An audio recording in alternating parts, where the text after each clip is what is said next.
maxed out gear, tactics, wealth. I've got it all.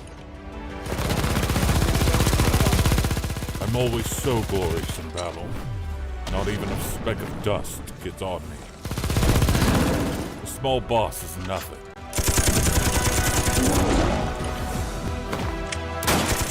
Want to ambush me? Impossible. No one is a match for me. This game is simple. Follow me, and I'll make you rich.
hold this strap.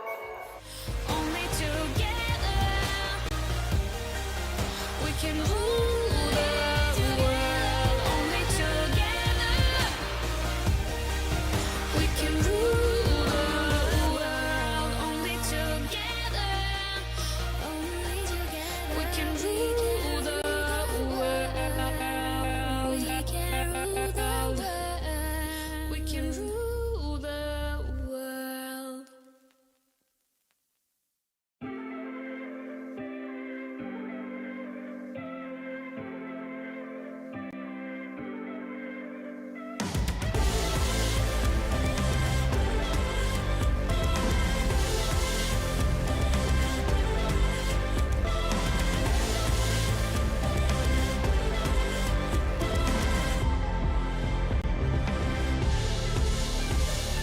Always on go, feel like I'm never home. Pockets on swell, it's time to let it go. Got me going dumb, like I'm illiterate. Know you feeling it, I got you feeling this. Heat rise, have you ever stayed up to the sunshine? Came through fourth quarter in the crunch time. Need to go flee on the run like just one time. Have a fun time.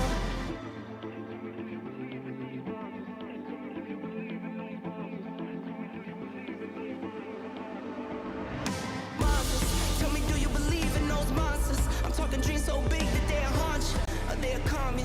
That's how you know if you got it, go and get it, get to win and not conquer. I had to go out and get it without a sponsor.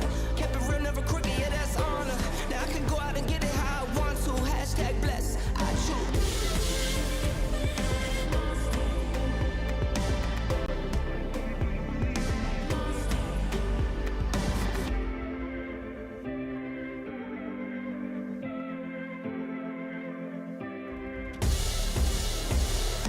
Always on go, feel like I'm never home. Pockets on swell, it's time to let it go. Got me going dumb, like I'm illiterate. Know you feeling it, I got you feeling this. Heat rise, have you ever stayed up to the sunshine? Came through fourth quarter in the crunch time. Need to go flee on the run like just one time. Have a fun time.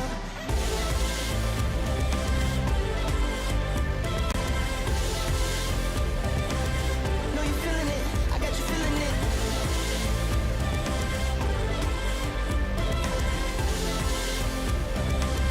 Know you feeling it, I got you feeling it. I'm going way up, like to the moon. Get up and get it, yeah, I zoom.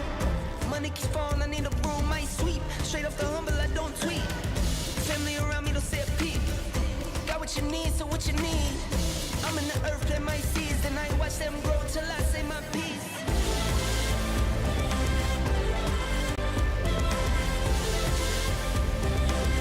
Know you feeling it, I got you feeling it. Monsters, tell me, do you believe in those monsters? I'm talking dreams so big that they'll haunt you, or they'll calm you. That's how you know if you got it, go and get it, get to win and not conquer. I had to go out and get it without a sponsor.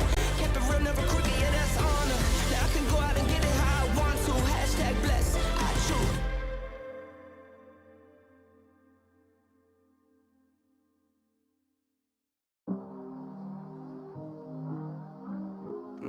Really been going back to back to back to back to back to back to back. Like the neighborhood warriors. I don't miss, I don't play none, I don't diss, I don't say none. I go swish, that's an A1. I steak with no A1. Tell the chef, I said thanks.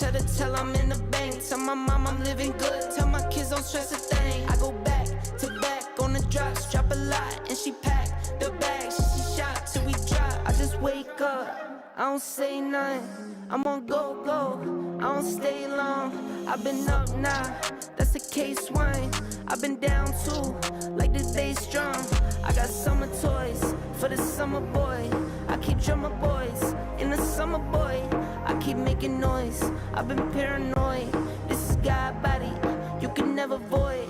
I don't miss, I don't play none, I don't diss, I don't say none. I go swish, that's an A1. I eat steak with no A1. Tell the chef, I said thanks. Tell I'm in the bank. Tell my mom I'm living good. Tell my kids don't stress a thing. I go back to back on the drops, drop a lot, and she pack the bag. She shot till we drop. This beat answer up and beat them. These bags, you can't believe them. I never saw the country, but the money comes from Sweden. I meet them, then I leave them. I wake up, fight my demons. I never grew my circle, I can't trust you with my freedom. Get me locked down, keep you locked out. Only when it's here, you look pop now. I get drops now, on the top now. In the wintertime, still go top down.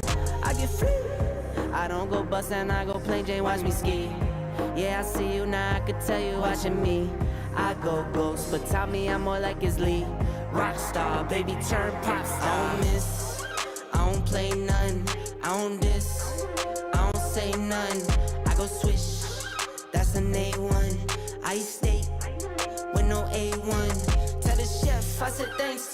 Tell I'm in the bank. Tell my mom I'm living good. Tell my kids don't stress a thing. I go back to back on the drops. Drop a lot and she pack the bags. She shop till we drop.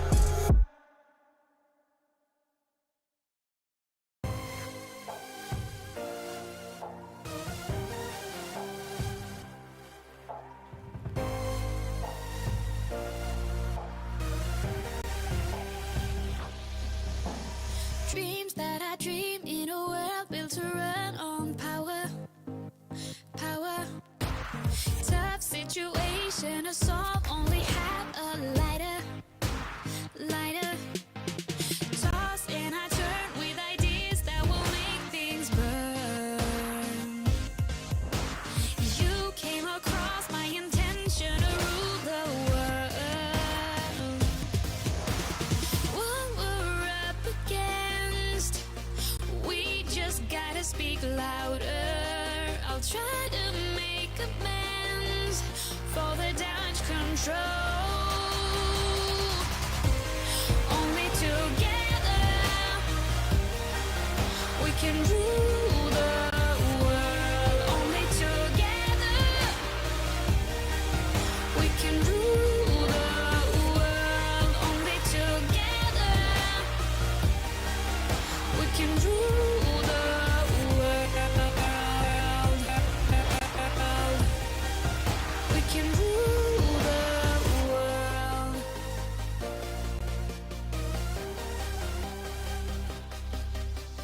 Keep up the speed on a ball that is rolling faster. Move it faster. Goals and emotions are wrapped into one disaster. Handle the problems instead of a lousy lie. What I'll give up just to see all that big blue sky. What we're up against, we just gotta speak louder. I'll try to make amends for the damage control. Only together we can rule the world. Only together we can rule the world. Only together we can rule the world. We can rule the world. Yeah.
you need, so what you need?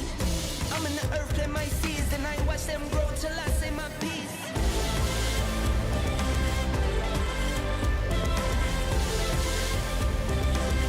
Know you feeling it, I got you feeling it, monsters.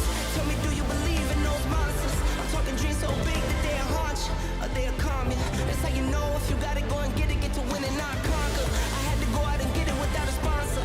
Kept it real, never crooked, yeah, that's honor. Now I can go out and get it how I want to. Hashtag bless, I choose.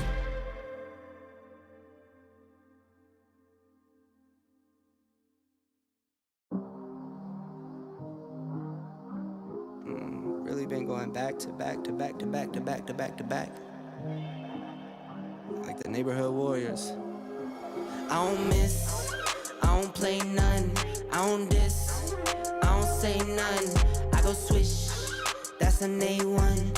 I stay with no A1. Tell the chef, I said thanks, tell I'm in the bank. Tell my mom I'm living good, tell my kids don't stress a thing. I go back to back on the drops, drop a lot, and she pack the bags. She shot till we drop. I just wake up, I don't say nothing. I'm on go, I don't stay long. I've been up now, that's a case wine. I've been down too, like this day strong. I got summer toys for the summer boy. I keep drummer boys in the summer boy. I keep making noise, I've been paranoid. This is God body, you can never void. I don't miss, I don't play none, I don't diss, I don't say none. I go swish, that's an A1. I stay with no A1. Tell the chef, I said thanks, tell I'm in the bank. Tell my mom I'm living good, tell my kids don't stress a thing. I go back to back on the drops, drop a lot, and she pack the bags. She shot till we drop. These beats are up and beat 'em, these bags you can't believe 'em. I never saw the country, but the money comes from Sweden. I meet 'em, then I leave 'em. I wake up, fight my demons. I never grew my circle, I can't trust you with my freedom. Give me locked down, keep you locked out. Only when it's here, you look pop now. I get drops now, on the top now. In the wintertime, still go top down. I get free. I don't go bust and I go plain Jane, watch me ski. Yeah, I see you now, I could tell you watching me. I go ghost, but tell me I'm more like his Lee. Rockstar, baby, turn pop star. I don't miss, I don't play none, I don't diss, I don't say none. I go swish, that's an A1. I stay with no A1. Tell the chef, I said thanks, tell I'm in the bank. Tell my mom I'm living good, tell my kids don't stress a thing. I go back to back on the drops, drop a lot, and she pack the bags.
maxed out gear,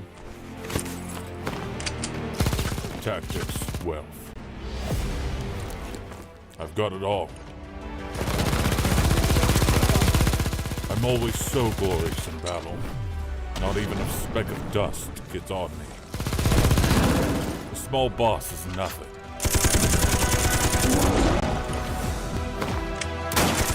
Wanna ambush me? Impossible. No one is a match for me.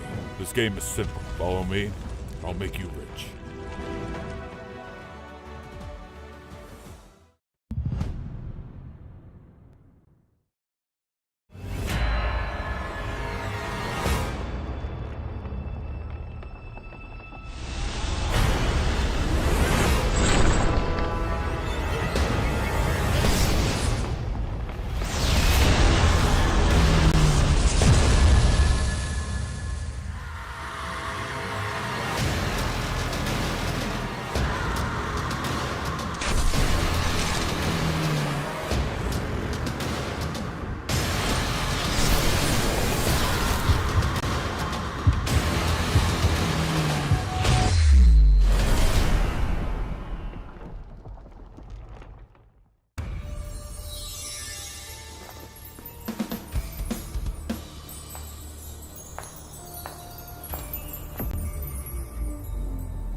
Trust you with my freedom, give me lockdown.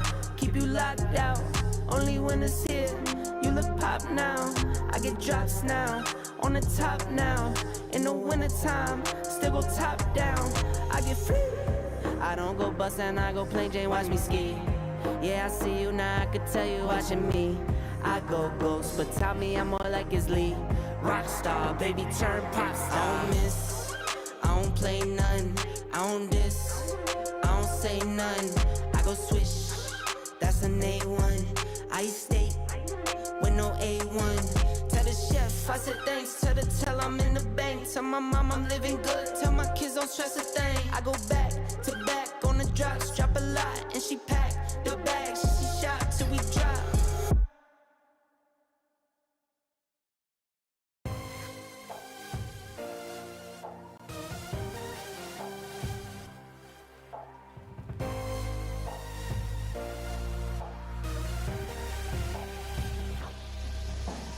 Dreams that I dream in a world built to run on power. Tough situation to solve, only have a lighter. Toss and I turn with ideas that will make things burn. You came across my intention to rule the world. What we're up against, we just gotta speak louder. I'll try to make amends for the damage control. Only together we can rule the world. Only together we can rule the world. Only together we can rule the world. We can rule the world.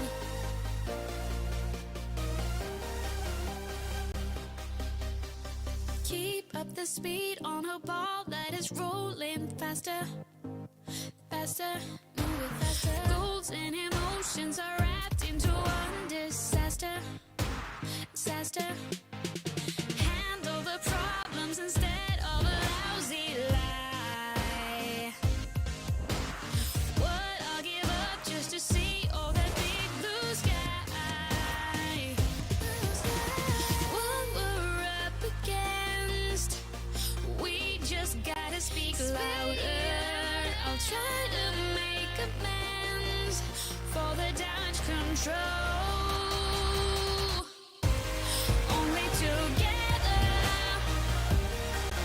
we can rule the world. Only together we can rule the world. Only together we can rule the world. We can rule the world. Yeah.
if you got it, go and get it, get to win and not conquer.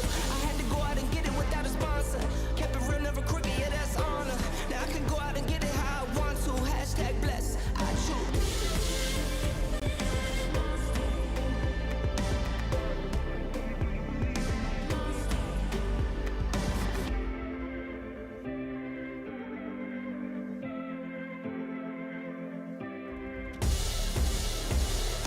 Always on go, feel like I'm never home. Pockets on swole, it's time to let it go. Got me going dumb, like I'm illiterate. Know you feeling it, I got you feeling this. Heat rise, have you ever stayed up to the sunshine? Came through fourth quarter in the crunch time. Need to go flee on the run like just one time. Have a fun time.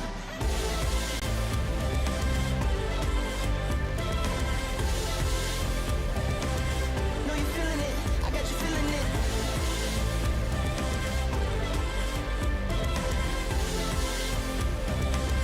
Know you feeling it, I got you feeling it. I'm going way up, like to the moon. Get up and get it, yeah, I zoom. Money keeps falling, I need a broom, I sweep. Straight off the humble, I don't tweet. Family around me don't say a peep. Got what you need, so what you need. I'm in the earth, plant my seeds, and I watch them grow till I say my piece.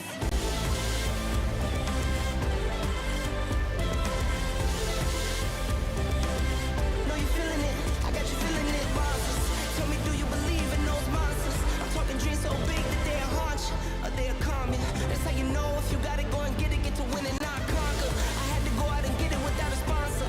Kept it real, never crooked, yeah, that's honor. Now I can go out and get it how I want to. Hashtag bless, I choose.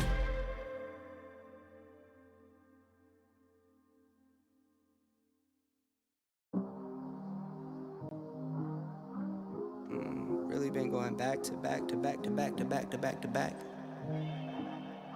Like the neighborhood warriors. I don't miss, I don't play none. I don't diss, I don't say none. I go swish, that's an A1.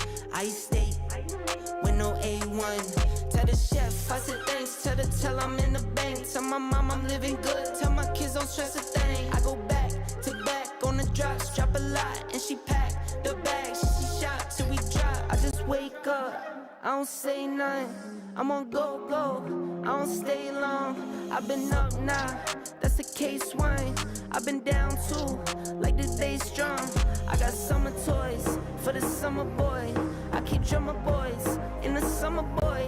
I keep making noise, I've been paranoid. This is God body, you can never void. I don't miss, I don't play none. I don't diss, I don't say none.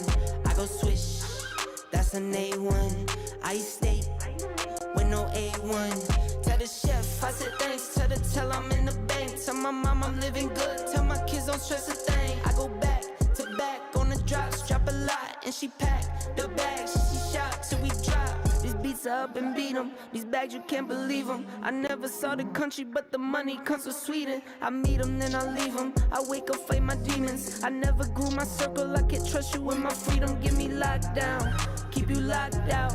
Only when it's here, you look pop now. I get drops now, on the top now. In the wintertime, still go top down. I get free. I don't go bust and I go plain Jane, watch me ski. Yeah, I see you now, I could tell you watching me. I go ghost, but tell me I'm more like his Lee. Rockstar, baby, turn pop star. I don't miss, I don't play none. I don't diss, I don't say none. I go swish, that's an A1.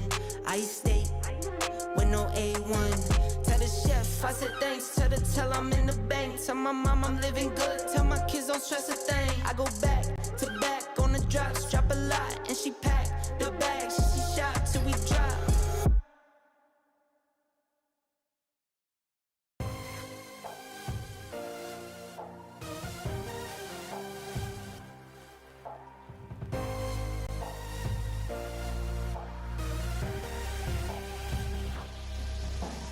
Dreams that I dream in a world built to run on power. Tough situation to solve, only have a life.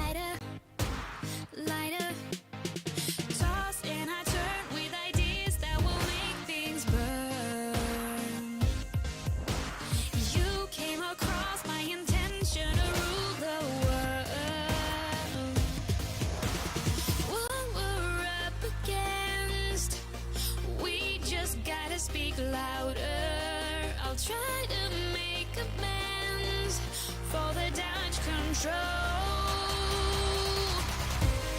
Only together we can rule the world. Only together we can rule the world. Only together we can rule the world. We can rule the world.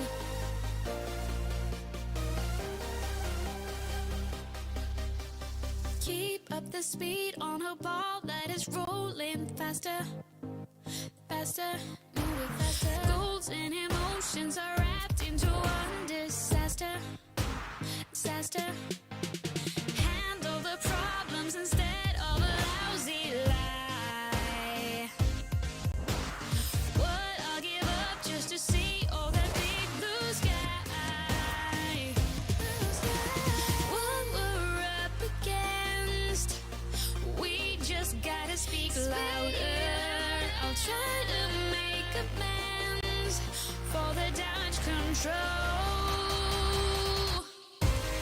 Only together we can rule the world. Only together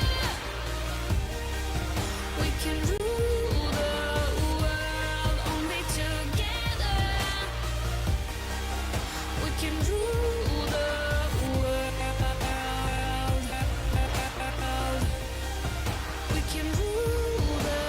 world.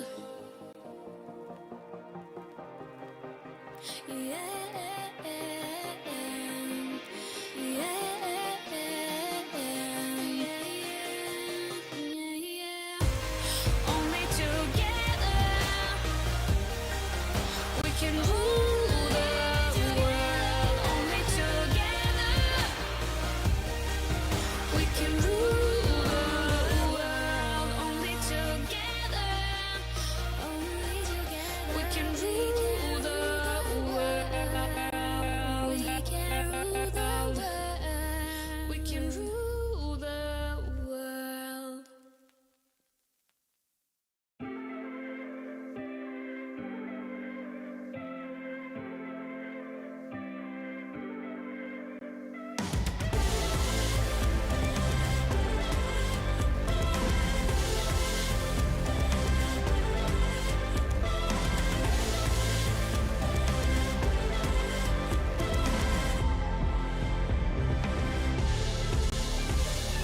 Always on go, feel like I'm never home. Pockets on swell, it's time to let it go. Got me going dumb, like I'm illiterate. Know you feeling it, I got you feeling this. Heat rise, have you ever stayed up to the sunshine? Came through fourth quarter in the crunch time. Need to go flee on the run like just one time. Have a fun time.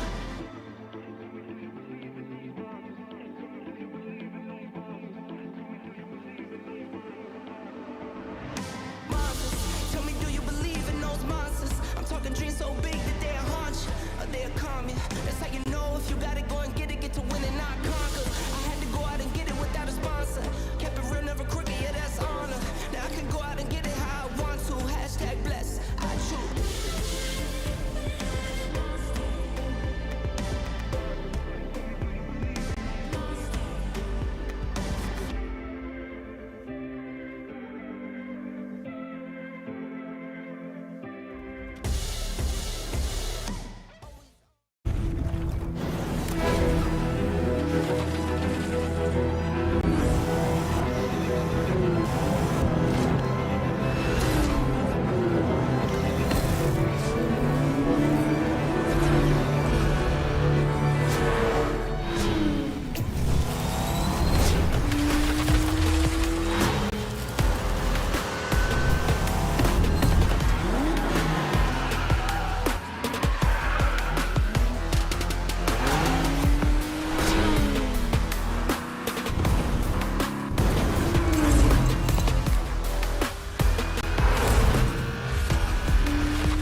Maxed out gear.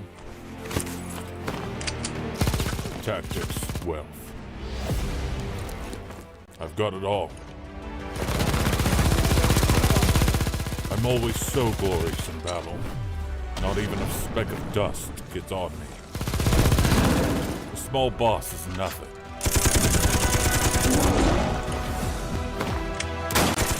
Wanna ambush me? Impossible. No one is a match for me. This game is simple. Follow me, I'll make you rich.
the strap. Not playing defense, we've been on the attack. Plotting the scheme and how we.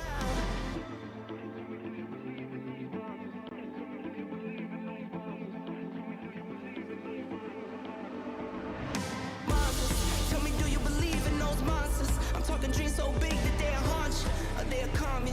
That's how you know if you gotta go and get it, get to win and not conquer. I had to go out and get it without a sponsor.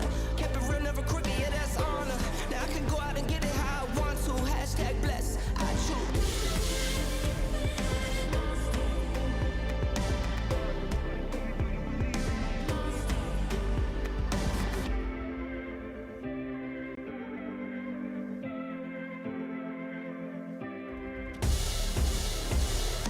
Always on go, feel like I'm never home. Pockets on swole, it's time to let it go. Got me going dumb, like I'm illiterate. Know you feeling it, I got you feeling this. Heat rise, have you ever stayed up to the sunshine? Came through fourth quarter in a crunch time. Need to go flee on the run like just one time. Have a fun time.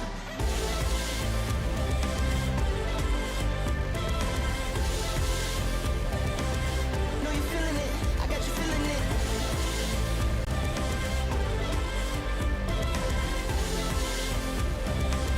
Know you feeling it, I got you feeling it. I'm going way up like to the moon. Get up and get it, yeah, I zoom. Money keeps falling, I need a broom, I sweep. Straight off the humble, I don't tweet. Family around me don't say a peep. Got what you need, so what you need. I'm in the earth, plant my seeds, and I ain't watch them grow till I say my piece.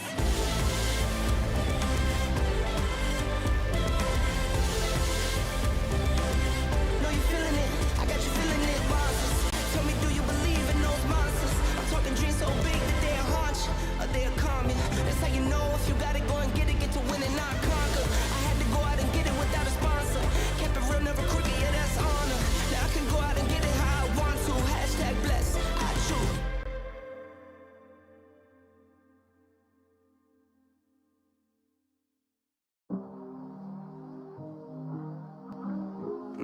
Really been going back to back to back to back to back to back to back.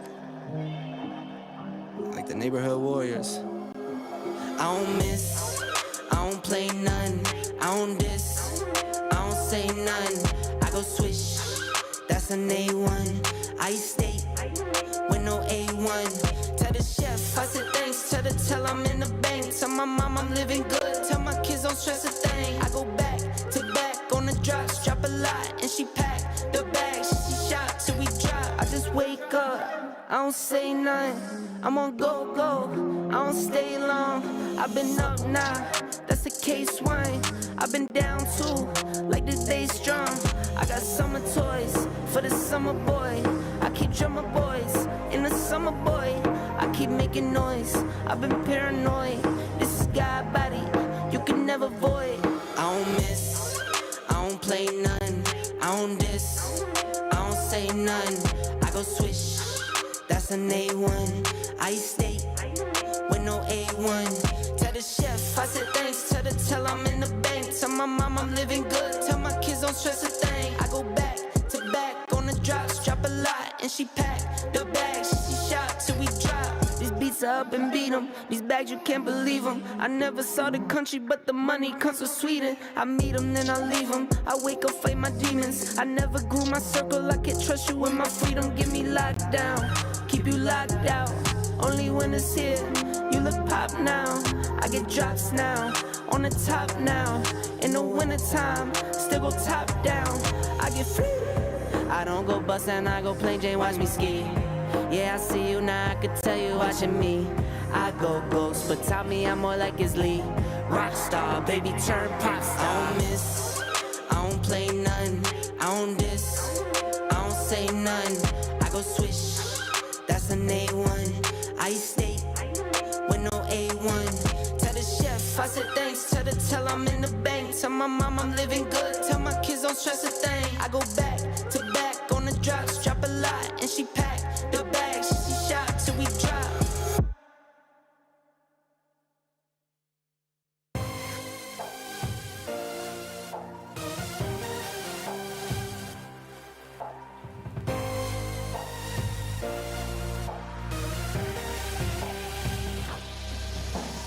Dreams that I dream in a world built to run on power.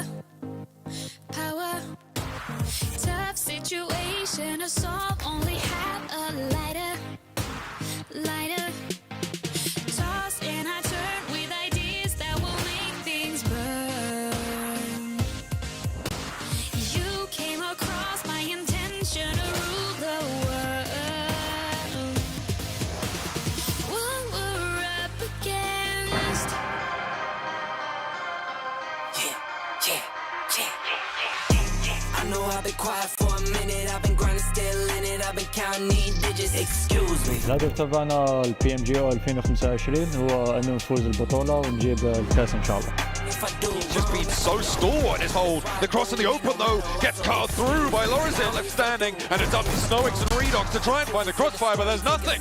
Excuse me. The crash came when the cash came. Spend it for you get it like those rookies all on draft day. Every team is strong, but I want to say for Miracle Vibes, DX, NGX, they are threat for us. I'm not with the tip attack game. チャンピオンの座を守るというよりかはまた、挑戦として1位を目指したいなと思っています。 I've been quiet for a minute. I've been grinding, still in it. I've been counting these digits. Excuse me. PMGO-д оролцож байгаа багууд ер нь одоо бүгд тэр нь сайн багууд ер нь бүгд хүчтэй өсөлтгөө. Тэгээс одоо энэ хоёр өдөр энэ хүчтэй өсөж явах яг. Lie if I do. Lie. 我觉得所有来到这个舞台的战队目标都是冠军，因为只有拿到这个冠军，才能证明自己战队。 Beat the pressure. I could beat the 2-3. Jab, jab. It's the FX and T2K. They are consistently battling off against one another. There it is. Still in it. I've been counting these digits. Stim's ticking up, has a first aid, won't pop it. Immediately turns for the third shell. You don't trip, just excuse me. Wrong if I do, wrong if I don't. That's why I do it. Pain, Symphony drops down, and a cacophony of bullets ring through the hills of Miramar. Black esports all the way. Excuse me. Small city kid couldn't dream a bigger one. Check the scoreboard, how I'm feeling like I won. I know I've been quiet for a minute. I've been grinding, still in it. I've been counting these digits. Excuse me. I know I've been quiet for a minute, but I'm back on my business. If you see me, don't trip, just excuse me. Wrong if I do, wrong if I don't. That's why I do me no matter what. So excuse me. Lie if I do, lie if I don't. The proof is in the story. Take a seat. Excuse me. You can be the one.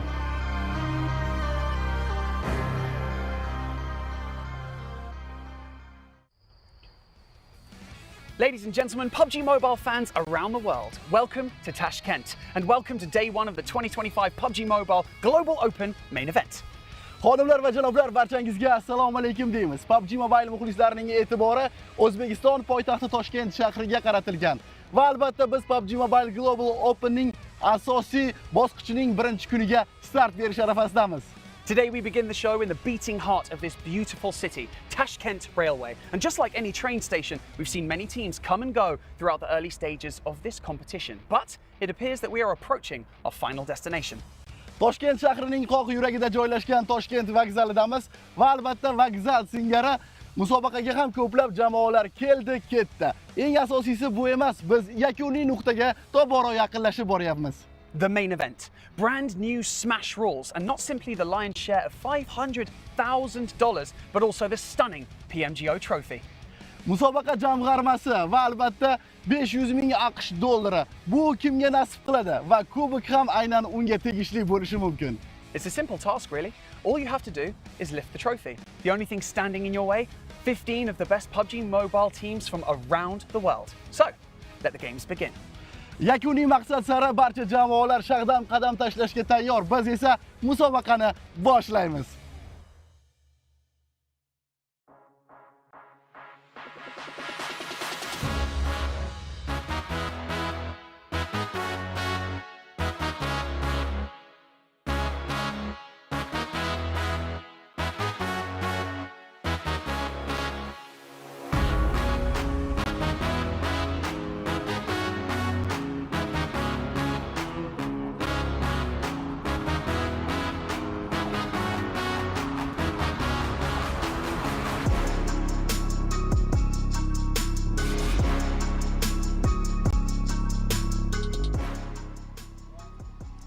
The 2025 PUBG Mobile Global Open has become more robust than ever. 90,000 amateur players have competed across more than 4,600 matches for the chance to be right here on the global stage. PUBG Mobile Global Open har doimgidanda kuchliroq va nufuzliroq bo'lmoqda. 90 mingdan ortiq o'yinchilar dunyo sahnasiga chiqish uchun 4600 o'yinni ortda qoldirishdi. With players from over 150 countries, we are now left with 8 of the best amateur teams. And today and tomorrow could be a life-changing opportunity for them to prove their worth in PUBG Mobile esports. 150 dan ortiq mamlakatdan kelgan havaskor o'yinchilar 8 ta eng yaxshi jamoa orasiga kirish uchun ter to'kishdi. Va albatta bugun erta ular uchun juda ham muhim PUBG Mobile esports olamida o'z sahifasini ochishlari kerak. This tournament continues to surpass our expectations, even after such an incredible PUBG Mobile Global Open in Brazil last year. Turnir mavqei kun sayin ortib bormoqda. Hatto Braziliya mezbonlik qilgan chempionatdan ham yorqin lahzalari shijoati bilan yodda qolarli. Welcome to the PMGO Brazil. Let's start the competition! It's the first, but it's shut down. It's another chicken dinner.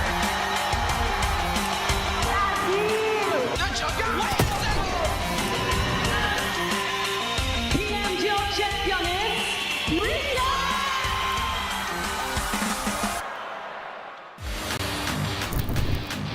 The road to the 2025 PMGO main event has been a global odyssey of skill, determination, and passion. Each region tells a story of triumph and challenge. Our journey begins in the Americas, where Dope Esports and Action Esports have secured their spots, representing two continents with distinct styles of play. Action Esports won the South American qualifier convincingly, while Dope Esports had to fight much harder for their spot in the north. Europe's competitive landscape saw Fenerbahce Esports emerge as the top contender, with Black Esports and GOAT Quality following closely, proving the region's depth of talent. In the MENA region, iCurd Esports dominated the qualifiers, with R8 Esports and K21 Esports coming in second and third with identical point totals. Asia's representation is equally impressive. NEPX Esports leading the pack, followed by Trained to Kill and Zotix Esports. Rounding out this qualifier group are KZE Underage, who are eager to prove they can compete with the best. From Uzbekistan, 4 teams have managed to book a slot in the 2025 PMGO main event. The first team to book a direct slot to the main event was Hellion Gaming. Upgrade, aka Cyber, and the 721 Aggressor are the other 3 who have made it by coming in top 7 in the prelims stage.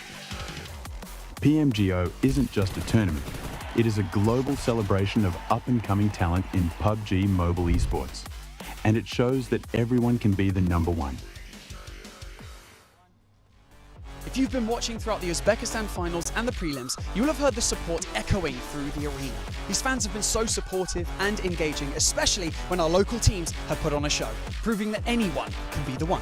Agarda siz O'zbekiston saralash va final bahslariga guvoh bo'lgan bo'lsangiz, albatta arenadagi muxlislarni jonli tarzda qo'llab-quvvatlashini ko'rdingiz, kuzatdingiz. Ayniqsa ular milliy jamoalarimizning o'yinida yaqqol sezilib turibdi. Barchaga omad yor bo'lsin. Kuchlilar ichida tengsiz bo'ling. The 2025 PMGO Uzbekistan quarterfinals was nothing short of a banger. 16 of the best teams from the host country, all gunning for that one golden ticket to the main stage of 2025 PMGO.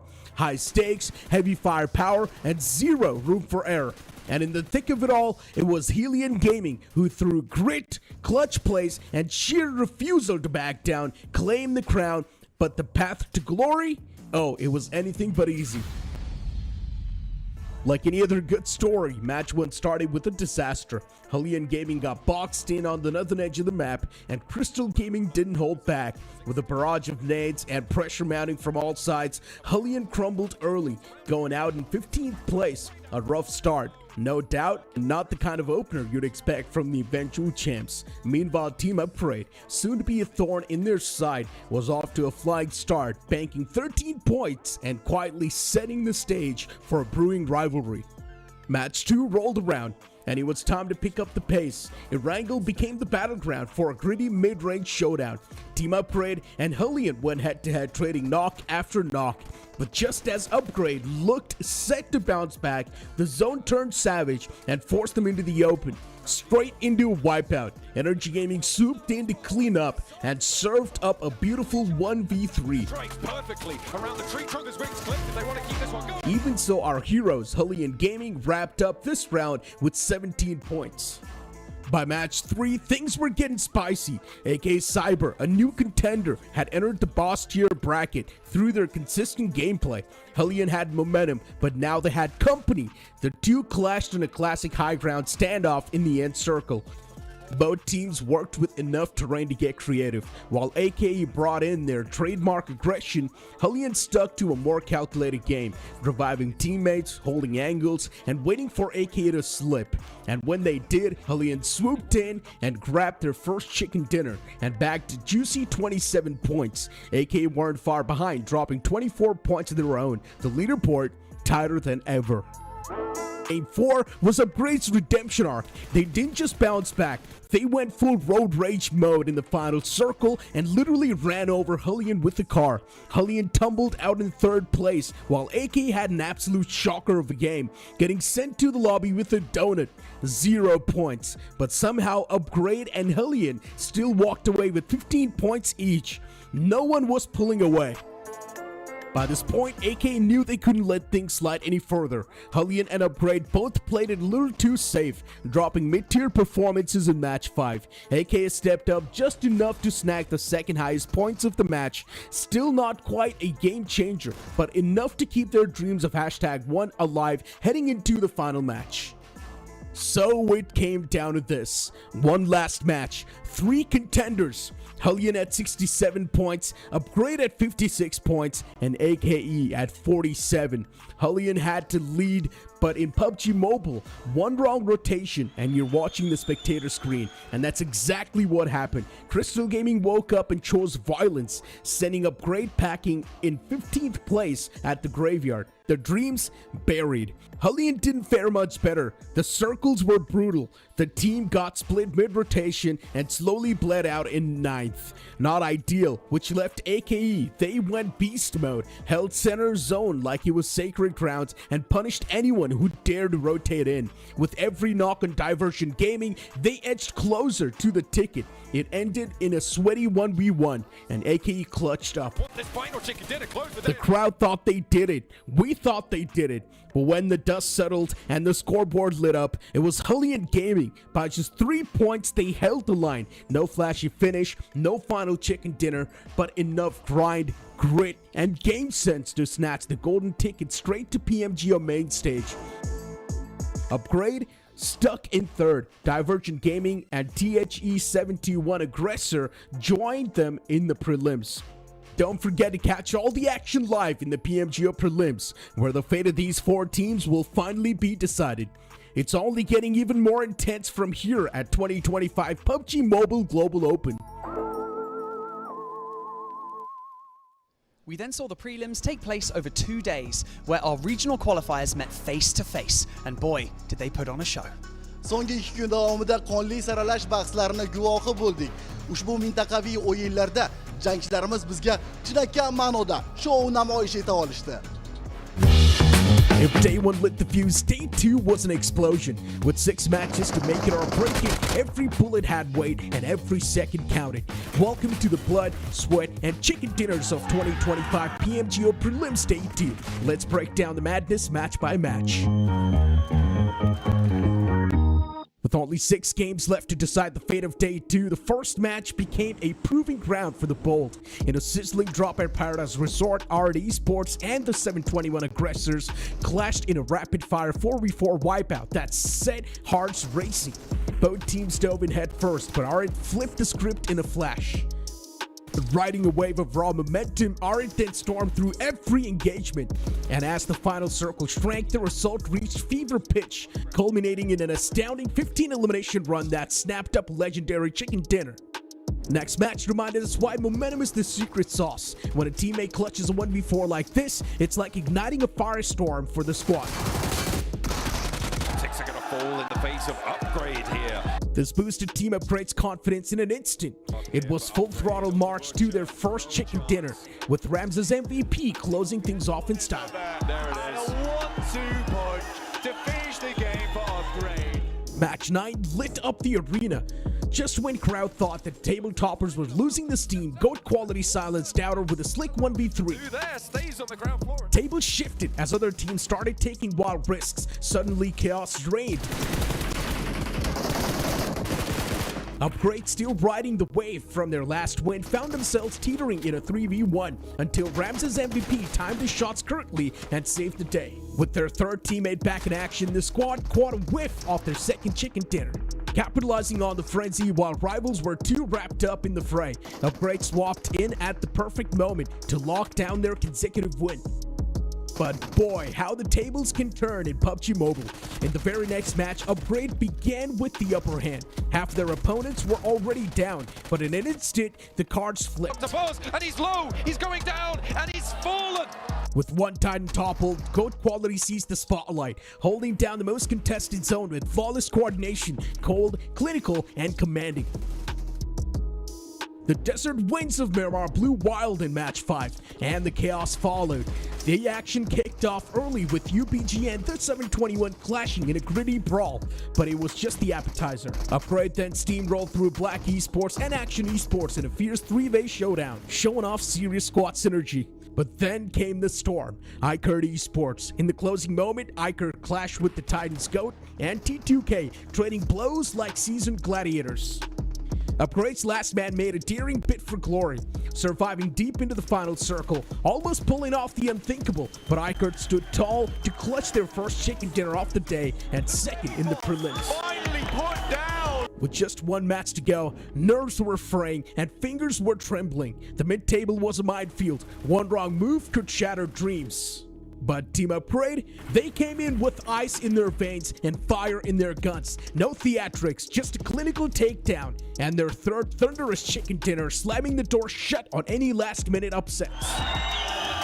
As the battlefield fell silent, GOAT Quality reigned supreme on the leaderboard, with Upgrade a breath behind. Both Titan chicken dinners, but GOAT edging ahead on points. And in the final twist of fate, NEPX Esports swooped in with a smooth 12-point haul, leapfrogging Fenerbahce Esports at the buzzer to grab the golden ticket to the main stage. These are your magnificent 7, the survivors, the grinders, the clutch king, ready to take on the region's finest in the grand showdown.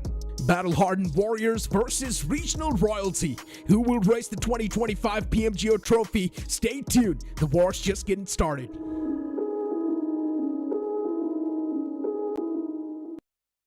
Ladies and gentlemen, welcome to the main stage where we would like to invite the Uzbekistan World of Wonder Map Design Competition Champion, Samukjanov Savarjon, to the stage to receive his award. Xonimlar va janoblar, demak World of Wonder xarita dizaynini yaratish tanlovi g'olibi Sarvarjon Samuxjonov yonimizda. Negadir qarsaklar ovozi eshitilmayapti. We are truly thankful for your contribution to this great community and congratulations on becoming the World of Wonder Map Design Competition Champion of Uzbekistan. Mazkur xaritani yaratganingiz uchun sizga cheksiz minnatdorchilik izhor etamiz va sizni yana bir bor tabriklamoqchimiz. And if you're curious about this wonderful map, you can just grab the code off the screen and check it out. Once again, congratulations. Qadrli do'stlar, ushbu xarita bilan tanishmoqchi bo'lsangiz, ekraningiz ostidagi maxsus kodlarni ilova qilishingiz kerak bo'ladi. Thank you so much. And speaking of our local creators and teams, our local teams truly have stepped up to the plate here this week, setting up their region as one of the toughest on the map. So, we would like to cast your minds back to see how this year's bigger than ever PMGO developed. Xaritalar yaratish borasida gapiradigan bo'lsak, vakillarimiz so'nggi yillarda dunyoda allaqachon o'z mavqeiga ega bo'lib ulgurishdi. Endi esa keling, PUBG Mobile Global Open 2025 ning rivojlanish va ommalashish bosqichiga birgalikda guvoh bo'lamiz. Dear PUBG Mobile fans, at the 2025 PUBG Mobile Global Open, players from over 150 countries across 5 major regions took their first steps in esports. More than 90,000 participants joining the battle. The PMGO qualifiers saw more than 4,600 matches held across the world, where amateur teams delivered pro-level performances. In the end, we will witness the rise of new stars who have earned their place alongside the 8 elite pro teams, all fighting for the 2025 PMGO Champions title. PMGO is just the beginning of 2025. We believe every player has the potential to prove themselves on the world stage, turn passion into greatness. PUBG Mobile Esports will stand with you, creating more opportunities and more stages to support the stars of tomorrow. Thank you for being part of this journey.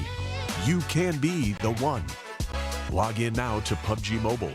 Check out your 2025 PMGO album.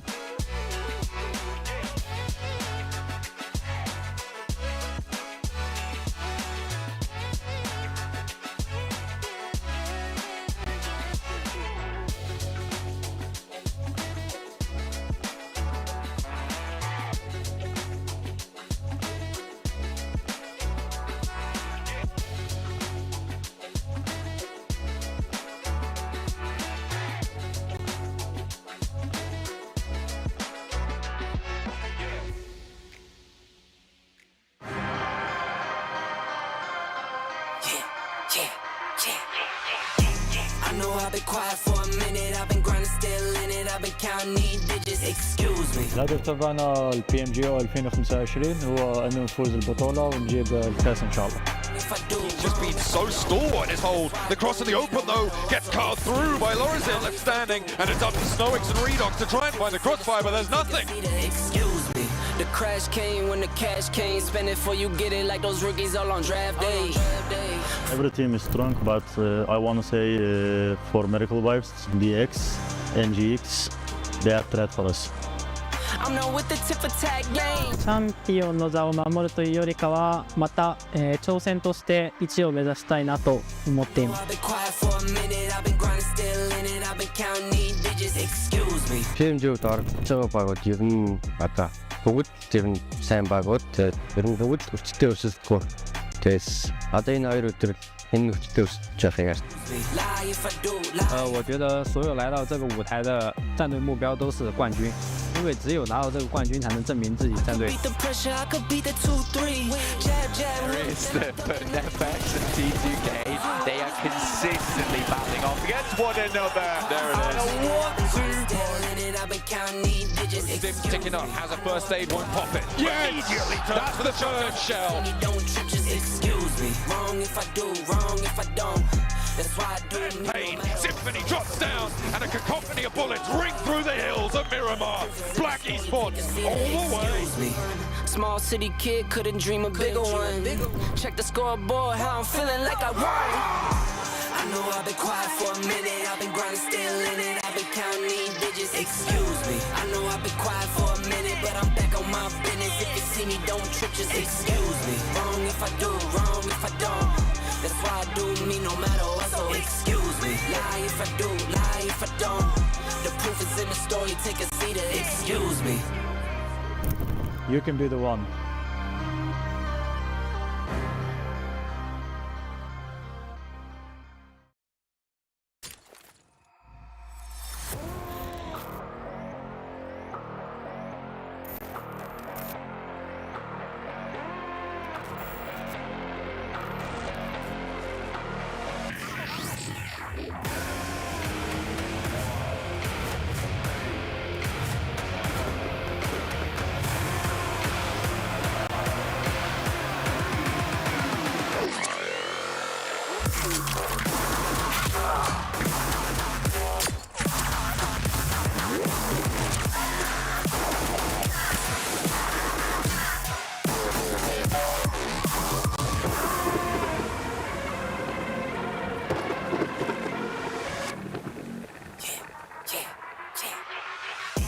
I know I've been quiet for a minute, I've been grinding still in it, I've been counting these digits, excuse me. I know I've been quiet for a minute, but I'm back on my business. If you see me, don't trip, just excuse me. Wrong if I do, wrong if I don't.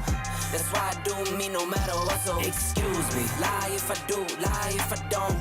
The proof is in the story, take a seat and excuse me. For the love like it's match game, hit the ground running, really do it for my last name. In my own league, I don't chase game. In my own league, I don't hang with lanes. I know I've been quiet for a minute, I've been grinding still in it, I've been counting these digits, excuse me. I know I've been quiet for a minute, but I'm back on my business. If you see me, don't trip, just excuse me. Wrong if I do, wrong if I don't. That's why I do me no matter what, so excuse me. Our goal is to be the champion. My goal is to win it and lift the trophy, of course. We're done with getting top 3 and not winning championship. 我觉得来到这个舞台，所有战队都能构成任何的威胁，但同时我们也能对他们造成威胁。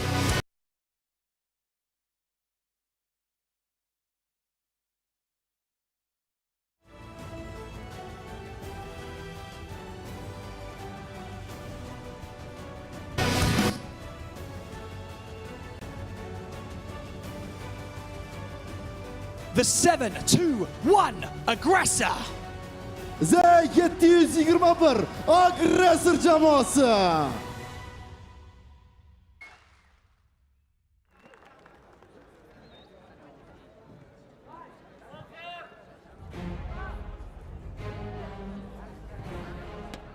Influence, rage. Influence, red jamoasi.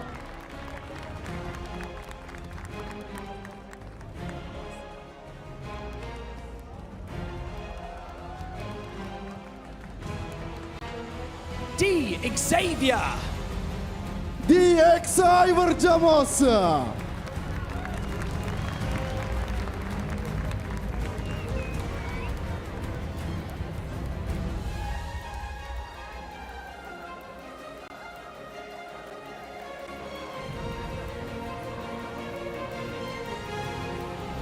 GOAT quality. GOAT quality jamoasi.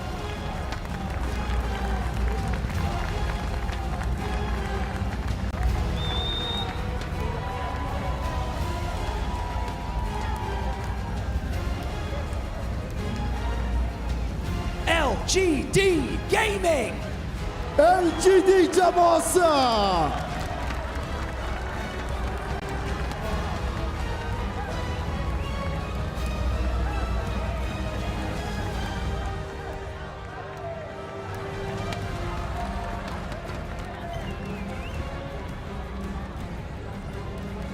R8 esports. R8 esports jamoasi.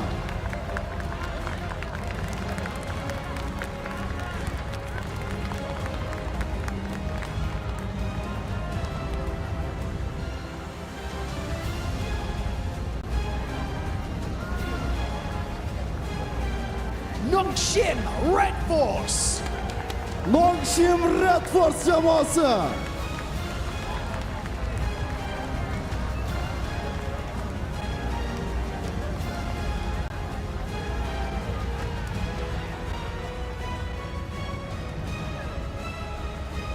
Aki Cyber. Aki Cyber jamoasi.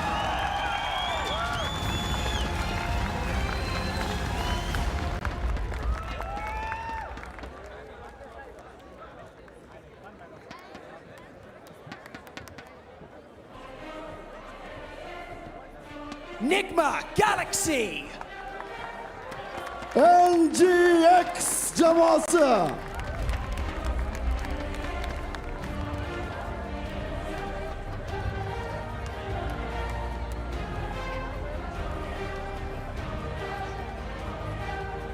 Nepex esports. Nepex esports jamoasi.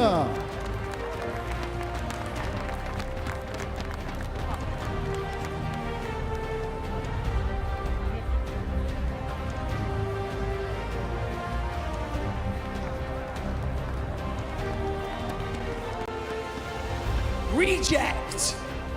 Reject jamoasi.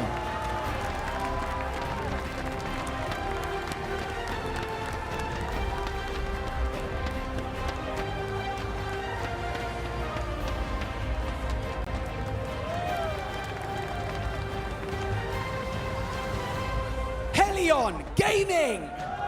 Helion Gaming jamoasi.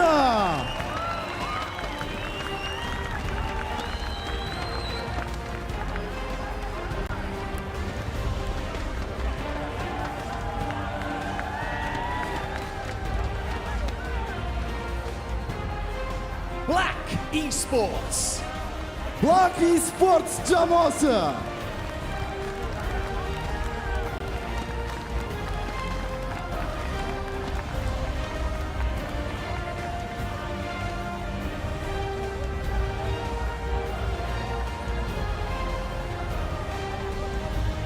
Regnum Carrier Esports. Regnum Carrier Esports jamoasi.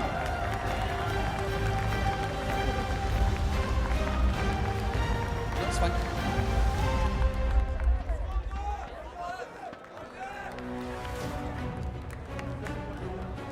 For Miracle Vibes. For Miracle Vibes jamoasi.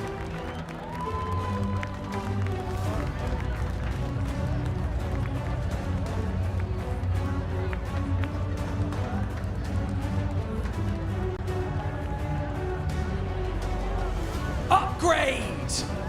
Upgrade jamoasi.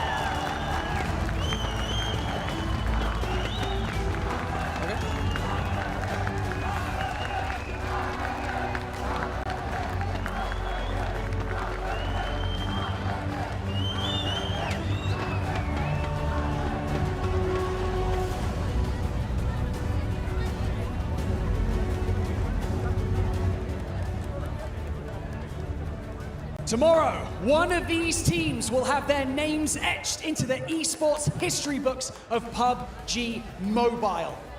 With some of these smash rules in place, 16 teams enter and only the strongest will survive. So, let's head over to our analysts to break everything down before we get into map number 1.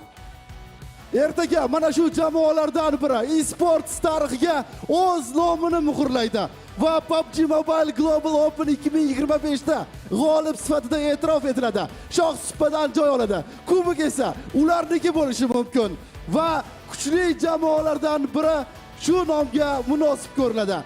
Birinchi xaritadagi janglarni boshlashdan avval to'liqroq ma'lumotlarga ega bo'lish uchun tahlilchilarga yuzlanamiz. Over 90,000 players have participated in the Open qualifiers. We have narrowed it down to 16 teams. This is the 2025 PUBG Mobile Global Open Uzbekistan main event. My name is the 7WG, alongside Maxman the Great, that he's not going to be cursing any teams. And on top of that, we have Matura. That's me, my new name. Is the mature one on the desk, Natura, to be fair. But I'm excited. I mean, we got a chance to see some of these teams straight from the Uzbekistan qualifiers go to quality. Oh, I can't wait. I'm excited. Which teams are you excited to see? I'm super excited to see some of our main teams. I think we'll get into that a little bit later. But honestly, GOAT as well. I really want to see them. I really want to see more from Upgrade. I mean, not more in that step-up sort of way, but more in just like, I want to see them win again because that was awesome yesterday. I don't want to see more. I just want to see the same day two of the prelims, and I'll be super happy with that. But really, right now, Uzbekistan, we said it, they proved themselves in that stage. They showed a lot of potential. Can they prove themselves once again, clearly at the hardest stage of PMGO? It's going to be the hardest one. I mean, I'm intrigued to see what Reject is going to be doing, right? This is the defending champions of PMGO. We have only seen 2 teams do it in the past where they're able to defend their title with, I mean, we got to say, Nova Esports, way back, PMGC, and on top of that, Vampires during PMWC, the mid-tourney. Is usually what we like to call it. You know what? We'll go with that. But let's take a look at the participating teams. That way you kind of have an idea of which teams will be playing here today and tomorrow.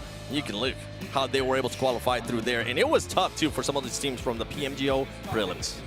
Yes, it was indeed. I mean, we saw some big things coming up. I want to mention as well NepX, right, coming in from those prelims because they went all out in that last game just to sneak into the top 7. So I kind of want to see what they've got up their sleeves for the next 2 days. Just sneaking and taking away from Fenerbahce. Yeah, that was how it went pretty much. Really happy with RA. I think that they kind of got in the zone on that second day. Really big step up in terms of how they were taking fights. I think the macro was still just on point as it was in day one, but the way they were picking fights were just so good timing-wise is so important. If RA can bring that A game back here today, maybe they can prove that they're not just good in the Saudi E-Leagues, they're good also in other big LAN events. Not only that, right, but we also saw Uzbekistan teams being able to perform well, kind of show the support from the crowd here, from their hometown. Yeah. It's absolutely insane.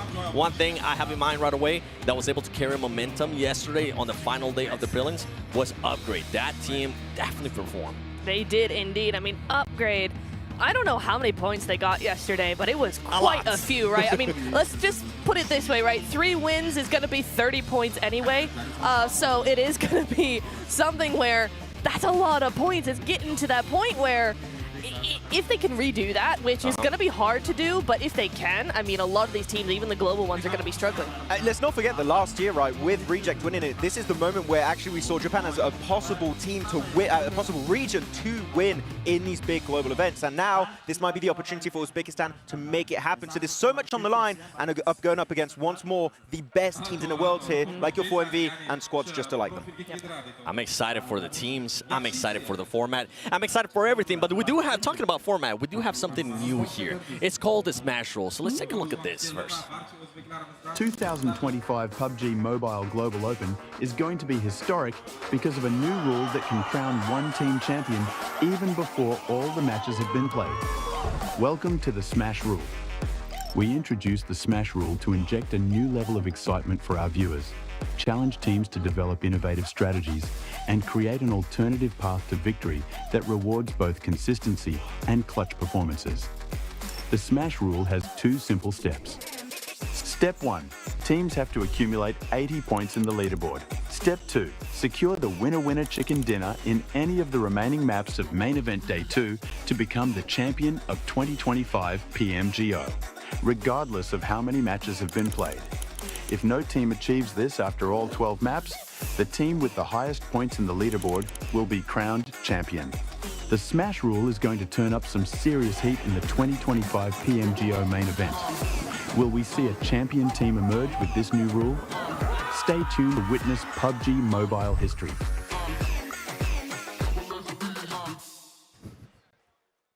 This is a rule that I'm definitely excited for, considering that it is going to take effect on day 1. I mean, actually, on day 2. On day 1, nobody's going to be able to smash Max. Yeah, I mean, day 1, no smashing happening. It's happening on day 2, 7, that's for sure. I mean, what you can do in day 1 is get to that 80-point limit, right? Which is going to be quite hard to achieve, right? But if you're able to make it happen, that means you're able to smash rule right away in the first game of day 2. But we know that that's going to change the whole dynamic of the end of this tournament that we've never witnessed before in a global PUBG Mobile esports event. And something to keep in mind is after 12 matches, if nobody's able to win due to the Smash Rule, it is going to be the team with the most points. And honestly, I'm hoping that we do end up having at least a couple teams that can go for it, because it's going to be exciting, especially with that Smash Rule. And I mean, talking about teams that can possibly win that way, right? I think one that I have in mind has to be 4MV. I mean, big banging games, right? You're looking at if you're looking at a team to do well over there, it is going to be 4MV that I know I should not talk about. I have a certain owner of the org that doesn't want me to Sorry, talk Max. about I shouldn't have put you on the spot there. I You're forgot. asking for no it right now. Maxman curse. I got you, 4MV fans. All right, so Neptura, 4MV. Are you sure you want to ask me? Because I also have been known to curse John teams Black, occasionally. what do you think about You might be 4MV? on your own here. No, but honestly, 4MV, I am super stoked to see how stacked this team really is, because honestly, I mean, we've followed Top for a long time. We followed Doc for a long time. I mean, Ziol for years now. All of them, right? Baron as well. So it's looking like we have a very hyped team coming up. We have to hype them up a little bit. And I know, fans, I'm so sorry. We will speak about them just because they're so cool. It's going to happen. The only team to ever have 2 PMGC MVPs on the same squad, Exactly. right? Inziol and Top. Exactly. That alone should just kind of set the tone as to what we expect from this team going into this tournament. They need to come out swinging. Looking at the plans for CSA, they just dominated that tournament. It was just not, it was not even a hard tournament for them. They were just having an easy time. They were chilling, testing out the comp, the strats, the rotates, the synergy. And the synergy, from what I've seen so far, is looking pretty good. One thing I'm a little bit scared about is maybe some players getting too in that fragging mode. We did talk with Senator earlier. No, he's not working with a team. He's just a translator. We got to be careful. some players don't forget that they do have a squad. Yeah. That's true. I mean, it can happen, right? Especially when you have superstars of the caliber of Doc and Top on that team. And on top of that, I mean, there's other 2 players that people, I mean, Seal, MVP in the past from PMGC, and on top of that, Rufus. Nonetheless, though, don't forget that in the heat of the battle, only the fastest and most powerful survive. The Infinix GT20 Pro delivers pro-level speed, precision, and seamless gameplay, giving the ultimate edge to players around the world. This is the official gaming phone. I hid it from you guys. I didn't even notice. It's built to outplay the rest.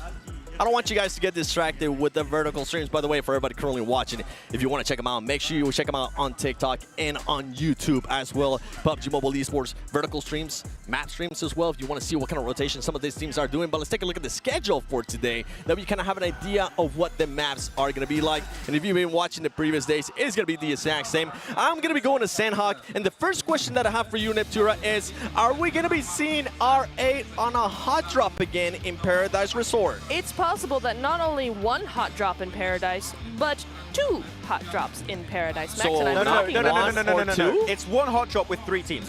that. Yeah, what he said. Yeah, what I said. Yeah. Okay, because technically you're going to have R8, Xavier, which has shown willingness to avoid fights if they can early game in recent years, right, especially last year. And I think you mentioned earlier, right, the 7-2-1 aggressors, which were dropping their fighting versus R8 in the prelims. Yes. A 3-way fight in Paradise Resort. Kind of odd because it's definitely not big enough for 3 teams, and 2 definitely not. So are we going to see teams trying to give it up? I hope so, but from what we saw yesterday, at least T721 and R8 might just commit once more. I mean, I'm excited, all right?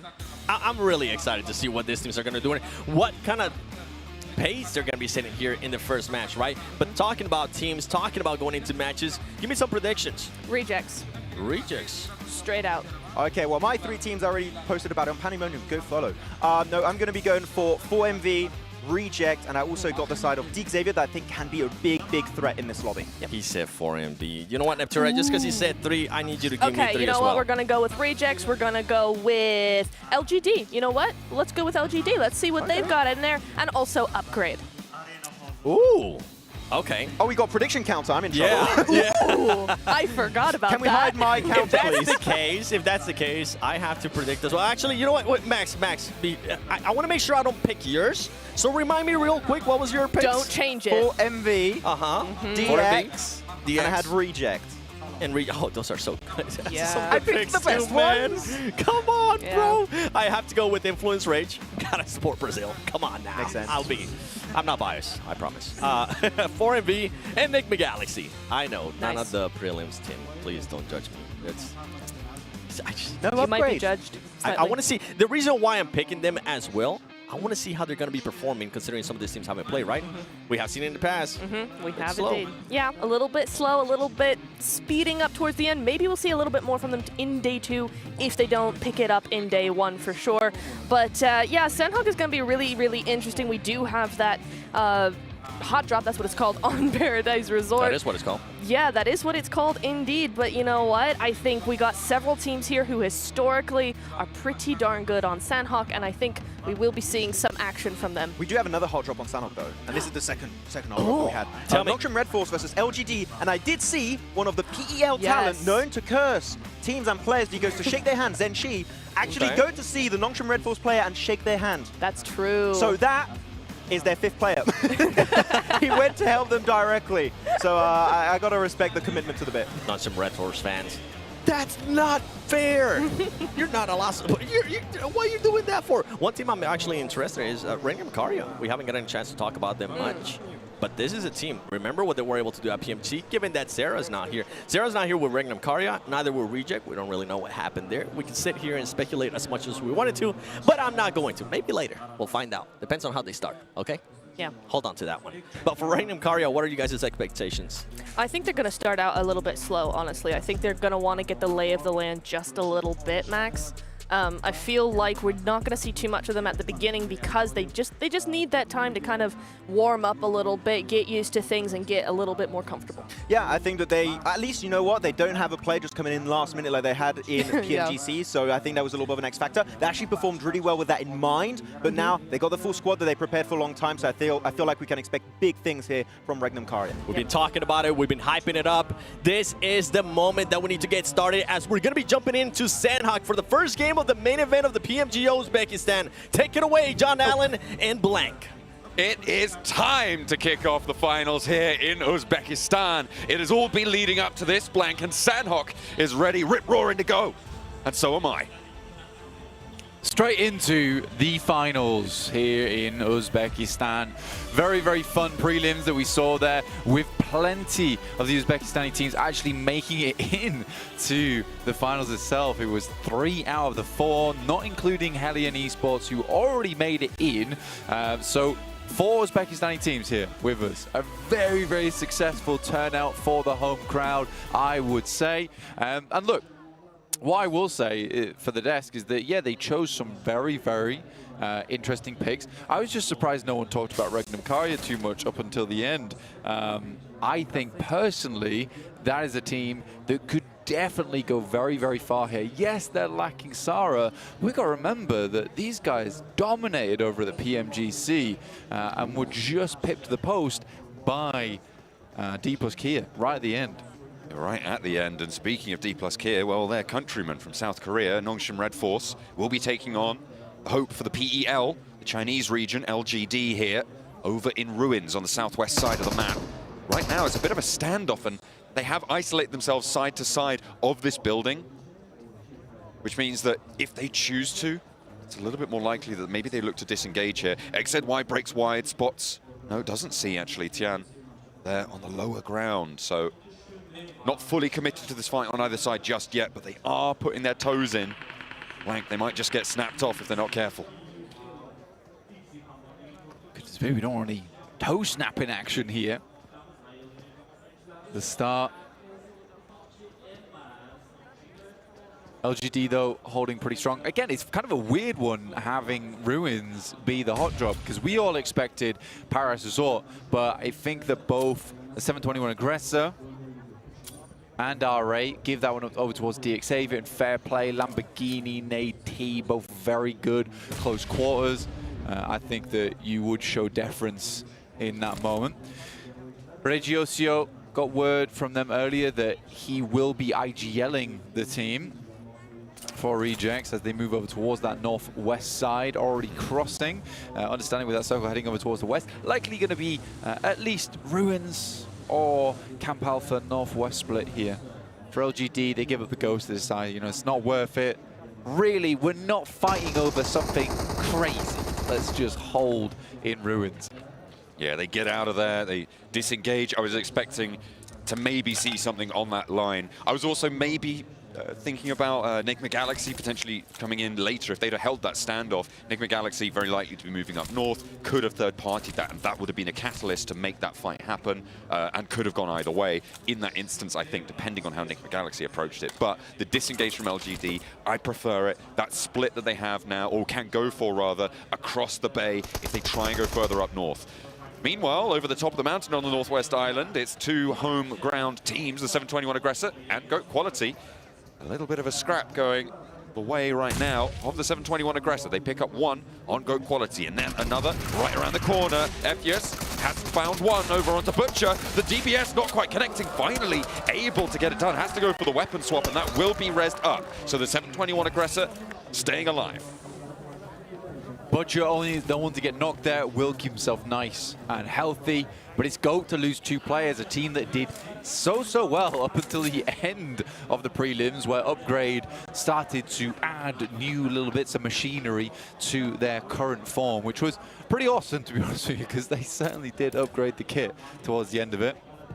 Goat will send at least 2 out, but top of Northwest Mountain held by the 721 Aggressor here. I think for Enigma Galaxy, you talked about them earlier, Ralph, I would say, is a very risk-averse IGL, in my opinion. So I wasn't expecting him to make too many crazy moves up towards Ruins too quickly.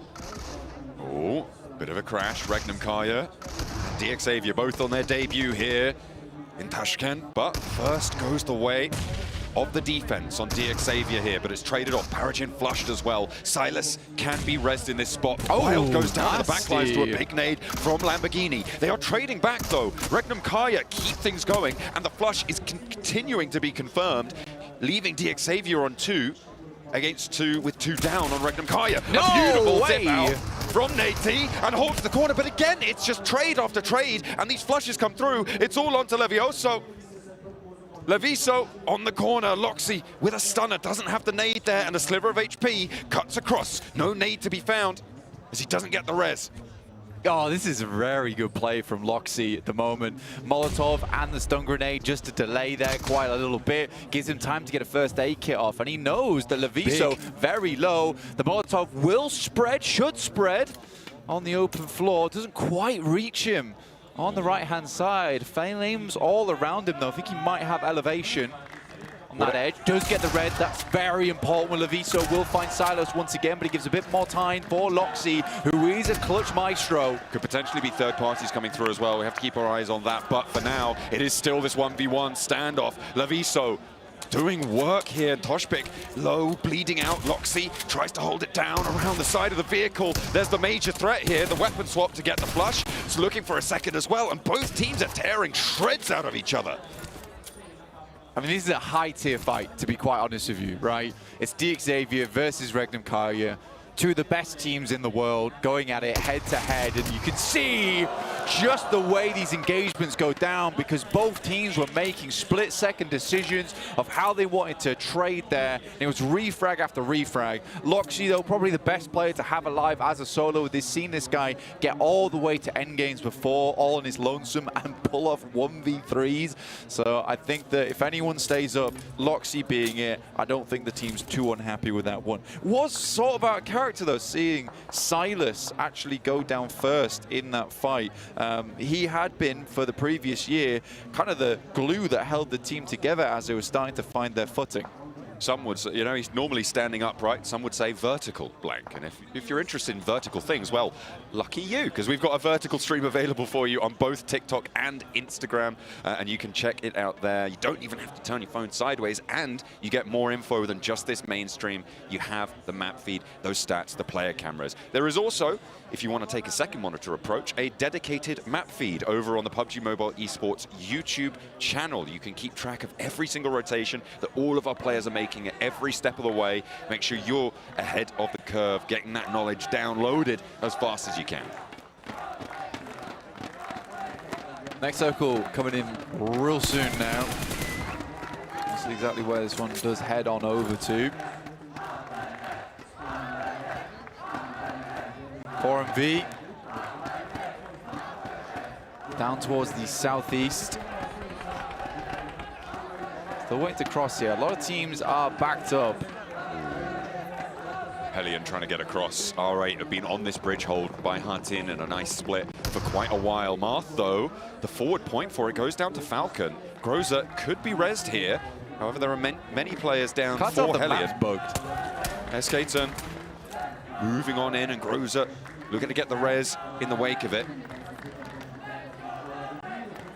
Falcon picking up his teammate, but no, there's a beautiful off angle from Ida. And that leaves Marth resable on the bridge. R8 continue this hold. Circle does pop finally over to the northwest side.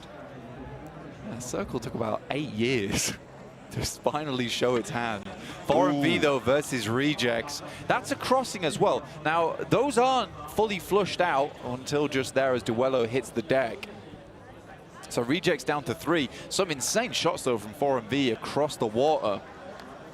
Aki Cyber did make their way across earlier on. They were just north side of Tambang, playing over towards the dock side. That was a quick and speedy rotate, but it's alongside with Enigma Galaxy, so you'd expect these two teams to come into contest rather soon. Potential for Enigma Galaxy to just try and stick to the coast. It depends where Aki Cyber are looking to push away from them. And up north, LGD. Nongshim Red Force, the team that dropped with LGD in Ruins, who did not disengage from the fight. They are a little bit behind the queue right now and will have to fight against 4MV. one of the big hopes for maybe a top spot here at the PMGO. And at the moment, he's lying in wait. It's Tizzy with the DBS, the M4 in the back pocket. But 4MV know what's up. You can see the nades are cooking. Rufus with the first. Launches it around. Should be good on the cook, but a lovely reposition from Tizzy. Dodges all the damage. Nothing to be seen. Footsteps, however, heard. Rufus with a second, but look at the off angle from XZY. Over towards that riverbank there. Finds the knock onto Rufus. Isolated in a building where the stilts will expose you if you try and crawl away. And maybe going for a crawl back towards his teammate. Zjol potentially able to get this res or top even, depending on how fast he can get away with this. I'm surprised they've let this cross happen. Yeah, it's a hilariously bold cross. I mean, fair enough to Rufus. I think he knows that during that small moment, he's got to crawl there. But for Nongshim Red Force, very, very well done. Disciplined too, and they catch him just as he's heading into the building. At the same time, bait out Zjol with that one, but it's Doc you've got to worry about. He is always on the ball. And now Top has to hold the line for his teammates to roll around the side. Doc strafing over this high ground. He wants this fight. He wants this face. They are lined up for him as well. And two players go down now for Nongshim Red Force. The res can happen on the inside, but Doc's super, super low here. XZY can't connect. The first aid goes through, and Nongshim Red Force cannot handle him on the high ground. Zjol's up in the meantime. Top with an aid around the side. Doc finds Binny as well. That's the flush coming on through. Two players now for Nongshim. Looking to try and push through the players on the inside, and the first is good. Looking for a second as well. Zjol will fall, but Doc has more to say. Around the edge. Finds the first, but the second just too much. Doc to Doc. And it will be Nongshim Red Force to stay alive. Some Doc-on-Doc action. Always good to see. But to be honest with you, it is such a treat getting to watch Doc play. Yes, he makes some very aggressive maneuvers. Sometimes they don't work out, but it's just the sheer confidence you can have in him to make those flank angles work so well. All things considered, I think Nongshim Red Force played that fight out pretty damn well, to be honest. So very, very impressive there. But for MV, they already showed some real bite in this game, taking shots over towards Reject earlier on and then forcing their way into those late areas of the circle. Take a look at that replay. Oh, we're getting a cheeky look at the spray down from Aggressor. Oh, look at that spray transfer there from the 721 Aggressor. Nicely found. But this was a crazy sweep out wide from Doc, right? Able to do so much work. It's so unfortunate they couldn't quite hold the inside down for the rest of the team. Yeah, overall, I think that the tiered player style there, play style, where you had one player further back and another player on the actual frame of the door, it creates this really awkward area to play inside that building. So it's very well set up from Nongshim Red Force. And I think they did have all the cards. They were jumbled and shuffled up a bit as soon as Doc burst into the room, but it was handled in the end. The 721 aggressors up towards the top side of the mountain will have to come down. Camp Alpha, currently one of the focal areas. As we move a little bit further towards that north side, it is Loxy playing in that position. Lil Boy catching Nepex on a rotate. Domain very low there on the bleed out. Can be rezzed. I think they're running for it. Giving it the old sprint. Just about tacking that in. Nicely done. Black Esports and R8 clashing in the meantime. Two players down for Black Esports, and R8 seem to be in control of this. Aussie on the outside now, last to stand and swept aside. R8 with all four players alive. Keep things going on the northwest side. That is a huge amount of latitude they've been afforded by removing Black Esports. Yeah, prelims, oh, it's very scary, very spooky, you know, it's very difficult for R8. You come to the finals, you're against some of the best teams in the world, suddenly R8's fine again. I don't know if it's a pressure thing or what, but for R8 just to step into the room and be like, yeah, this makes more sense to us. I know these plays. I've seen these plays before. Nade's coming through, Lil Boy under very much danger. Oh, does go down, and so does Lorazin. Floor in the back line there, trying to hold off against Nepex, and you can see Diego up the top of the hill for Influence to try and hold out the angle. Rex has been knocked, but Diego, stage 4 circle, will start to tick, will start to do damage. Mukesh not lined up, does eat one round, but not going to be much more than that. And now position's given away. Reject off in the distance can third party this potentially if they get an angle over the cliffside. But Diego just keeps ticking down. He doesn't have the meds to play this, but Mukesh falls as Floor launches one forwards. A nice rock up into the sky and looks for more as well. Yeah, right now, Influence Rage really struggling. Law last left alive. Yeah, I don't think Reject has any angle to look at this. It's up the hill. So Nepex and Influence Rage currently locked in this one. But Law last alive. I think for Nepex, though, this is probably the smarter move, is just to try and get ahead of the issue. I don't think they have an exact read on Law's position, but the blue will push him in and over the top into those sight lines eventually. Ooh. You only have two players, and he knows where both of them are. Law with a chance now.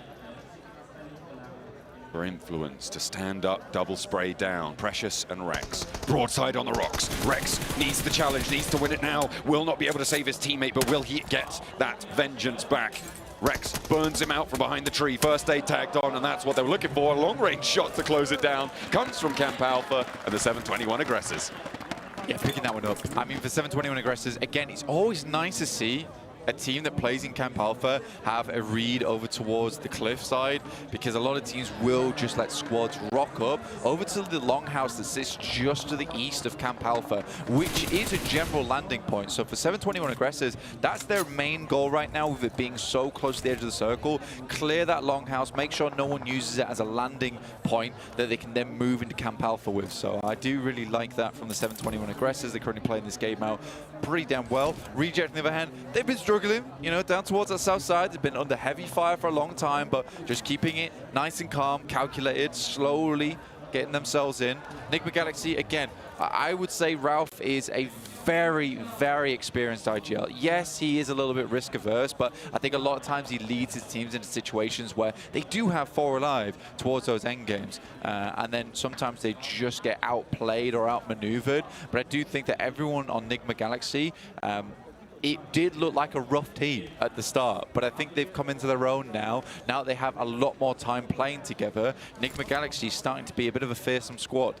It felt like last year was Ralph's year, right? Like he really started to step up towards the end. A little bit shaky in the late parts of PMGC, granted, but they were still there and they were still in that conversation, finishing very high up the tables, right?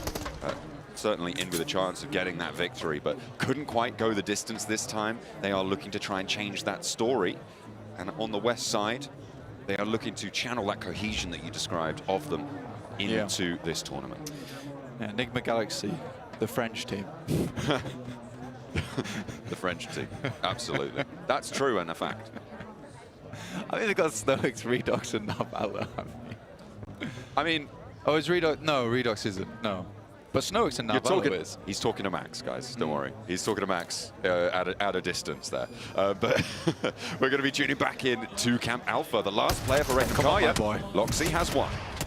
Now he needs to find the next 3. A 1v4, I mean, if I expect it from anyone, it might be from Loxy. A flank out wide, you've got to be worried, and that's what they were looking for there. Spidey swings on to the outside, and that's exactly how you need to play a 1 versus 4, right? Just play that off angle, force him into a corner, and barrel-based fish shooting, it's yours. Yeah, I think for Loxy, it's a difficult situation to put himself in, especially because the circle moves away from Camp Alpha as well. I think he could have lived there for a little bit longer. Varanic currently holding this ridge side that Reject really wants to just play in towards. And again, if the circle stayed up towards Camp Alpha, this might have been a decent spot to play in. They were taking shots over towards Go earlier on, so it's now just Varanic up. But that does draw attention from LGD as well as Aki Cyber. Yeah. Never mind, Divan's going a bit crazy. He's got a little bit of an answer. I thought it was interesting, if you guys were watching before the show, they had a little VT describing how Reject's attitude is shaped towards this tournament. They are defending champions here at PMGO, right? They're coming into this tournament and they have the attitude of, we're not defending, we're trying to be the one again, right? They're trying to achieve that top spot again. It is not about a defense, it is about keeping that momentum forwards. But unfortunately here on Sandhawk, they haven't been able to do that. Certainly not unscathed. And they will go down here in 7th with 3 elims. I mean, top 7, 3 elims, not bad start. R8 though, again, they come to finals, it feels like suddenly they're like, oh yes, this is actually the main. We do need to actually switch it on now. Let's get the backup generators going. Yeah. And work this one through. Great position they have on the western side. Good shot up towards Narbalo as well. Ralph is struggling. No, can't quite get through. LGD are there. So much damage pouring on in from R8 as well. With 8 elims, R8 sit atop the pack in the best position. Or, well, arguably one of the best positions in this next circle. As GOAT quality go down next. And it is quite interesting, right? Because you look at a team like R8 and you think, are they just going to perform so much better here? Because sometimes when you're used to the quote-unquote perfect plays, you forget how to be a bit of an idiot sometimes. And maybe that's what we were seeing back in the prelims here as Enigma Galaxy go down. It's a good readjustment as well from R8 because they were all sat on the western side of that compound, and it might have opened up an opportunity for the 721 aggressors to all crash over towards that eastern side. Now they've even put even more focus over towards the east because they realize that's where the majority of the teams are. Nasty nade from Mau over towards the top side. Naki Cyber blasted apart at the seams there. A double elim coming on through from Mau. The PEL happy with that one. 6 elims already, and we have our 3 final teams. The 721 aggressors, hometown heroes here in these final circles. Got R8 looking for a little bit of redemption after their performance in the group stage, and LGD going to try and prove PEL once again on the world stage. Yeah, PEL had a little bit of a fall-off, I would have said. But recently, they've been getting a lot better in terms of those international events, or at least adapting to. I think that's probably the better way of saying it. The fact that LGD is actually starting out strong is a very positive sign. Because usually, I think the running gag was that the PEL teams are day 2 teams. Yeah. So this is really promising. This is very, very promising. I like this from LGD. The 721 aggressors, they don't want to move too much here. They know there's a high possibility that this could move away from that compound, pushing R8 into a more uncomfortable position. There's still another zone to go before we hit zone 9, and it's fairly open ground around R8. Okay. R8 win, I think. I think it's safe to say they are in the control of this final circle. LGD seem to know that, and they want to dispatch the 721 aggressors. But how do you crest this ridgeline? Marth steps up, spray down, but he's not connecting. He empties the magazine into thin air. However, Mau gets the nade from the low ground for LGD, not quite finding it, and Marth backs off the hill. What on earth, Marth? You've got to hit those shots. That is not great. Not great at all. In the meantime, 721 aggressors have been absolutely obliterated on their side. Yonik doing his best, looking for all of them. Does get it with the help of R8, and Yonik continues to move out. And it will be the end of it there. R8 taking the first chicken dinner here in the Uzbek finals for PMGO. Really, really good stuff there from R8. Obviously, the dice was tossed, right? The die was cast right at the end, purely off the back of the circle, moving over towards that compound. I think it might have been a different story if the 721 aggressors moved slightly earlier, whilst R8 was occupied with Enigma Galaxy. And it's just one of those things where you don't make that call soon enough, and the game just gets out of hand at that point. R8 with the boys in the crowd, getting that support. Pretty annoyed about that one for a chicken dinner. I mean, to be fair, Marth had a big whiff in those final moments. I think it's safe to say, even though it was a chicken dinner, that was a bit of a weakness, right? There were 2 players completely open, not really moving that quickly. You should be hitting that double spray down 9 times out of 10. That was that 1 out of 10. He needed that high five. He really did. He was looking pretty upset in that moment. No. But yeah, I think they should be happy with that win. Obviously, bit of a whiff on the crest. And I think that more than anything, the reason that's so important is purely because those are additional eliminations that you could be taking away from yourselves. And with the smash ruling, the more elims you get, the closer you're going to be to that goal. Because yes, placement points are good, but you're limited to 10 at the most per match. I mean, it is an excellent thing. If you go into day 2 with 80 points already, you can end it right there and then, right? You go in with 79, you miss that by 1 point. Yeah, you have to play again and then win a chicken dinner in order to win via that smash rule. So it can all come down to single points. But either way, R8 do find a chicken dinner and a very healthy points tally there. 12 elims, meaning 22 points to kick things off. They're already a quarter of the way to breaking that smash barrier. Yeah, 25% done. So that is very, very important. Remember though, everybody, no smashing on day 1, okay? We got to wait till day 2. let's head over to this stage with Barney to interview ID7. I've got Ida from R8 Esports here joining me on the main stage. An extremely impressive first map of the main event. That's got to ease some of the nerves. You had this really clinical push from the edge of circle all the way through to the compound. It was like textbook PUBG Mobile. It seems like everything's clicking into place for you guys. How you feeling?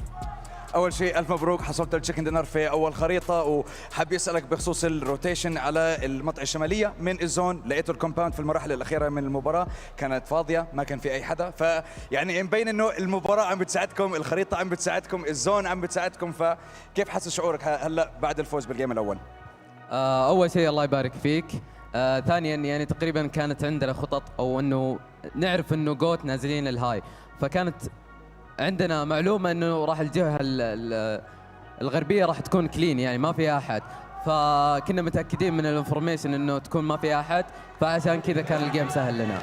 So we did a lot of studies, we did a lot of research, and we knew, for example, one, when it came to GOAT, they were going to be focusing on the northern side of the circle, and that the western side was going to be completely open and completely clear. So we trusted our instincts and our decision-making. We found the compound, and it was just easy from there. I can confirm that you were the MVP of that match as well, so congratulations. But I've got another question because we spoke yesterday on the main stage and you told us that your hot drop was not going to change, and you changed it. What happened? Why did you decide that? ليش تغيرت النزلة باختصار؟ امبارح حكيت لنا انه ما حتتغير واليوم تغيرت، فايش اللي صار بين امبارح واليوم؟ تقريبا يعني هو مو عشان التيمات اللي نازله معنا امره بسيط يعني لكن حتى مع التيمات اللي تنزل معنا في تقريبا 3 أيام قريبة مرة منا فحتى لو فزنا بالفايت هذا راح نموت من الثيرد بارتي. So it wasn't just about the teams that are going to be dropping with us in our drop spot, it was also about the fact that there's multiple teams surrounding that area as well. So even if we did manage to win the fight at the beginning of the game, it's going to be very difficult for us to escape with multiple teams surrounding us as well. Well, I mean, let's face it, you made the right decision because you got a chicken dinner to kick off the main event. Congratulations. I'll let you go back to your team. Thank you so much for joining me in this interview. And for now, we're going to continue main event, day number 1, by heading back to the analysts. That's why sometimes putting your ego to the side is rewarded in a massive way here for RA, being able to clutch up the first win. The split from this team, by the way, once they got into the compound, were insane. Every step of the game, going from, like, of course, the drop location, Logan and Paradise Resort, the way they're playing edge northwest, and then as you talk about the compound here, that 4-man split in the compound, having one playing every single angle is, I don't think if there's a particular name for that, but I call it a collapse comp. And the reason why you have 4 angles covered, the moment you have a team coming in and interacting with that one player, everyone collapses on that single player to just kind of defend that specific corner of the compound. And off the back of that, they defend it against Enigma Galaxy, get the game-winning position, and get the chicken dinner, especially thanks to Ida, that has been just so clinical yesterday, and now finally in the first day of the main event. Absolutely, and the other thing I want to point out about RA is they were one of the only ones, if not the only one, to see that that compound was free. We were talking about it during the game, right? Everybody around them was kind of like, I don't know, man. It must be taken, right? We're not going to go for it. R8 were the only ones to do so, and that won them the game. I wonder if any of the others could have won if they had done the same. Unfortunately, not a lot of teams had a good scouting angle, and Skaton sent it in, got the information, it was free, and off the back of that, they get one of the best compounds in that circle. One team that did seem to be setting up a great scouting position, and that possibly could have ended up winning the match if it wasn't for a circle shift, was Enigma Galaxy. Yeah, I feel really bad for Enigma Galaxy, honestly, though, because they did such a great job. I loved how they played this game 100%, right? They were careful, they were safe, they played it quietly, but they weren't frightened, they weren't hesitant, nothing like that. They were just playing it very smartly. You had a quick rotation, you had them scouting and moving. There was that mobility that I love to see up along the western side of the coastline, and they were looking for that high ground. Unfortunately, like you said, Seven, the zone just completely messed them up, and I don't blame that for them at all. Would have been one of those situations where you would have wanted them to be a little bit closer and maybe make the push, which ultimately they ended up making that push through R8? I don't know, honestly, I really don't. It's so difficult to figure out what to do in that situation. I would have to really do some serious VOD review to understand that. Yeah, I think that they're a little bit scared also of the option that if they do crash onto R8, then LGD is going to third party, and no one really wins in that situation. You want to delay it as much as possible. I get it, but I also want to echo what John was talking about during the cast there, which is that Rauf, I feel like, has stepped up heavily in the past year. 2024 was like one of his best years as an IGL. And sometimes you have games you just cannot win. And unfortunately for Nigma Galaxy, with the position R8 had, I think this is one of the games where the top 3 is as far as you can realistically get in a match like this. But you know what? They still gave themselves at least some placement points. No eliminations, though. I hope to see some going into the next game. Showing what can happen when you take control of a compound there. Mar did end up scaring us a little bit. They end up with those 22 points. The 7-1, though. We saw them getting, once again, early fights throughout this map. The 7-1 went up against GOAT, and luckily for them, that strong power is working for them. Yeah, it absolutely is. We like to see that aggression right out the gate like that. It makes them not hesitate when they come up against these global teams. It's super, super easy to kind of get that mentality going there. But they were good. They went forward with it. And as you look over onto the leaderboard on the second time, we got Black and Helion both with 0 points there. That's a little bit rough at the start. I mean, talking about rough starts, I'm looking at 4MV there with only 2 points, and it comes from elimination. I talk about that? I don't want to talk about that. Max, I talk about Max. No versus Nongshim You Red have Force. permission to talk about 4MV. To be completely honest, in that fight, Nongshim Red Force just had way better positioning and synergy. It was as clean as it could be in that exact situation. We were talking about the angles in particular. There are 2 players of Nongshim Red Force in the building and kind of clearing the door frame. One player pushes. Even if a player gets knocked, you have a player to back it up and then go for the reverse knock. So Nongshim just completely outplayed 4MV in that particular engagement.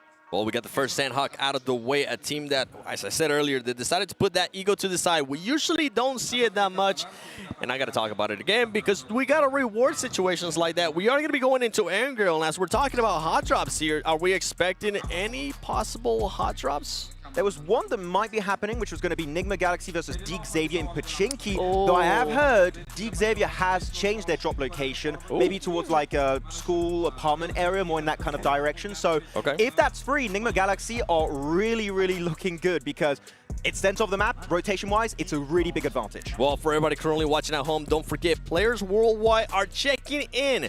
Open the World of Wonder map and enter map ID. That's going to be showing on your screen right now. Immerse yourself in the full panoramic experience of the PMGO Uzbekistan offline tournament without leaving your home. Start your virtual venue tour now. Imagine if there was like little models of us right there. That'd be actually kind of cool. That would be so adorable. I would love that. Can somebody make that? And I will be give so me the short, code, but please? nonetheless, It would be 1 pixel high. 1 pixel. Well, that's I'll take it. Seven's real height, That's so, like, At least make it 7 pixels. Yeah, make it 7 Nonetheless, pixels. It's still not a lot. It's still not a lot, so that works.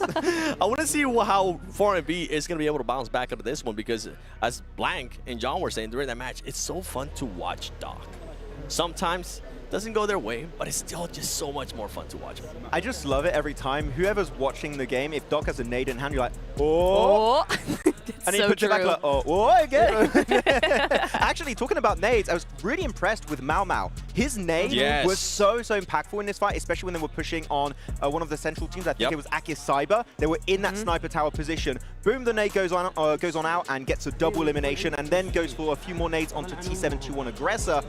Hey, maybe Chinese Doc right now? Like, he's been looking pretty crazy that first game. It's just 1 game, though. It is just 1 game, but looking forward to the other games. There is another great nader that's coming into this competition at this stage, and it is Peregrine from Dick Xavier. He is noted for his excellent nades, and so when you put that together with Doc and then with the other great nades that we've seen from the prelims and the Uzbekistan finals, it could be quite interesting for the next 2 days. Sadly for them, we weren't even get a chance to really see them throughout that match, right? They ended up with an early fight between themselves, DX and Regnum Karya. It didn't go their way, but it might be different here on this map. Yeah, it might absolutely be. We'll have to see. Maybe there's a little bit more room on Erangel for those nades to get a little farther, a little bouncier, you know. Maybe Sandhawk is just too cramped, Max. I actually have a really big new positive point I want to make about one of the Uzbekistan teams here. I want to talk about T721 Aggressors. Yes. Their scouting on northwestern Island Mountain was actually on point. They saw the big flow of teams coming from the southern side, understood, okay, that's a fight with those 5-6 teams we don't realistically want to get involved with.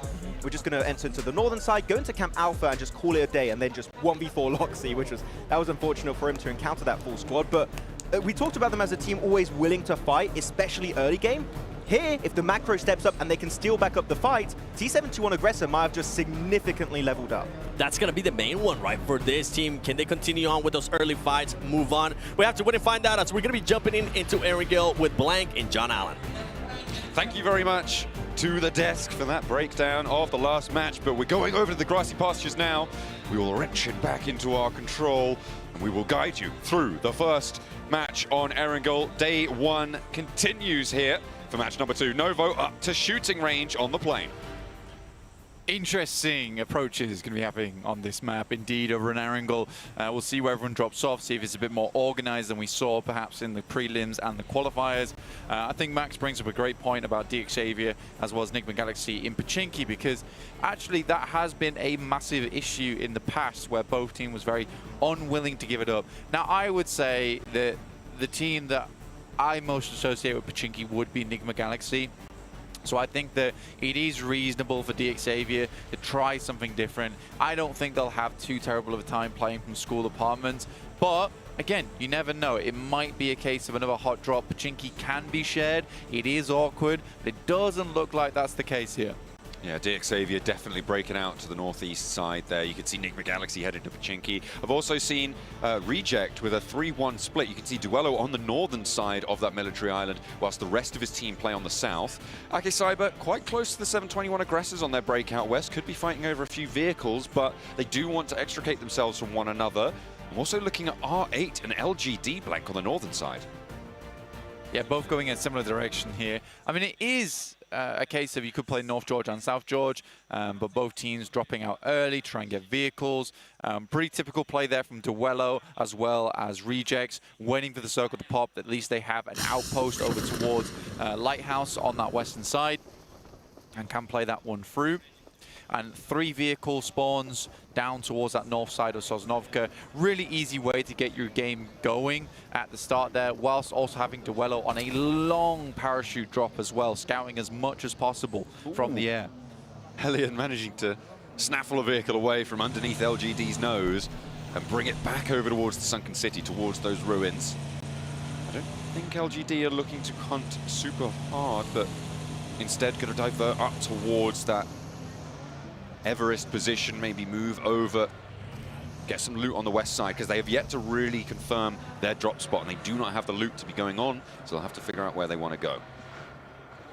Yeah, for LGD, weird one right now, because understanding where they want to play next is a bit odd. I think they should know from watching the prelims that GOAT likes to play Gatka.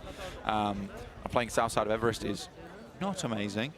They could head all the way down towards Primos if they wanted, but you'd expect them to have moved much earlier, so now Hospital's potentially an option. Yeah, right now, very, very strange.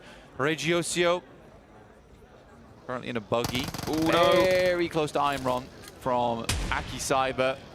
Okay, luckily the spray down from the Micro Uzi doesn't fully connect there, and the double barrel doesn't quite have the quick swap to find Reiji on the way out, but maybe Force can find something. Hops to the back seat of the buggy, but loses momentum and allows Reiji out of there with but a scratch.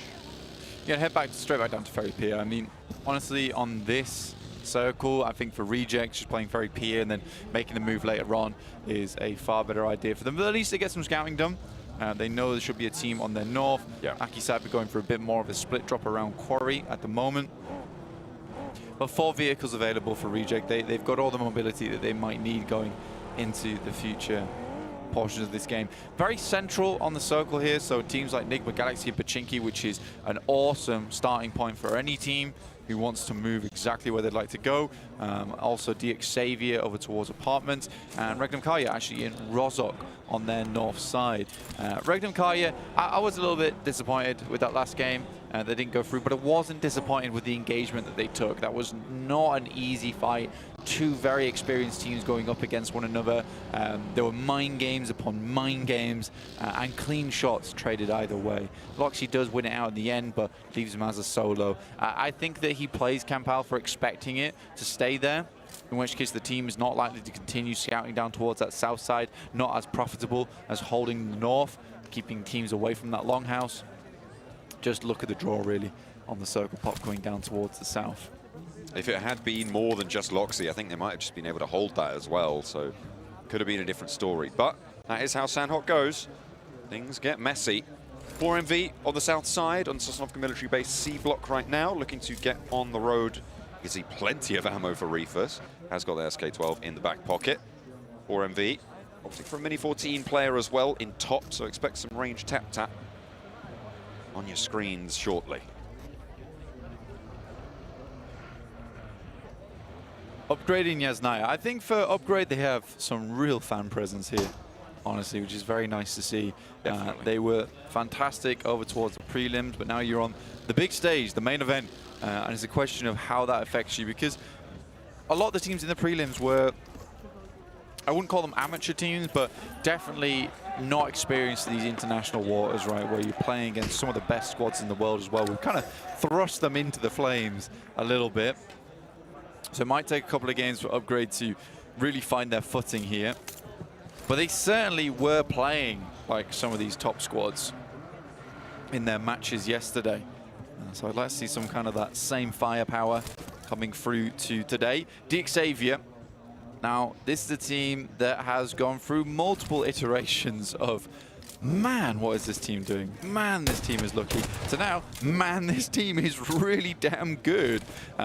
They've had some strange iterations in the past, but I think right now it's very clear that Xavier is one of the best teams in the world, 100%. Rematch.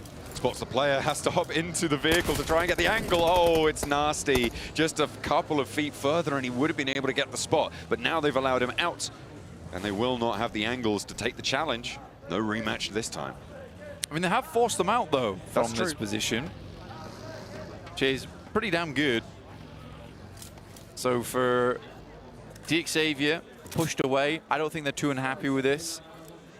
Recoalescing over towards apartments, a little bit more central for them as well. So apartments currently with only one team inside of it. It can hold more than that, and we have seen that in the past.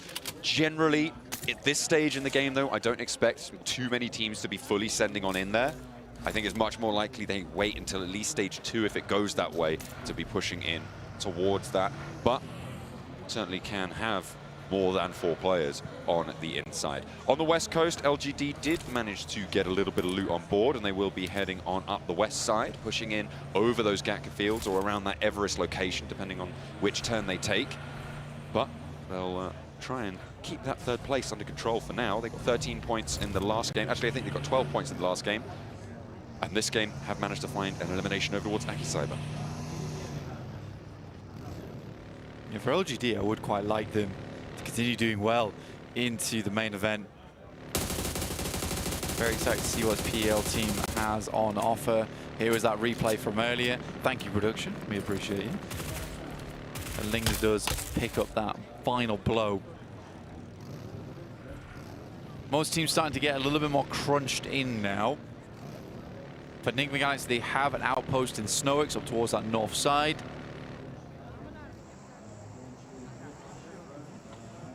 The only really teams that haven't moved all that much is probably the 721 Aggressors, who are playing down towards the south, who may come into contact with 4MV fairly soon. Now, Goat very happy with their small adjustment over towards the eastern side. That sits them very central here on the circle pop.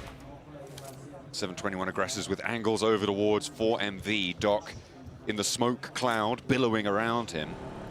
There are off angles being established. Yonik getting a little bit bold with this one, actually, to go out to the north side and try and take that off angle against what is arguably one of the strongest teams in the lobby. And see if that's going to be effective. The 721 Aggressors wanting to push a little bit further north. On this rotating, Aggressor spots someone out in the field, trying to swap to the backseat of the buggy. A little bit too bold, and he ducks him down. Doc, though, is away, and Ziol in the driver's seat. Yeah, I love just poking and prodding happening in this match. Again, Smash rules do change things quite a bit because you don't want to fall behind all that much, because creating a buffer today is more than just giving yourself safety for tomorrow. It's putting yourself in a position where you could end tomorrow early, potentially. So teams desperate to continue on with that streak, and that's doubly now important for R8. Team who's looking for big success here in this main event with 22 points already accrued here. Getting a 2nd strong game here on Arangel, back-to-back from Samhawk. Ooh, that would be so lovely for them. Take a lot of the pressure off A little bit low on ammo for Aggressor. Going for these spray downs towards Aussie, though. I'm sure there's still ammo in the pockets of the rest of the team as well. Two teams nearby. Don't let the minimap fool you. They are a similar color, but 4MV sit right next to Black Esports on this rotate. Playing on the inside, and 4MV regrouping to their position. And Black Esports going to divert around it. Yeah, he's pretty awkward in terms of the terrain here. So much field down towards that south side. And with plenty of teams actually playing down towards Sosnovka and like a farm split across towards Ferry. Not split between farm and Ferry, but in terms of the teams spread across that southern coast. I get it. Yeah. I'm on board. So yeah, it's pretty cramped in. And in, like I said, barren fields. LGD rolling up the hill towards Duello. Lings leading the charge, spots one. Regiocio in the back lines here on the building. Will try and hold the line. Lings diverts around the edge of this building. And it's going to be the first knock going through for Mau Mau, but it's traded on Duello on the off angle. Mau Mau looking to move forwards, and Duello's the next to go. This guy's on a tear, but he's lined up. The 1-2 spray down. LGD have two players in the dirt right now. They have taken a little bit of retribution, and it is only two players active for reject on the refrag. Divine up the top of the hill, has a nade in hand, getting the cook on, and looking for Afu on the side of the monster truck. Launches it, worried about that push, and I think they're just going to disengage from this, Blank.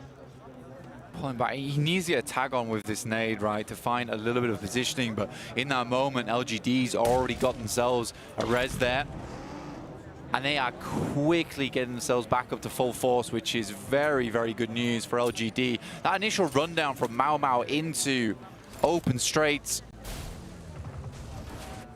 Dear, little kerfuffle there. Apollo getting flushed out, and Black Esports actually now on this western side could potentially be trying to third party this. That is how we were seeing them play repeatedly, Blank, going for these third parties, but LGD are regrouped. They have been able to find their feet again in this situation. Nades over the top, Molotov there, nades in hand for almost everybody in this scrap. You can see LGD establishing the line. Lings spotted, backed off the angle, needs to get a little bit of healing done, and Black Esports not yet to find the full opening. It could have been pretty huge there. But a very good disengage from LGD. Drop the Molotovs, drop the smokes down. Set themselves up for a little bit of success. And Black Esports, this is what they do, right? They come in, they try and find themselves a third party. And I think it often leaves them lost. For LGD, again, these teams at the upper echelons of PUBG Mobile esports are very quick and are able to disengage. They won't just let you run you down. Enigma Galaxy on the hold. Will be able to pick up the point over towards Reiji, and Divine now wants the challenge as well, but it'll be good for Narvalo. Redox needs to hold it together, maybe not able to do so. Divine on a 1v2 push with the advantage on the health bar, but they're both shotgun wielding, which means that these pops can go either way. It is just a question of who's on the money. Fortunately though, Divine manages to find the first. Enigma Galaxy, they're now playing as 3. You're pretty unhappy with this one. If you are Enigma Galaxy. A big split for them right now. Divine's in the building with you. Redox heads towards that top floor. Aki Cybers made their way in over towards the storm drains. Imron currently playing on the outskirts of Pachinki. Good scouting position, but Enigma Galaxy's nowhere to be seen. Off in the distance, they were playing this 2-2 split. I think they were comfortable to hold the one, and Divine gets away with a sliver of HP on that initial knock and sends Redox packing. Losing Narvalo, not ideal. Their 2-2 split that they're holding is really wide right now, and Aki Cyber sit right in the middle of it, so no chance of assistance at this stage. I wouldn't be necessarily too displeased if Aki Cyber decided to try and push into this, but 2 solos, is it really worth displacing yourself from that sort of border position? Maybe not, but you would allow another team to do the same, pushing on into the settlement. Pachinki is getting a little bit more focus as the circle closes and closes. The next zone will fall, but it is out to the northwest side. This is good for GOAT quality, and the team's out that northwest edge. That's Black Esports, that's Hellions.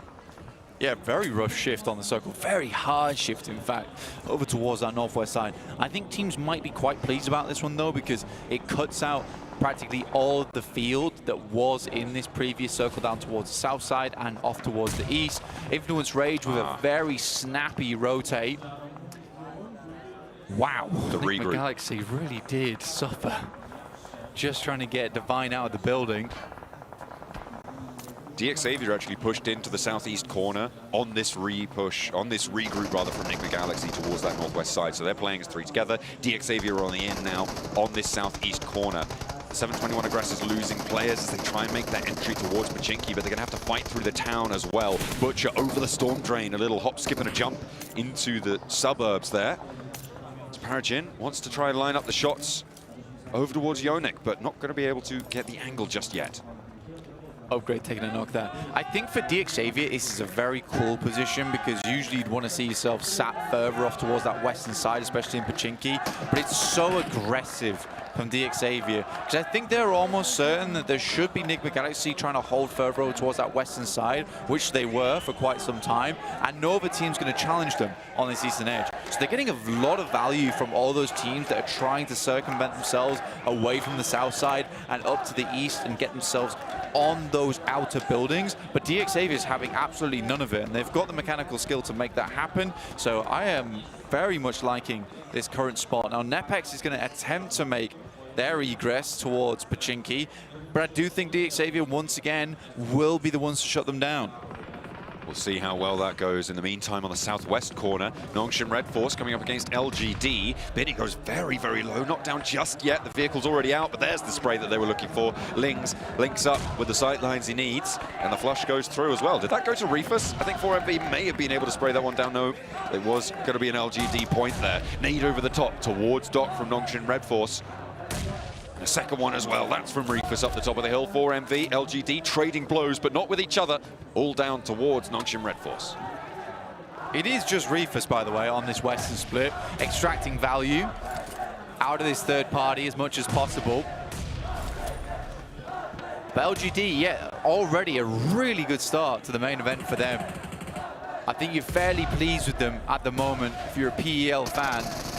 Again, the PEL team's always very slow to start here, but right now they have come in swinging. Look at this regroup from 4MV. They know this fight is about to pop off and it's drying up in terms of Nongshim Red Force. There's only one player left, so now's the opportunity to try and challenge LGD whilst they're already on an engagement. Mao Mao here pushing up to try and suppress that rotation. Xian goes low. Tizzy, though, is felled fully. So now it's a 4v3 as 4MV have placed 3 players out this way. Top is still at the backlines, but remember, he's got that Mini 14 he picked up earlier, so can engage from range and give assistance where it's needed.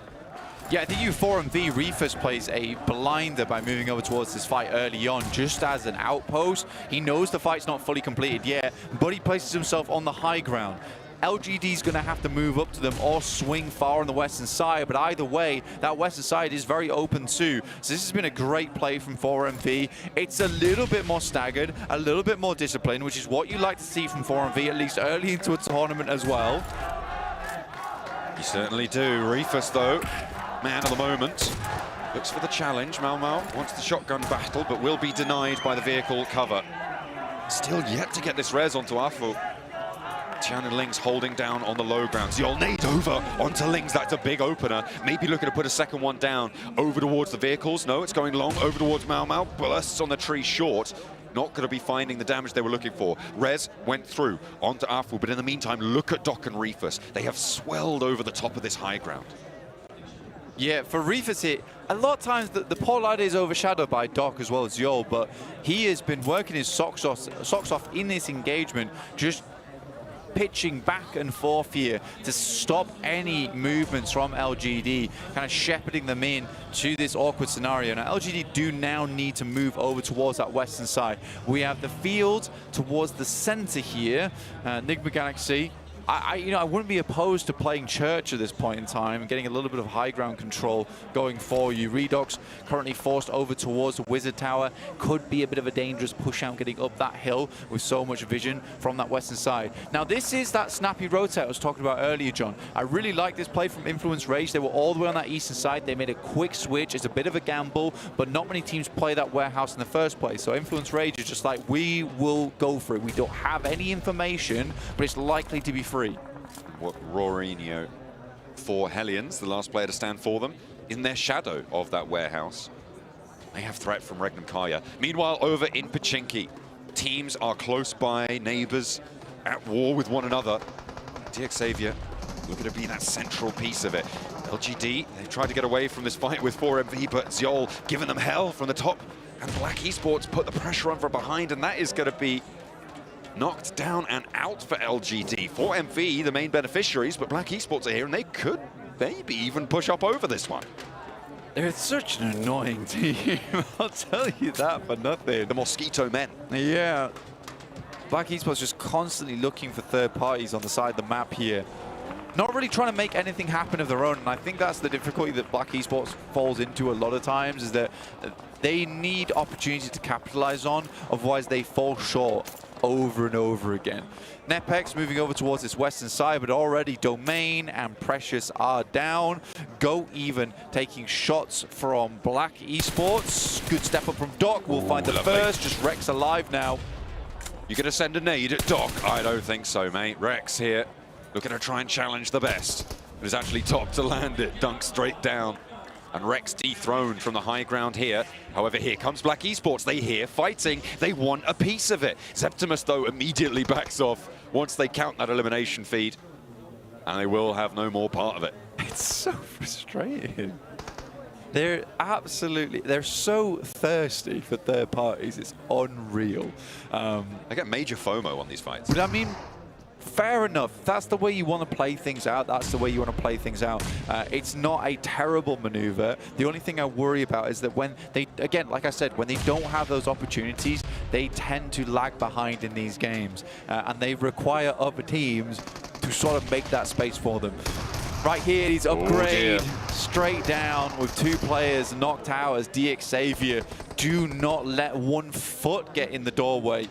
DX Xavier so clean cut on these fights, Blank. They are just in control. Whenever we see them popping up, it seems like they've got something to say. It was only Regnum Kaya last game who were able to go toe-to-toe, and that is one powerful way to play. Goodness me. Okay, finally, Black Esports wants it. And 4MV, not going to be able to withstand. So, there you go. Black Esports, that wasn't a third party, Blank. They actually engaged that fight. Yeah, well, they made it hard for 4MV.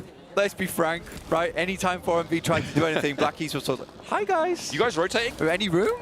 Any room for... You guys, can I come? Can we come along? Yeah. Oh, we go to Pachinki? Oh, yeah, we're coming. Yeah. Absolutely third wheel of a team. They're Big time. So, a little bit awkward, but they do take the fight to 4MV. It took a little bit more than I expected it to, but again, it is 4MV, so I forgive Black Esports for losing a couple of players. Last player there from Upgrade, Rusum will go down. Here was the replay. Good initial spray from Zyol. I mean, goddamn. Wait, was it Septimus on a... No, okay, Symphony was there, but they were able to get those knocks. A couple of even trades, and the fact that all 4 of Black Esports survived that is kind of nuts, though. This is huge, by the way, because like I said earlier on, for R8, if they can put another big game up right now, that sits them so incredibly safe here in the PMGO to start things off with. However, that's 2 knocks all down already. This is where Marth cannot afford to have another big whiff like last game. Ooh, and but it's that just is the nade that you were looking for with the help of Ida. All right, keep 4 players alive. DX Xavier not in a position to immediately go over this one, but maybe Influence are going to swarm over this. You can see them rotating in. They're moving fast, Blank. They want the fight. 2 players are up. No, sorry, 3 players are up. And actually a beautiful hold-off and a third-party pick-off goes through from GOAT quality on across the way. Marth holding his nerve, and R8 may be able to get all 4 alive. Influence in the meantime, they're into the church. Law goes down. R8 surviving this is insane. Yeah, it's unexpected. And honestly, a great play from Influence Rage. Being able to backfill on this fight is awesome. But GOAT were taking shots earlier on, so they got caught up in the treads of other teams' tires as they moved into this one. Dear. Prestige goes down first. It's still looking rough. Little boy with a nade outwards, just half damage, but won't quite get that knock just yet. But it does soften them up. It felt like R8 should have been down and out a lot earlier than this one, but he's on the inside now, and Diego has to vault back into the building where R8 now hold. No, they've hopped out into their vehicle. Diego has got the shotgun around the windowsill. Will be good for 1 and 2. Line them up, knock them down. Influence Rage, roll on in. Diego, a crazy clutch there from him. 6 eliminations so far. But for Influence Rage, both of their snappy rotates that they've made this game, very, very fun to watch. And I think overall for Influence Rage, they should be very, very happy with themselves this game. It was 2 very heads-up rotations. First one was little to no information, but assumption work. The second there was quick thinking on the fly. Circle moves horribly down towards the south, and Black Esports, you know what? They have a great chance now, actually, at a chicken dinner. They absolutely do. I mean, they have 5 elims right now, paling in comparison to DXavia's 10. We'll see if DXavia can clean out more. They've got 3 players for Enigma Galaxy to get through, 2 from Influence Rage, and across the way on GOAT Quality, there's 3 more who will be taking shots on the open ground, but they have to move as well.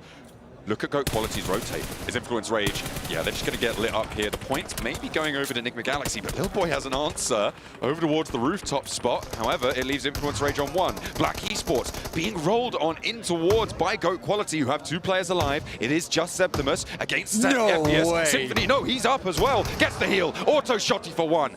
Bernati into the smoke, looks for the heal, and Symphony the last to stand across the way. Blank, no matter what happens, this position is severely diminished. A big nade on into the smoke, forces this fight out wide, around the edge of it, ducks down behind the buggy, but it's a sliver of HP. The spray down is good, and GOAT Quality dismount Black Esports, but just in time for DXavia to play into 2 now, instead of 4 across the field. I mean, Black Esports had all the time in the world to deal with that one.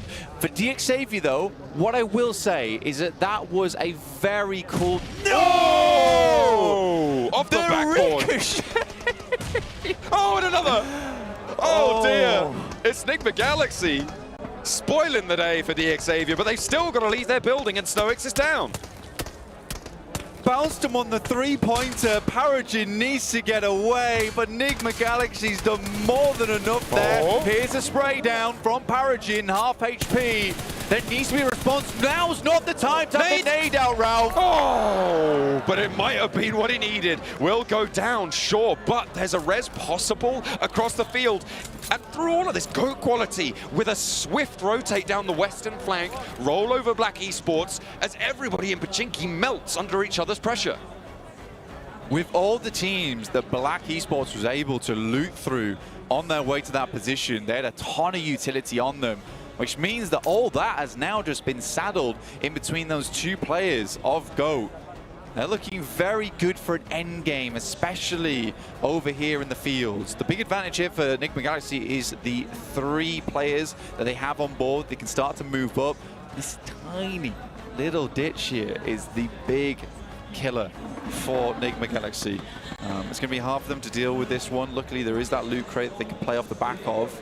The container as well, out in that field, you can see on our perspective on the main feed. That blue container gives you a little bit of hard cover, but it's hay bales, it is that loot crate that you mentioned, it is that container, and maybe a little bit of terrain slope if you can find it. There's a couple of spots behind these pathways, but they're nadeable.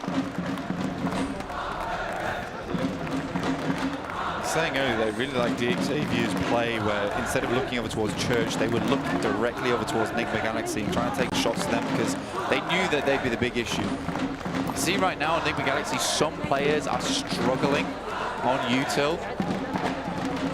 They have sent Snowix out wide though. He's got 4 nades on hand. Might want to pass one over towards Ralph. 6 now, putting all their grenades in one basket. Ralph with the blue zone at his back is forced to stand up, and that is just so much exposure. The circle closes central here, Blank, and at the moment, GOAT Quality are further from the edge, which means that Enigma Galaxy will have to move first. You can see the circle pushing in now, smoke starting to be thrown out, and actually from GOAT Quality will be the ones to do so. Ralph can use that to crawl forwards. It's isolating his sight lines as much as it is GOAT Quality's. I'm not too sure about the decision to pop smokes here. Yeah, well, I mean, to be honest, for GOAT, there is literally nothing there to hide their silhouettes, right? That is true. That's the difficulty for them. Though Enigma Galaxy should be moving up these hay bales. Like, this is very, very slow from Enigma Galaxy. The issue is grenades, right? As soon as you're behind that hay bale, you're getting naded out as soon as they know you're there. And there's no real way that you can stop that from happening. So playing out the open can sometimes be a little bit more beneficial. You can see Snowix now starting to layer in these nades on a closer piece of the ground. A lot of ordnance actually invested here. You can see the Molotov on that breakout to the right for Epheus as the smoke starts to clear. And now those path ridge lines are starting to work in the favor of Nigma Galaxy. I don't get this, because there's a very obvious ditch where both GOAT are going to be playing, so why aren't Nigma Galaxy pushing further up towards these smokes to get those ones in? Finally, Ralph. They find their confidence, but took a damn while to happen. Little wiggle on the bouncer there, not going to quite find the knock, and actually the heal goes through almost immediately for GOAT quality. Epheus though spotted with Redox on the P90. Benefiting from that great push forwards, and now Panetti pinched between the smoke and the blue zone will fall. It's Nigma Galaxy to keep it together. A little bit messy earlier on in the match, but they keep their nerve, they keep their cool. A swift kiss from Redox. I mean, they have that advantage from Pachinki, right? Because they got to play western side. Honestly, for DXJ, I was very, very impressed with them that game. Nigma Galaxy's nades over towards the Storm Drains were, to be honest, sublime, and that is very fair. But I do think I preferred the way DXavier played Pachinki over towards Nigma Galaxy. They just had that inherent advantage being on the western side there, that they could slowly push out. We'll say playing Wizard Tower for Redox was a real boon for the team. Later on, having a lot of information and being able to wrap out and being able to hold out on those teams that play Church. But yeah, it's really slow late game. But that is a second time in a row that they've got themselves into, I believe it was a top 3 or a top 5, and with this one taking the chicken dinner. So it is a successful start for Nigma Galaxy here. And what a nade into that Storm Drain as well, coming across the open ground to leave. If they hadn't have gotten that knock, if they hadn't had to be facing 3 players from DXavier, I think that could have been a different story. The rollout would have been pretty impossible, it's safe to say. So that nade play was impeccably timed. You can see Ralph with 6 elims, IGLing from the front flank. He's going headlong into this fight. Yeah, very good stuff from Ralph. I think, like you said earlier, Ralph has probably had one of the biggest improvements from a player that was an IGL, and that's really all anyone knew him for, that he was the guy at the back of the team that was pushing them forward, telling them where they needed to go. And I think he realized that he just couldn't be that guy anymore. He needed to step up and be an effective player on the team. And speaking of Ralph, we're going to head over to the stage with Barney talking to Ralph. Welcome back to the main stage. I've got Ralph here joining me from Nigma Galaxy, an impressive match. I've got a couple of questions I want to ask you. You know, throughout that game, you had Redox positioned across the road. Was it just to get a better angle or to just gather information for you? What was the method behind that? For Redox being on the sniper tower across the road, it was more of having an angle in case we get crashed, so he can shoot people from outside. So that was the play.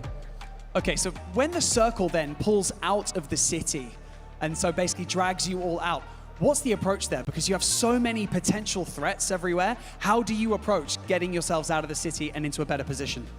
I mean, we were on the edge of the city, so we had a bit of an advantage. We just need to make sure to play it a bit slow and not play too aggressive, and just wait for everybody to come in and we eliminate them. You gathered a lot of information. It was really impressive there at the end. Now, I think that obviously you've been seeing a lot of people competing here on the main stage over the last few days. You've been gathering information. Like, how has that set you up for now being here and competing on the main stage? Do you feel like you're prepared? Do you feel like you're ready? I mean, it was good watching other teams, but it didn't really matter for us. We just prepared our own gameplay, and we're going to stick to it, and hopefully it works. Well, hopefully, I think it is working, Ralph. Congratulations. And by the way, you're the MVP of that match as well, so congratulations once again. Congratulations to Nigma Galaxy. And for now, we're going to head back to the analysts to break everything down before our next map of the day.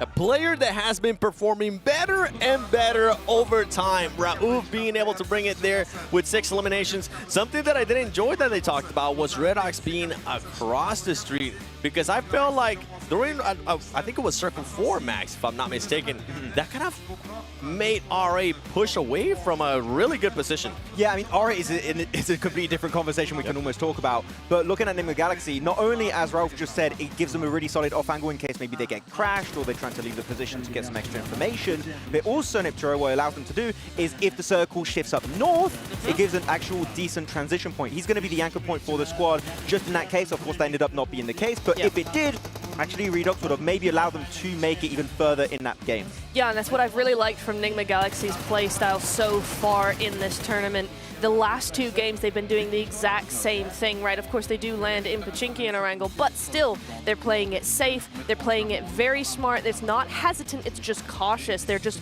biding their time and waiting, and the results are very clear here. 6 eliminations, and I think I have to do the bell. Sorry, Kalaris. Ding, ding, ding, bell of 1,000 damage. There we go. Raouf coming in there with 6 elims on top of all that. So really, really nice work from him. Another player, too, being able to perform quite well. We're seeing on the screen, Diego. Diego was popping up at church. Versus R8, actually. Yeah. Again, I talk about R8 later. I got a segment, don't worry. We will be chatting about R8. Discussing. But actually, Influence Rage, able to see that that fight of Regnum versus R8 is happening, but it's happening outside the building. So what do? Send it in the building, have natural terrain advantage off the back of that, and just force them in a bottleneck situation, allowing them to get so many DPS 1v1v1s all over the place as you go through the highlights. And actually, the team was quite interesting this game, Nitra. LGD just applying pressure pretty much from minute 1. Yeah, I really liked how they played that. Once they had a little bit of control, they really ran with it. They took off and made teams go away, right? They really held their ground very well. Shoot, away with you. I mean, that's a really nice one, allowing them to just get up and over. But yeah, it was really, really nice from them. 4MV had a hard time against them. I believe Rejects as well didn't fare too well with them as well. Nongshim also falling victim. So a really, really nice control that they were able to effect in the last south side. Look at Diego, man. The move, he's so good. He's cracked right in that fight in the church area. Unfortunately, we did see that the circle moving away from them. Influence Rage could not capitalize on that transition anymore. But looking at this finish, a little bit annoyed that so many nades. Okay, extremely annoyed and angry. But so many nades were wasted by Nigma Galaxy. I mean, we'll be able to see it in this highlights. They try and run way closer. There's even smokes to create a little bit of a line of defense, even though you technically could still get shot, but the smokes are kind of hiding that position away.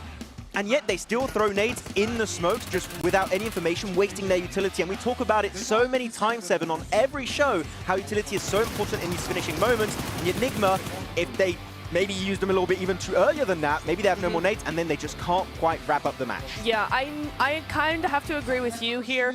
I loved how they played all of the game, except after those initial knocks onto Dick Xavier. I think they slowed right down, and that wasn't entirely the way to play it. Maybe just because it's the second game, we'll see. But for me, I would have loved to see them just pick up that pace a little bit more and continue it. Yeah, it seems a bit slow there out of that team. But as we're looking here at the match rankings, they do end up with 20 points. Good for them. Influence Rage, as we were talking about earlier, that's crazy. Diego ended up getting 6 out of their 7 eliminations. And LGD, 8 eliminations for this team. Yeah, I mean, no placement points just yet. Okay, that will be coming in eventually. But we talked about how annoying they are. They're extremely efficient at making space for themselves on the edge of the circle, right? We saw it especially early game. They encountered a Reject. They encountered also another team, I think, after that. So they're very, very prepared for these fights, especially the Mau nades. Pretty damn crazy when you do really start to pay attention to that individual player. Going on to the second page though, a few teams are going to be a bit lower. One of those teams I'm really looking at is actually Upgrade. That's the second game in a row with 0 elimination, or 0 points. Not even just elimination, 0 points on the board at all. And after yesterday's game, maybe this is just a replay of what we saw in the prelims, right? Day 1, nothing. Day 2, everything. We'll have to see. Well, after 2 matches, R8 is still maintaining their top spot with 28 points. Nigma Galaxy, after that win, I mean, you can just see them shoot up on that leaderboard. But one team I want to talk about that is barely there in 8th place, Black Esports. My goodness, I think Blank put it best, or maybe Wade did when we were watching it. That is one annoying team, but congratulations. It was such a pain looking at them play because they are LGD and 4MV are fighting. They see the fight like, we're going to third party. Oh wait, they regen. We're going to come back, but we'll come back later. And now, you weaken once more. We re-engage and we claim the high ground position. Okay, they're annoying, but they're annoyingly good. Yes, it's they're such a pain annoyingly because good. the You can't timing is fault on them. point. They claim the best position, and we talked about also, especially during the prelims, they are incredibly powerful when it comes to finding good entry points into the circle, taking the path of least resistance, and that is going to always reward you with a lot of placement points, which we've seen in the prelims. What I really like from them as well is that you're actually able, or rather, they didn't just third party, they waited for that opportunity. They saw that the fight between LGD and 4MV was taking far too long. They were just like, oh my god, I'm so bored, get it over already. Actually, let's help out. And they went for it. They saw that that was weakening, that fight there was weakening, and they took advantage of it right away. Yeah, you saw that at the end of the fight too. 4MV were just not ready to take that fight anymore. Like, not in terms of how many players were alive, they still had, I think, 3 players at that point, but they just had enough resources to maybe take a few shots, and after that, it was just not going to go the entire way. Well, I mean, we'll have to wait and see how these teams are going to be reacting. One thing that I do know is that BYD is the #1 NEV producer in the world. As part of the PUBG Mobile Global Open, BYD is proud to be the event sponsor. Learn more about BYD models and flexible financing at the booth during the event, or check them out on the internet, bydauto.com. One thing, I mean, for all the 4MV fans, everybody that's been hyping them up, I know they're currently on the second page. Relax. It's okay. Max, right? It's okay? I think it's fine. I don't want to check the comments on the Infinix device. I'm sure it's talking about me. No TikTok vertical stream for you. Guys, I'm not logging on today. There's no use to sending me a DM. Okay, all right. Well, the good thing is that we are going to be going to a break, so you know what? You'll get a chance to maybe take a look at those comments. We'll be right back.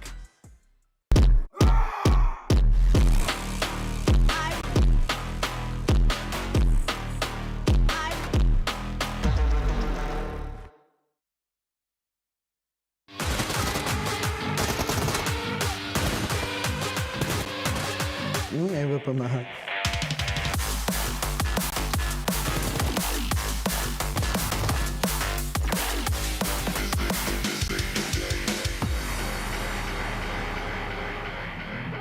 Mani o'yindagi nikim Rashidinho, Helion Gaming jamoasi kapitaniman, sardoriman. Salom, men ismim Habibullayev Azizbek, Helion jamoasida o'ynayman, rolim flagger. My nickname is Falcon and my game role is a support. Men ismim Abdulloh, men Helion Gaming jamoasi zamin o'yinchisiman. Hammaga assalomu alaykum. Mening nikim Graza, Helion Gaming igrokiman. Describe your journey from PMGO qualifiers to the main event of 2025 PMGO. Birinchi karta unchalik yaxshi bo'lmadi. Komandamiz birinchi o'yin qilib ketdi. Oxirgi o'rin turdi. Undan keyin bolalar bilan gaplashib, hammasini kelishib oldik. Bu yoqqa zo'r ketdi. Xursand bo'ldim, bolalar zo'r o'ynashdi. O'ziga yarasha hamma narsaning qiyinchiligi bo'ldi. Mana shu yergacha kelganimizcha PMGOlarnigacha harakat qildik, trenovka qildik, komanda bilan ishladik, hamma mehnat qildi. Bizni mana shu yergacha olib chiqqan oxirgi eng emotsiyali vaziyat o'sha oxirgi kartada bizdan bitta pas ketayotgan komanda bilan bittamiz bir xil edi. O'sha oxirgi plus pointni hal qilish kerak edi. Bizning kepimiz Rashidinho o'sha komandani 1-2 clutch qildi. To есть ikkalasini o'ldirib, bizni mana shu PMCL slot plus PMGO'ni lanigacha olib kelishga hissasini qo'shdi katta. Qolgan igroklar ham hammasi yaxshi o'ziga yarasha harakat qildi. Talk about how the team was created and how the synergy between each guys fell into place. Helion Gaming jamoam 4 oy oldin tashkil topgan. Jamoamda o'yinchilari juda ham yaxshi va opitli. Men jamoamga ishonganman.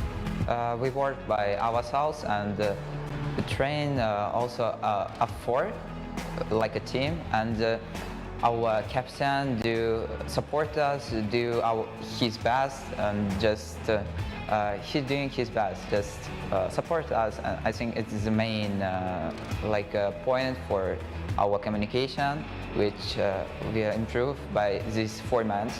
I trust him at all.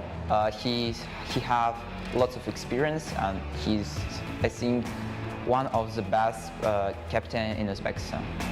At which moment during the qualifier matches did you guys realize you can come #1?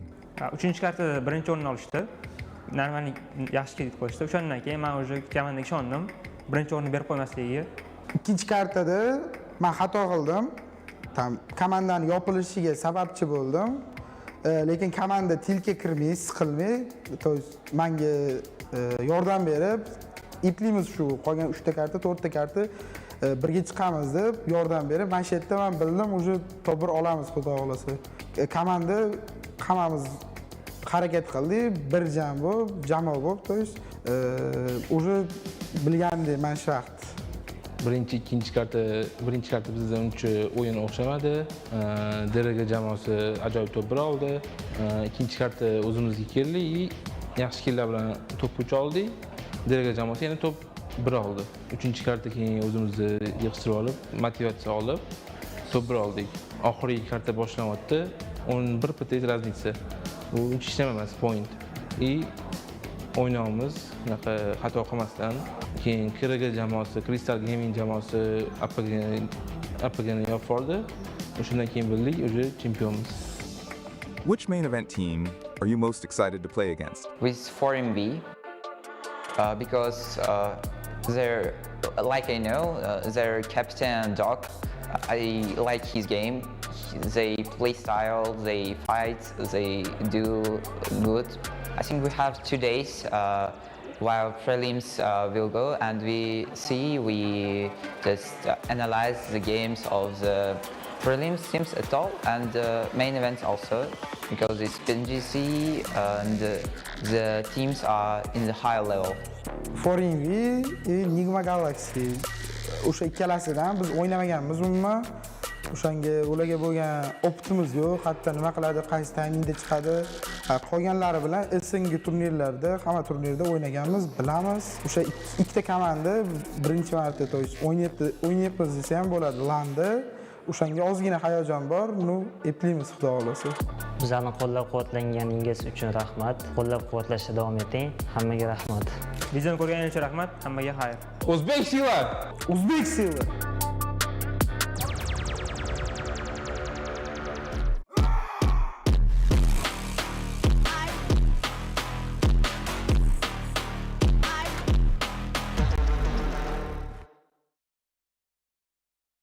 Okay. Oh, we look pretty good. Oh, sorry. We're back messing around here with the Infinix GT20 Pro. It is built for precision, pro-level speed, and seamless gameplay, being able to bring players the ultimate edge. And also, this is the official gaming phone. Oh, it's built to outplay the rest. And one thing I'm really enjoying right now is, you guys gotta see this. The vertical stream on TikTok. It's got an emoji. It has emoji? If you give it likes, it has the PMGO logo, which is really, really cool. So if you guys haven't checked that out, make sure you definitely check it out. The new vertical streams, not only just on TikTok, but also on YouTube on PUBG Mobile Esports. And make sure you check out as well, while you're at it, the map stream, because everybody wanted to be analytical over there. Feel free to check that out. We are down now.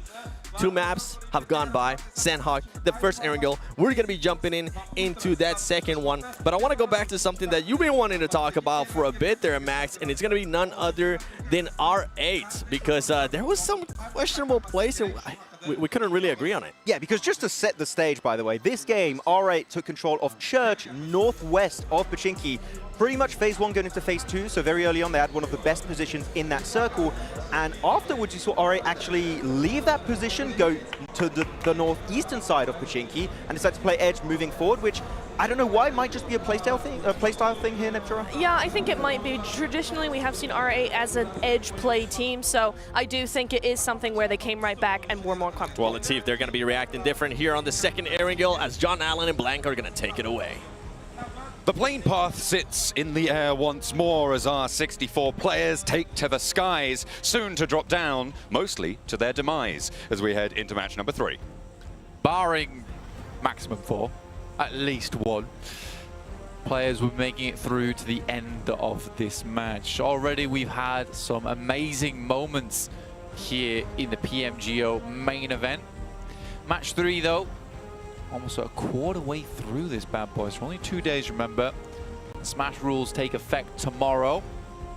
So teams are trying to get towards 80 points. Once you reach 80 points, then 1 chicken dinner and it's all over at that point. So as soon as one team hits that moment tomorrow, it's going to get very dangerous for these other squads. Might want to even start holding them out. Seen that type of stuff happen before with Smash rules.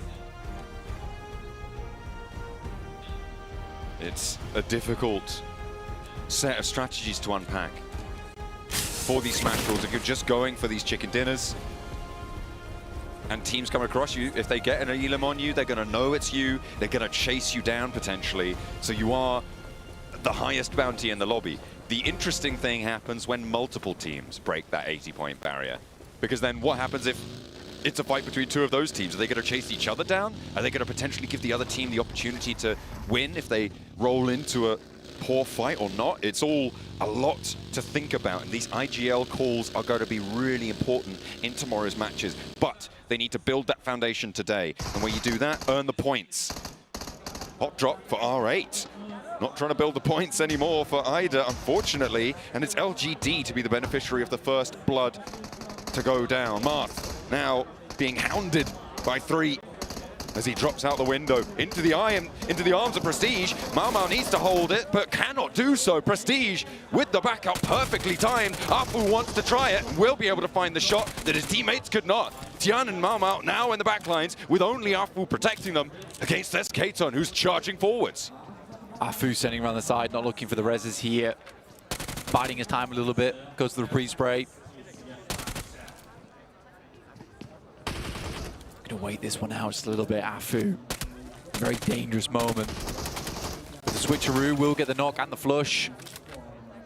But Mau and Tian both bleeding out, and SK-Ton's on their side now. Oh, gets across.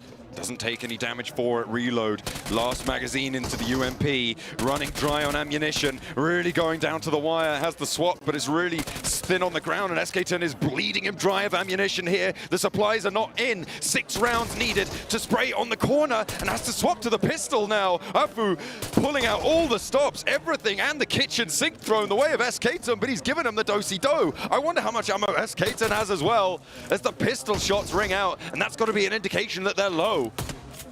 What is this? He doesn't have any either. Ring around the roses at the moment. Tommy Gun stacked up with 60. Good pre-fire and a stop there. Both players. Oh my goodness.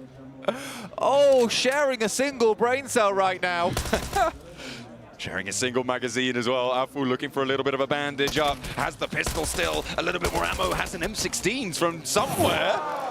Pulled that out of nowhere. And Afu, with 9 rounds left, in the back pocket, finds the 4th Elim, but there's only 1 player standing in South George. Dear me, that was a fight, wasn't it? Goodness me. I mean, for LGD, the critical mistake was Prestige jumping off the building and then turning into lemmings, following them off the top. Not sure what that was all about. I think you could have easily just continued to play upstairs instead of all just jumping to your demise. Lings was down and gone at that point. There was no urgency on that fight at all, other than to follow up on a low player, but I think you could have reset that one quite easily, and it turns into a bit of tomfoolery at the end instead. I want to know how many different weapons those 2 players used in that final engagement. It felt like 17. Yeah, I think I'm over-exaggerating there, but that's what it felt like. There was a Tommy gun. Guess who's here to play on a third party, Blank? It's Black Esports. Yeah, they're going to rock it. They've got a good idea of what's going on over here as well. Is this a fight? Guys, are you fighting? Can we come? Look, it's Lord Cedric. Hi, can I come into the... Oh, we finished it. How did they know? They were on the north side. I think they rotated from North George, so they would have heard the shots. They knew his exact position, though. That's wild. I don't think he made footsteps. They would have seen crates around the building. I guess so. But they were on the other side of the building. Either way, they've got good ears. Give them that. 4MV, Reefus looking over towards Nepex. Domain gets in the vehicle. Stacked M4. Pretty good gun when it comes to taking sprays on moving targets. The plane path was fairly on the western side, so Circle popping over towards the east does open up a huge amount of space over towards the eastern edge of the map. So Prison, Milta Power, Lepovka, Mansion, all open. Those high ground positions that sit around Mansion 2 could be a possibility. This is honestly a game for Upgrade to show us what they've got. Oh, Domain eats 1, eats 2.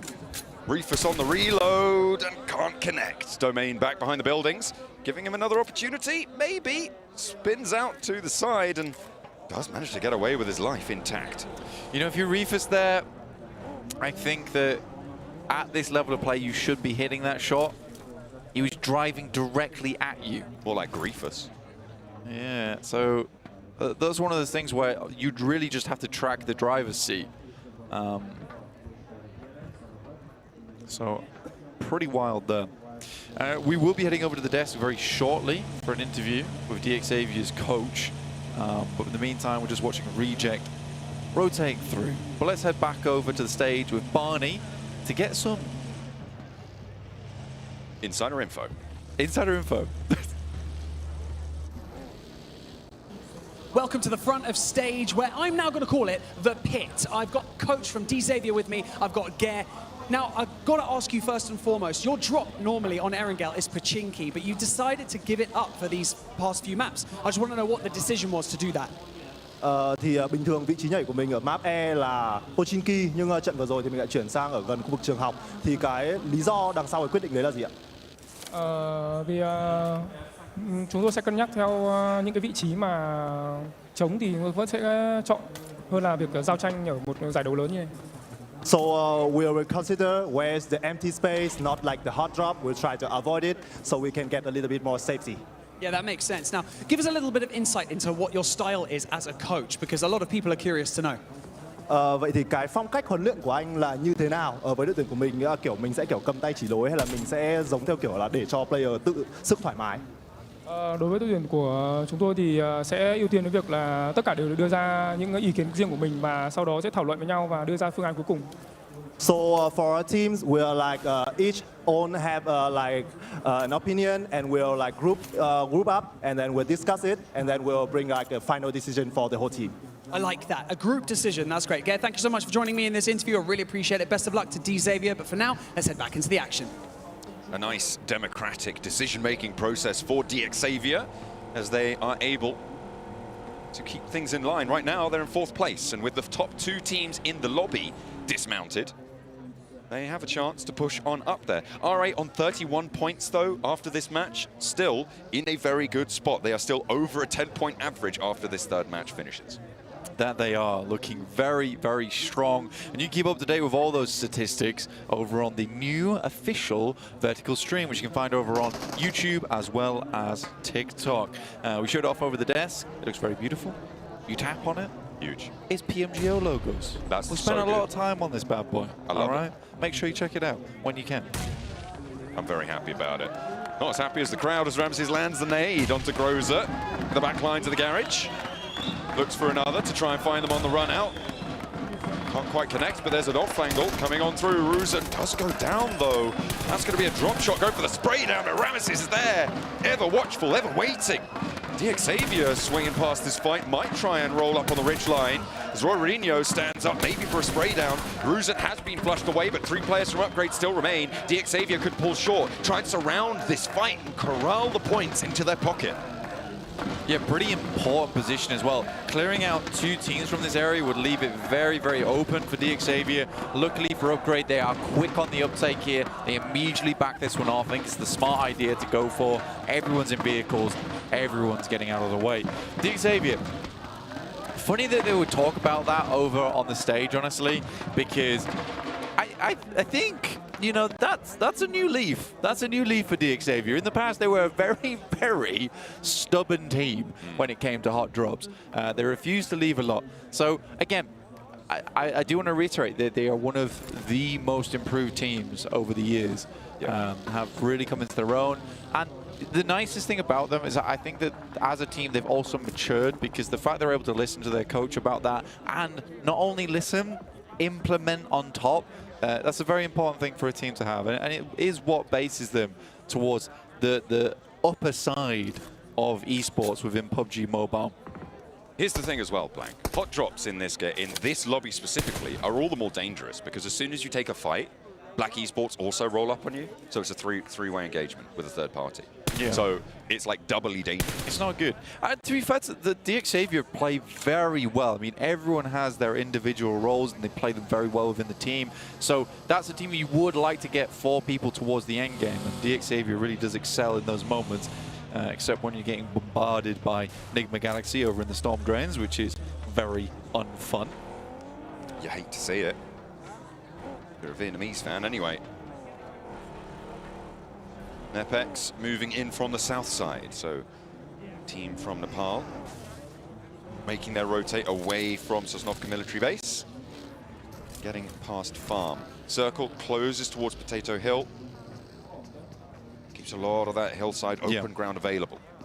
And I think this is the difficulty for our prelim teams coming up against some of the best squads in the world here, purely because a lot of that sluggish start in their matches, inability to gain center quick enough, does come back to bite them now, because there was far more room to get towards center, towards stage 5, stage 6, where areas were left open. The scouting capabilities of some of these squads is incredible. Like Regnum Kaya, immediately from Rozhok, they spot a location, they head there. I mean, they had prior on it, so they go for it. Same with Enigma Galaxy, they had prior in Pachinki, they've already moved across. And DXavier had a long run, but they've already cut out upgrade from Yasnaya. So these are all very important things to consider. And I think it will be a great learning experience, definitely, for our prelim teams. I think the only one that I've been extremely impressed with so far in terms of movement and scouting capability is the 721. They're a team that has adapted instantaneously to this lobby, because I think they saw it, they were like, damn, this is going fast, so we need to speed up alongside them. I mean, we saw it right towards the end of the prelims, especially on that Sosnovka circle. They really changed and adapted in towards day 2, making fast, aggressive rotations. Let's hope they can keep that pace today. Currently, they sit in 6th place, 14 points on the board. Looking to chalk up a couple more on today's proceedings. They're currently right on the south side of this circle, looking to push up maybe a little bit further north, but there is a traffic jam. Akisaiba and Hellions both sit in their way. I think for Hellion, we didn't talk about them too much, but we'll talk about them now. And we described them as a weirdly aggressive team.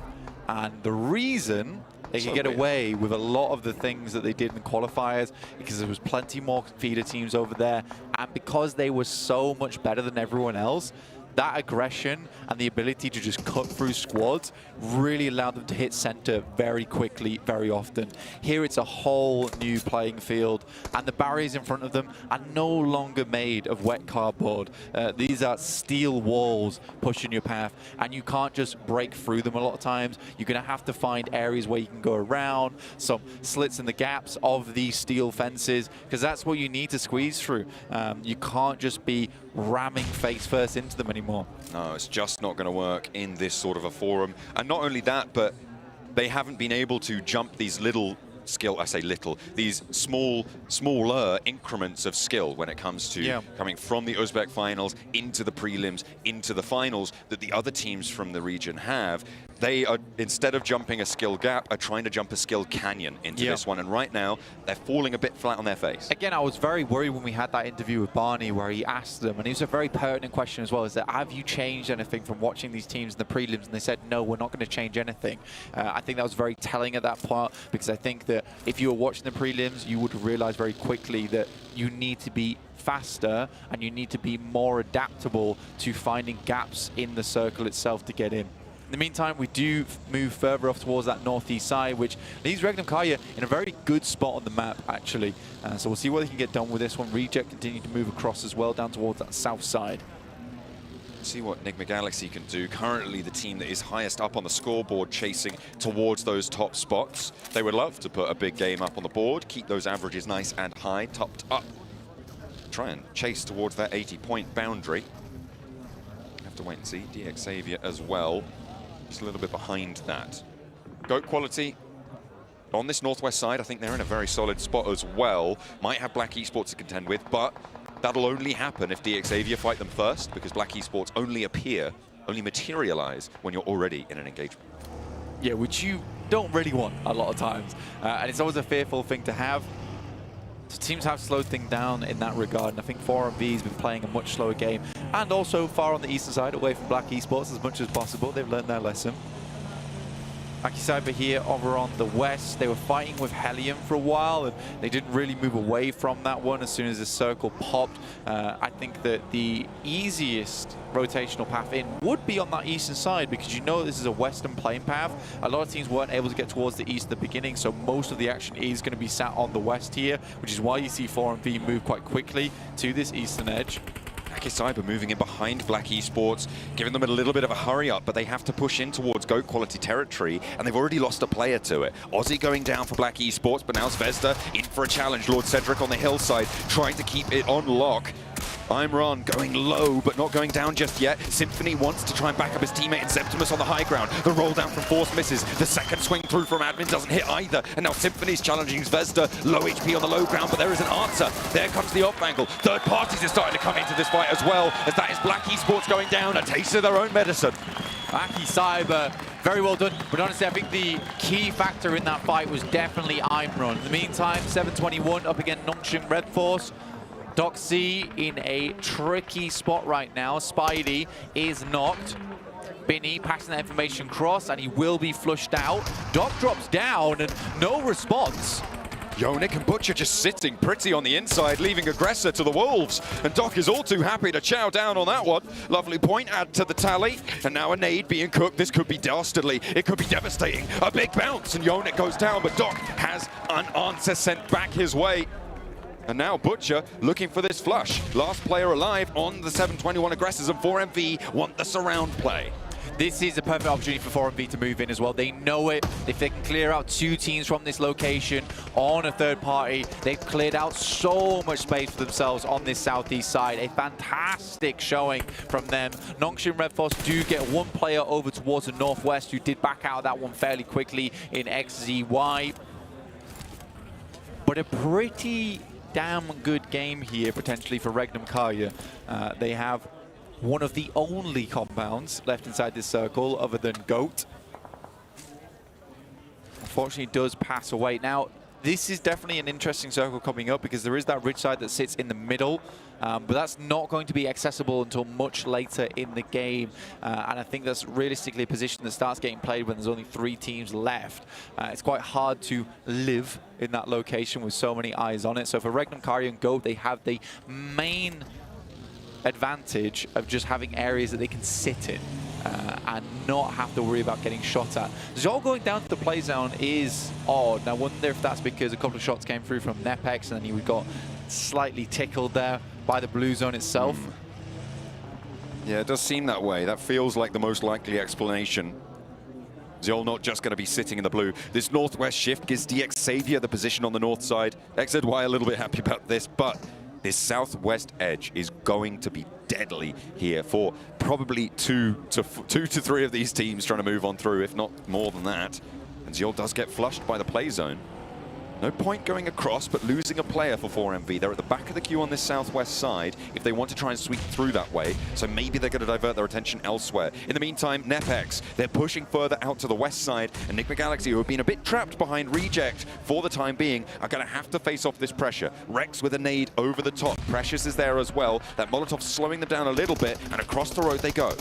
It's a really, really quite tough circle here for a lot of teams. And if you're on that southwest side, I mean, that's where you're likely to push in if you start on the west side of the map anyway. But you can't push further over towards the north because there's sightlines coming through from GOAT here. So Nigma Galaxy, their life is so rough. Not only because they can't move over towards that north side, but because teams like 4MV, like Nepex, like Akisaiba, their only option is to pincer in down towards this south edge. Well, 4MV are almost certainly going to be picking up points here. You can see Snowick spotted, goes on through. Nepex going down and down and down here. Rex, I think, the last to stand on the off angle. Reject just continuing to put pressure on. But 4MV are now kind of ahead of the curve for Reject here, and may be able to trap them against the blue zone. Akisaiba as well, feeling the heat of the blue zone pushing them as Reject lighten up the roll down as Nigma Galaxy fall first. Who will go down next? That's the question. Rex is still alive, last player, but straight into either Reject or 4MV. Really no good options here, but is he going to thread the needle on this one? No, certainly not. Divine's got his number. Yeah, Reject's actually in. It's a precarious spot, but it's a better spot than others because although it's out in the open, it is guarded from sightlines on that north side, and there's plenty of hard cover here that looks over out into open ground. So 4MV, again, kind of stuck. They don't really want to move further over towards that northeast side because luckily for Regnum Karya, they're still inside the circle. So one shot will go through over towards 4MV, and Reject is very happy to just lock this team out. A lot of the teams towards the top are starting to drop blank. GOAT quality in that west side position, though, with an opportunity to put the cat amongst the pigeons at the top three. It's Duello launching that Molotov over the top. Reject so far not really had a massive impact as defending champions. You'd hope they could have a little bit more. 4MV, their next test as they roll out and around into the blue, giving them the old carousel. Doc on the swivel, good for Duello. Looks to try and turn his attention now to the vehicle rolling away, but hits the deck for the heel. And there's a third party across the way coming through from Goat Quality. They want more, though. Duello sends straight back in. The driver's left the vehicle, looks for the shutdown, or Doc falls next. However, Reject getting lit up leaves Apollo and Duello in the thick of it. Yeah, and I think likely to go down as well. Only Duello left remaining behind the tree, and there is an onslaught of fire. And I do want to talk about this because it's very, very important to go over. I love this from Goat Quality. They had that compound on the north side. In many different aspects, they could have just sat up there for the next couple of minutes. Instead, they send 2 players down towards that south side to clear out the entirety of that southwest edge. They see an opportunity happening there, and they don't sit pretty. They continue to push in. And for Goat Quality, it's the idea of taking advantage of not sitting around and being inactive, having an influence, having a presence inside of the lobby, because they were one of the key factors that made that south push so difficult. So very, very nice from Goat Quality. Timely press down towards the south side, crunching teams in their maw. 6 teams now remain blank, and the southwest side is, as you say, cleared by Goat Quality. North edge for DXavier, east side for Regnum Kaya. These are the strong points in the circle, and it's very likely that we're going to see these 3 teams battling it out for the first place position, as Influence Rage getting torn apart in the midst of it all. Akicyber have got Force as well on that hillside, but you imagine that Goat Quality or DXavier are going to spot that out, and Force will be rolled down towards by Lamborghini. Has got the DBS. Oh, Lamborghini unaware of it. He might be able to get a point for his trouble. Akicyber finding one, and DXavier very unhappy with this one, sending a scout down towards that south side to take control of the ridge. Not happened.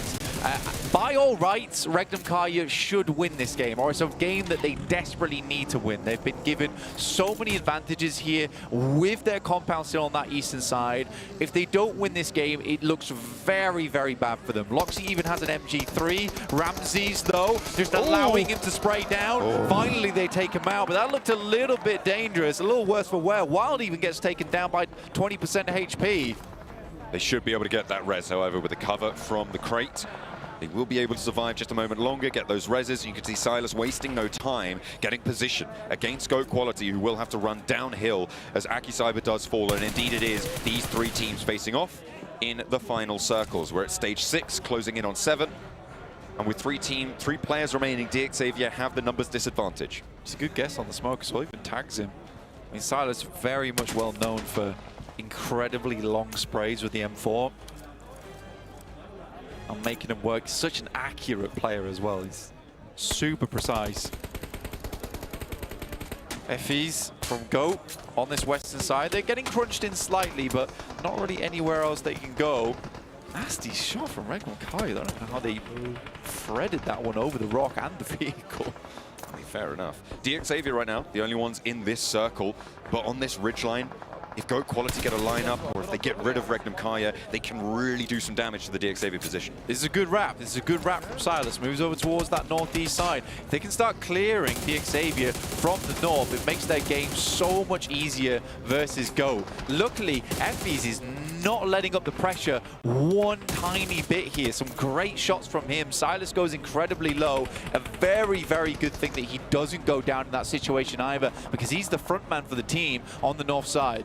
Yeah, Regnum Kaya complete that spin out and will have that line now to the east side of the circle. You can see Loxy anchoring behind the tree, has that vehicle cover as well. DXavier still holding this ridgeline, and Goat Quality have it all to do in this scenario. They're the only team really to make their bid for this one, as the other 2 looking a little bit safer. DXavier don't want to fight Regnum Kaya right now because they know that they're suppressing Goat Quality on this ridgeline. If they can just stay put, avoid the nades that will almost inevitably come from Goat Quality down the hill, it's very likely that we're not going to see Goat Quality make it further in this one.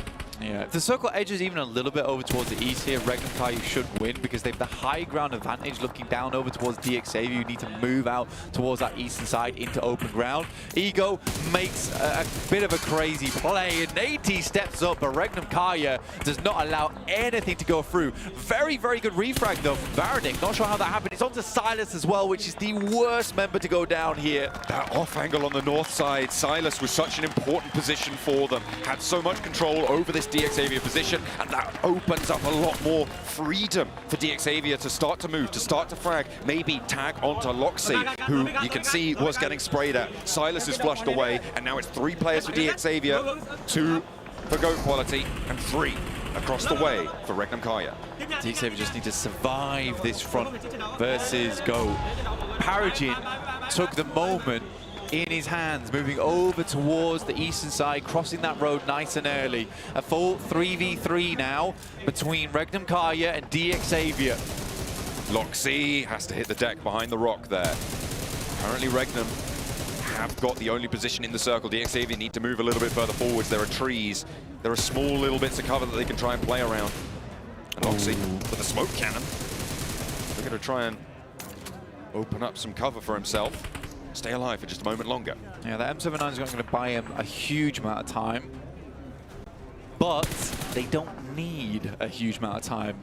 Most of these locations that currently DXAvia is playing in terms of hard cover are outside the circle by a small fraction, but a small fraction is all it really takes at the end of the day. So for Regnum Kaya, they need to sit still on this one. I don't think so. They were going to roll down towards Paragin. They could get lit up here. Toshpik already tagged twice. And out the window with a shotgun. Hops down and Wild.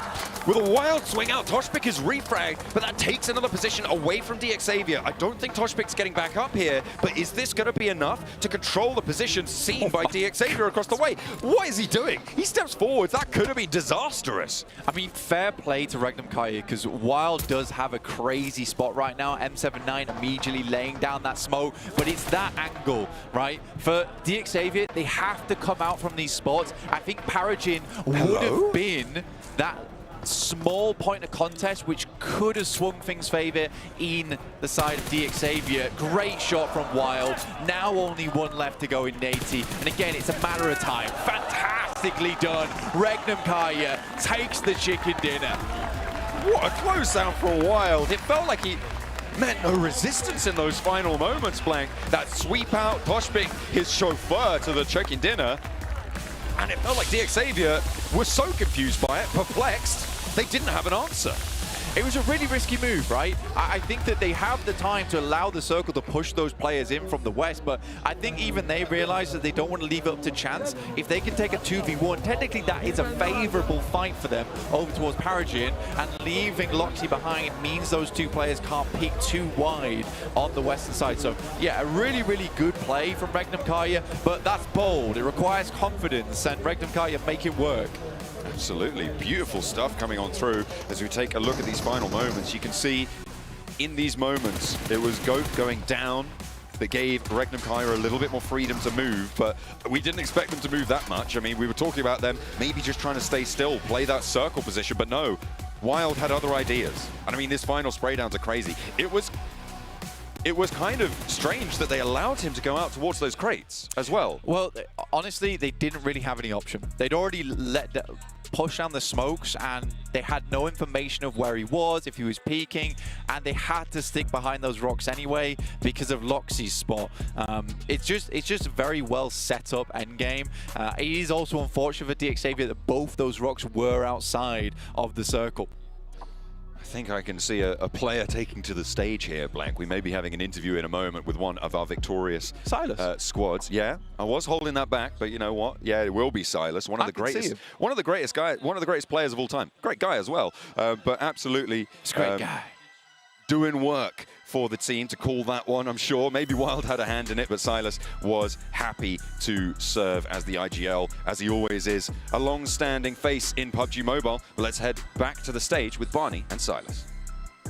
Welcome to the main stage. I've got Silas here from Regnum Kaya Esports. A couple of questions and I'll let you go because I know that you need to get back into the swing of things, but you held a compound really early on in that game and you kind of held it. and it was really important that you didn't kind of to expand too much. Have you been working on kind of slow rolling it a bit more, being more methodical with your approach? Oyunun başından itibaren alanları çok iyi sabit tuttunuz, kendinizde tuttunuz. Böyle yavaş oyun oynamakla ilgili daha önceden bir deneyiminiz var mı? Böyle stratejik ve taktiksel bir oyunla ilgili daha önce çalışmış mıydınız? Yani sadece şanslıydık. Yani alan attı. Alan atmasa da oynardık tabii ki ama şansımız yaver gitti. Win aldık. We were really lucky. The area was on us, so it's cool, and we did it. We were lucky. Silas, I didn't get a chance to talk to you in December at PMGC.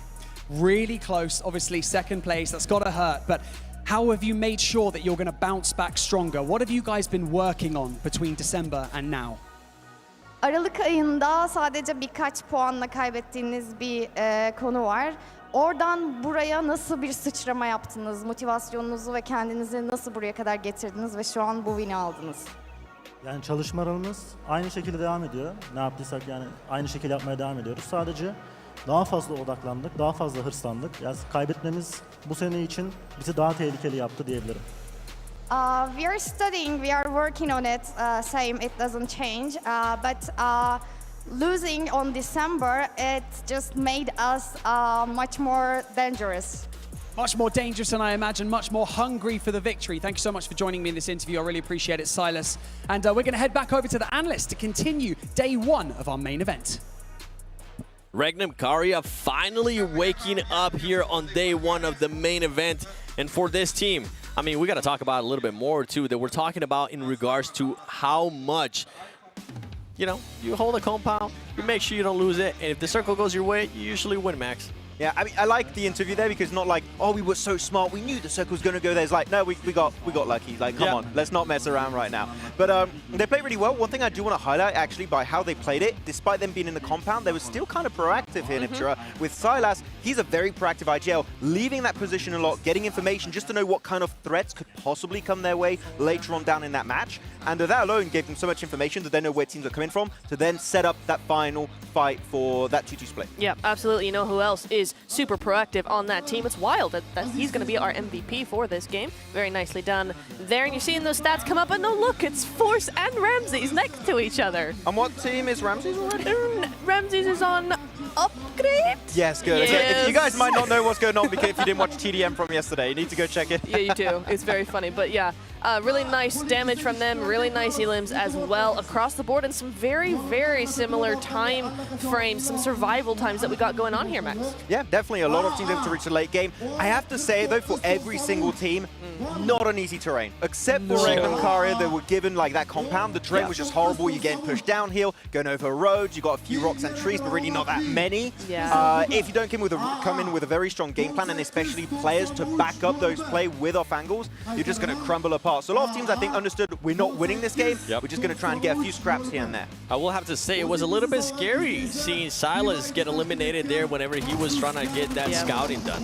Yeah, it really was, but I'm really glad that his teammates picked it right back up, right? I mean, they did a very, very good job. But yeah, I think it was really nice to see them use that pivot, eliminate that anchor of Peregrine, and actually continue that fight. I do like it because some IGLs I know I talked to said, I start to really IGL once I'm eliminated. It's just like, I can just look at all the POVs, it's kind of cool. Like, it's like an RTS at that point, just controlling your troops around the battleground. But no, Silas was definitely trying to do as much as possible. Got taken out a bit early. It does happen, though. As we go through the highlights, I do know here, Niptura, that Akicyber kind of stole the mojo of another squad. They really did, and I love the adaptability coming in from Akicyber because they used Black's strategy against them, completely against them. It was really, really nice because they came in right behind Black as they were finishing up, as they were getting ready to actually get into zone. They were right there and going, no zone for you, we want it, please, let's have it. And they did a really, really good job with it. And actually, I'm happy you're talking about Akicyber. I want to highlight one player from Akicyber, which is Vesta. We've seen this guy being one of the top fraggers of the team, right? He's been doing amazingly well going into the prelim. But one thing I want to highlight is that he was involved in the direct confrontation versus Black, and he was behind a tree with a shotgun. does not get too overconfident. He waits for his teammates to roll over that ridge line, get the big off-angle advantage, and then he starts to commit and just clears the entirety of black. So Zvezda, really aggressive, but not overstepping his welcome when time requires it. Rhythmic there with the 16 points. One team that I actually thought was going to end up taking it, it's not the X. I thought it was going to be GOAT Neptura. So did I. I think that was definitely one of our favorites to go in. I really liked how they played everything. They had a really, really nice push into Rejects, I think it was. Yeah, and Cyber too, yeah, and them too, right. Because GOAT couldn't actually push into that new zone because of that off angle, because of the south side. It was very, very busy. So what they ended up doing is waiting, timing that third party really nicely, got rid of Rejects super easily, and then they had both the high ground and room to actually push. One thing that's very important, as I talked about already, the circle, this kind of terrain was very, very rough for all of these teams. One big advantage you can get is high ground, which is actually what GOAT understood from the get-go. Leave the compound, roll down the hilltops. From that off angle from the high ground, they start just obliterating all the teams, such as Reject and Cyber, as you mentioned, and get himself a really, really solid game. Actually, because of that, we do see some actually pretty decent shifts happening over here, and R8 still standing strong, but DX jumping up in second place. I'm actually surprised to see R8 being still in first place, because R8 and LGD, they got eliminated fairly on. And this is something that we're going to have to keep a close eye on, because it is only going to be 2 days. Anything can happen. Some of these teams at the top, they might want to try to think about possibly creating some buffer for themselves. Yeah, I absolutely agree with that. I think certainly teams like Nigma Galaxy, for instance, who have had a really, really good day so far, might want to start thinking about, now we're kind of halfway through the first day, thinking about stepping it up just a little bit, continuing that gap, creating that gap, and getting it to where they need to be, because you never know how day 2 is going to go. And for some other teams like Reject, upgrade. This isn't the prelims anymore. You're not going to be able to take off day 1 and hope that you make a huge comeback on day 2. They definitely need to wake up. I'm not going to lie, we saw some games in the prelims with positions open that should not be open. And we know that when we go into a higher caliber lobby, those positions were going to be taken pretty much instantly. And now Upgrade, we see them struggling to find playable spots. Yeah. They're a lot of the time on the edge, which we know when you are an aggressive team like Upgrade, you want to try and play center, get involved in the conversation pretty damn early. They just can't do so. Yeah. And to adapt on a 2-day tournament like this against this kind of lobby is really tough, Neptura. Yeah, it is. And especially when you consider, as you said, right, that Upgrade are a very central team. Time and time again, we see them go straight to that center. And when there's no space, to the edge you go. And when you're not an edge team, to the lobby you go. So it's been a very, very difficult day for them so far. And Max, during that engagement between 4 and B, actually before they even engaged, you were talking about how 4 and B could possibly wrap around, but the biggest worry was that they were going to end up having to fight and end up getting their party, and that's ultimately what happened. There were so many teams down there. I'm looking right now at the map feed. We had ourselves like Nigma Galaxy, Helion, Cyber, T721, Aggressors. You had NepX2, Nocturne Redfall, like just so many squadrons to the southern side. Though there was actually one advantage for them, 7 here, which is they were actually involved in the fights, but they were outside pretty much from the engagement. They were over to the east, and there were no teams further east than them, which means if they want to apply pressure, if they want to fight, they can do it without any teams fighting them from the backside. So that was kind of an advantage, but still when you fight 1, 2, 3 teams in a row here, Nepa, you're just going to start losing players eventually. It's going to happen. The other thing I really liked, though, is Xavier, able to have that anchor spot of Peregrine, right? He did a really, really good job of controlling that area, and you saw just how vital his position was when Regnum Karya were actually able to take him out, and then it was just game over from there, because as central as that ridge was, 7, it was very, very open, and they needed Peregrine in that spot. I did enjoy that massive split that DX had at one point. That was favorable. And then whenever Silas did end up getting knocked, I was like, okay, DX, do your thing. Yeah. You might be able to do something here, but for everybody currently watching at home, don't forget that players worldwide are checking in on the... I mean, just check out the map. The WoW map, because you're going to be able to enter the map ID that's going to end up appearing on your screen. And before it appears, oh, okay, they beat me to it. 12-12-35-03. Immerse yourself in the full panoramic experience of the PMGO Uzbekistan Offline Tournament without leaving your home. Start your virtual venue for now, because the tour, I mean, the area, I think this might be one of my favorite stages. Absolutely. I totally agree with that. I've been watching PUBG for a long time. This is very cool. I love the colors. I love the setup. I love these big screens we got on either side. Very immersive. Yeah, giving the access and information in regards to players too. I absolutely love it too. Going into this final, Aaron Gill Any teams that you guys might be thinking of surprising us? Surprising us, you know what? Dick Xavier. They got that second place. I think they could do some cool stuff. I'm going to say LGD. We didn't get placement points on the first game. Decent fight earlier, but they still get engaged by Black. I don't want to see an early game from the side of LGD. If they do so, we could maybe see at least a podium finish. Well, it's time to find out as we're going to be heading towards the final Erangel of today. Take it away, Blank and John Allen. Match number 4. We are going from Milter Power over towards the shooting range. You can see all our 64 players locked and loaded, totally ready to get into this one. The thick of it will prevail, I'm sure. We'll see plenty of it. Erangel, a 7 rightly says for the final time today. Match number 4. We are getting through today fairly quickly. I'm not going to lie, I think it's because the plays have been so exciting. It's been so enjoyable to watch so far. From Milter Power to shooting range, I would say this is pretty kind playing path. I think that the game was definitely switched up a little bit by the playing path on our last match on Erangel, where it was far over towards the west. Then we had an eastern shift on the circle. That caused some problems for our teams and allowed Regnum Kaya playing on the eastern side to have a lot of advantageous positioning.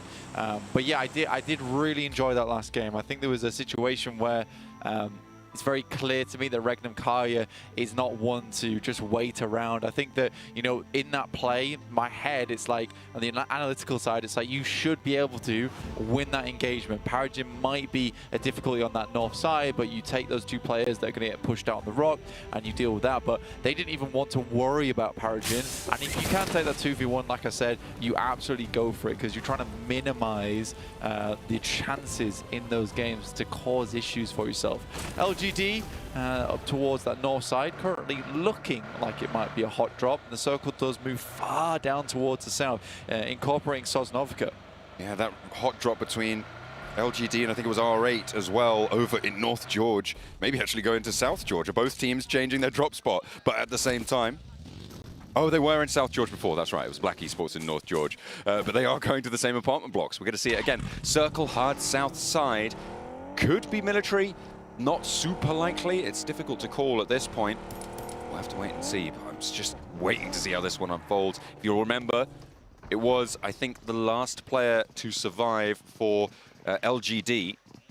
But then immediately got run down by Black Esports, who are nowhere to be seen. They're all the way in Milter Power, so no third parties this time. Lings to eat the first chunk of damage, has to back off. Afu with the double barrel will lose both of them, but either immediately with the refrag and the flush as well. Lings now with an M16, hops on in for the fight, looks for the challenge, but goes down as well. The pump action good for Ida around the door frame. Look, doesn't have any rounds in the chamber, no. He's out of slugs, needs to get the reload going.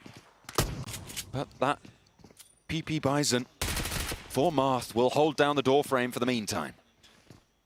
It's 2 players now for LGD. Good nade from Tian. Leaves us in a 2v2. Come on, don't tell me we're in a situation where we'll be a solo survivor coming out from South George. North George is open as well right now, which must be very frustrating for both teams. Marth attempts to get one, but Prestige is now down. A solo left remaining. A lot of damage done, though, both ways and through the middle of it. Oh, that was a revolver shot down. Coming on through from Tian. You love to see it. Closing him down, Wild West style. For both RA and LGD, this is getting a little bit tiresome for both teams, I imagine. For LGD, it must be even more frustrating considering this is one of the best starts to an international tournament for a PL team there's been in quite some time. Like I said before, it's usually day 2 where PL teams start to stand up, and I think LGD should be proud of themselves, but this is really ruining their chances. Same for R8, who are currently on the top of the leaderboard. Both teams don't want to be doing this going forward. It's 50% of your matches playing on Erangel, right? Yeah. And you're guaranteed to at least take a lot of damage in this early game, right? You're dropping on another highly skilled team. Sure, you may have that 1 in 5, 1 in 6 scenario where you aren't losing any players, but more likely than not, you're going to lose something. And it severely limits your point scoring ability, and you could just go down flat on your face right at the start as well. Because R8 walk away from this game 2 points. They've been over that 30-point mark now, I think, for 2 matches running. For R8, it is silly business. For what was such a great beginning to the game with some good macro throughout the others to come into Erangel and just have a poor back-to-back match purely because of hot drops. Very frustrating. Luckily for both teams, they still sit in the top 5, but that could very quickly change towards the end of the day. But this is making the Smash rules, I'd say, a little bit more difficult. Yeah, a little bit harder to achieve, yeah. You're right. It's going to put it a little bit further out of reach. We're now into match 4. If the top of the tables is at 30 points at this stage, it's very unlikely that we're going to see 80 points until maybe looking in towards, I mean, third match tomorrow, if things keep going the way they are. But then again, we can load up the points from the bottom of the tables as well. Maybe NepX get 27 million points in this game and are able to pull it out the bag tomorrow. We are going to see what they can do, but Nongshim Red Force going to be denied an opportunity to do anything more, certainly for one of their players, the 27 Aggressor, who have lost one of their own, are going to be looking to try and pull things back into control. 721 Aggressor. They lost a player early to Nongshim Red Force, actually. I think it was the first elimination inside the lobby, which is slightly unfortunate. I think it was a scuffle over vehicles too, which is always going to be the case, especially when you've got two teams playing very close around farm. I think I'm very curious about the fact that we have 3 teams down towards Sosnovka trying to set themselves up early. I mean, if it's area to play, you go for it. I mean, 4MV is one of those 3 teams, but they are actually split 2 and 2, Lighthouse to military base. A very, very wide split. They will at least have info on teams rolling on in, but they might have a little bit of a diminished capability to take the fight if a team looks to roll up to that Lighthouse position. Yeah, for 4MV, I think that they're more solidifying over towards Lighthouse at the moment, as opposed to sticking around on Sosnovka. You still got around about a minute 40 to go before that circle does close and we see stage 2. Correct. So a lot of teams are just kind of hunkering down. Oh, that's a little boy. It doesn't complete the spray. It just makes me laugh that NepX has done the same thing 2 games running. Just forgetting that someone could be playing up here. Luckily for Precious, I mean, skirmished it out. Amnesia, a superpower here, no fear, rolling into a scenario that could be your doom. But then again, sometimes you win those. And it seems like Precious will do so. Domain is down in the meantime.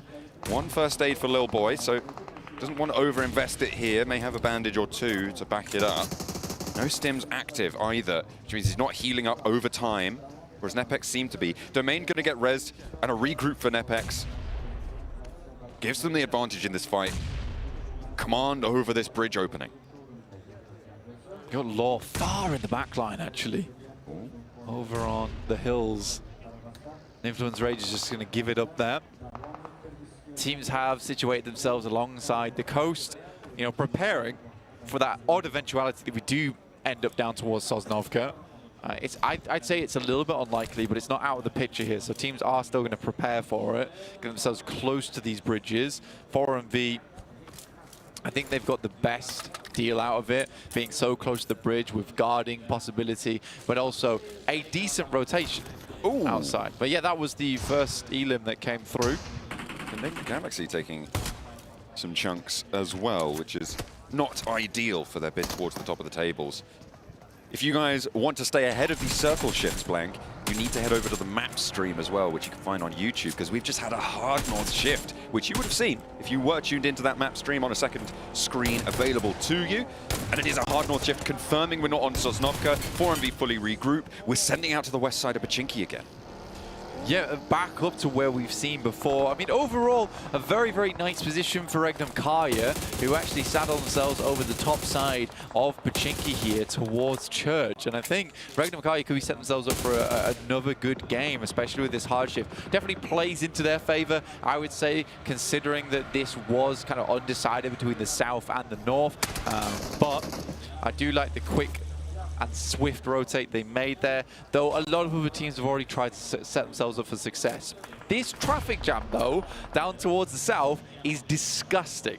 I mean, NepX have forced the issue here. One of Influence Rage tried to go out with that hovercraft across the water. You can see Lil Boy in that right now, but had to divert back because NepX were chasing down the remnants of his team. 2 players into sorry, one player actually still in that hovercraft. The others, they're going to send all the way out west on the land in the vehicles that they have available. You imagine that Nepex may think that there's more in that vehicle, but they're going to be aware now as Precious has their number, spots this rotate, and it's 2 players against 4, potentially, if Nepex roll onto this hilltop.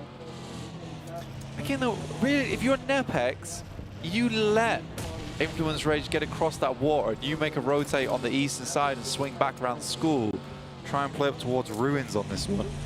It's just a weird play to me from Nepex, totally out of the equation of endgame possibilities. Not always looking towards the future here are some of these teams.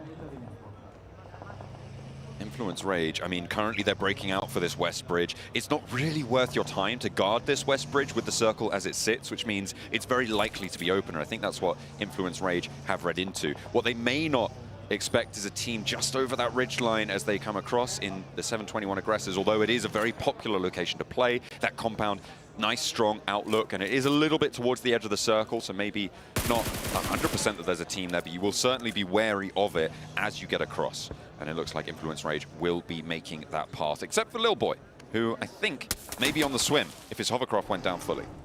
So funny to me that Enigma Galaxy do get Pachinki, but despite that, DXavier act like they own Pachinki. A lot of times coming over here and just kind of shunting Enigma Galaxy out. Why not? Push them on their way. Give them a little bit of firm encouragement here as Snowix encouraged it a little too firmly for his liking, and DXavier pick up a point for it. Yeah, you guys can have Pachinki. That's all yours. That's all yours. Actually, we are in Pachinki. But we'll be coming back later to collect. Oh, they're just paying rent then. Yeah, they are. Price just went up. Absolutely. By 2 knocks. You know, in this economy, you're not staying in Pachinki for free, my friend. That's a point. Thank you very much. Shift over to Gatka, though. That's pretty on the grim, west side. actually. It is pretty grim. It's going to force a lot of teams to enter those hills to the west of Pachinki. Those open fields create this north-south dichotomy of rotational paths that you need to choose from. That can be a tricky business. Reject, though, on the north side, you can see they are making the early break over towards the north side of Chopsticks. It seems like that could be a pretty prescient decision. Yeah, I mean, there is like the buildings that sit to the side of Chopsticks as well, which could be very, very nice to hold on to. But likewise, just even holding on the edge and the end of Chopsticks means that your heads are undercover, right? You have that lower ground where you can peek up from, you can get a bit of information off the back of it. Scouting's good from there too, which is nice. We'll see how teams play around this one, because again, it is that scenario of so many of our squads are all coming in from one direction, and you're waiting for teams to get the idea of starting to wide swing some of these circles. I'd like to see that a little bit more. On our screens, though, it is Hellion, as well as Aki Cyber. Zvezda's down. Last player for Aki Cyber on the top floor. I'm Ron with a nade on the bounce off the staircase and actually finds the flush onto Falcon. Doesn't have too much health to be working with, and Zvezda, you're right, he's crawling around, clambering for any sort of safety he can find, and I'm Ron finally up to as much health as he's going to get, I think, in this scenario, but sees a nade going up to the sky and immediately bouncing down. Hellion with maybe a bit of a misthrow there, but that's going to do a lot of damage. And you can see players waiting in the wings on those off angles. I see DXavier poking their noses in. I see LGD taking some shots out this way. And down go Aki Cyber. It's a nice shot coming through from Tian. Long distance, waiting for him to post up in that backside building. But for LGD, I mean, they rotated down from South George. They picked up this compound. It's a nice spot to play for them. They're extremely central, in slight danger of being crashed towards that late game. But again, that is going to be late game by the time that happens. And with how difficult this circle is to play a lot of times, you're going to be losing players left, right, and center. So we'll see how much value LGD can extract from this match. Yeah, Nepex just, they took way too much time, man. They didn't allow Influence Rage to get away as soon as they would have liked, and you're right, they paid the price. Slow on that rotate, and out another of their players goes. Upgrade trying to move on the southwest edge, but there's so many teams on the south side. In the meantime, Nongshim Red Force and Black Esports at loggerheads. 2 players alive for Black Esports. There's a player just behind where our camera perspective sits right now. But Tizzy's on the inside with Zeptimus. Takes him very, very low. There's a nade bobbling around, but that's a 3rd player to fall down. And I think the off angle coming through from Nongshim Red Force actually finds the last player from Black Esports. They go down, and Doc, the only casualty for Nongshim Red Force. Yeah, well played. Well played to Nongshim Red Force there. Get rid of Black Esports. There is a position on that northeast side that teams could take. Paragon's currently sending far over towards the northern edge, though. And he has scouted it. Okay. And he's calling back that it's free, so DXAV can take a quick and speedy rotate up towards that location. Regnum Karya, a little bit clueless there. Drop the ball. Yeah, they've just let that one go through, and they're not even taking shots here. Again, it is on the outer edge, so for DXAV, perhaps this is more just of a position that they can hold on to, but I would have thought that Regnum Karya would have at least taken some shots. 4MV falling in the crunch. An upgrade, the recipient of a whole bunch of points there. 4 now on the cards. Molodoi did go down. Ruzen, though, resupplying on the death crates. An upgrade now moving in behind GOAT Quality. This is on the south side, outside of the circle, as we are getting pressured in. Stage 4, which means you get knocked in the circle. You are not going to get rezzed unless you get carried out of the circle, either by your own crawling or by a teammate in a vehicle. Very, very difficult circle to play in. A lot of open land here, John, at the moment. I really have liked how DXAV has played today. Again, very disciplined play. I think Paragon's been making some very cool moves during these matches. I just feel like there's a very direct competition between Regnum Karya and DXAV at the moment in terms of the rotations and where they like to go on the map. It's interesting to me how DXAV didn't all go to that compound that Paragon scouted. Instead, they've opted to line the roadside north of Regnum Karya, and that makes their rotation out of there very, very difficult. It also puts pressure on the teams by proxy to the south. So I think this is really smart from DXAV. Yeah, because they could have held that compound, but right now what that compound is to them is just an anchor point. They want to hold further forward because it is 50% of the zone in control of Nongshim Red Force as well as DXAV. Goat's a little late to the party, and this is where that lineup comes into effect, John. Goat Quality careening into the side of Laviso. Ephius with a nade. Not going to land behind the rock. It goes low, goes down. Paragon sprays it out. That's that backstop off angle, the anchor coming in to weigh down the rotation from Goat Quality, and they have to fold back on themselves. DXAV with the 3 elims. Great stuff. Taking first place. Yeah, Regnum Karya currently just, I think they were first place before. They leaped over RA by... They beat them on the tiebreaker. Beat them on the tiebreaker, yeah. So now they fully leapt over them. Karya getting lit up. And this is the pressure that DXAV have forced on them, right? Regnum Karya, do you go into this 3-player hold onto these ridge lines? I don't think so. You're going to have to swing south. This is an unfortunate circle shift, though. If you guys have the map feed up, you'll see this hard southwest side shift on the circle. We've had a lot of difficult shifts this game, Blank. Yeah, I think when you're looking at this one as well, though, it's LGD, who are probably going to be first to face here. I think it's a reasonable position to play. I mean, you can back it up all the way to the sheds at the back of this small collection of buildings. But teams would like that. For Reject, though, huge boon for them. Massive. Sending over to what is open ground all around them with clear sightlines from that position. Should be a strong game from Reject.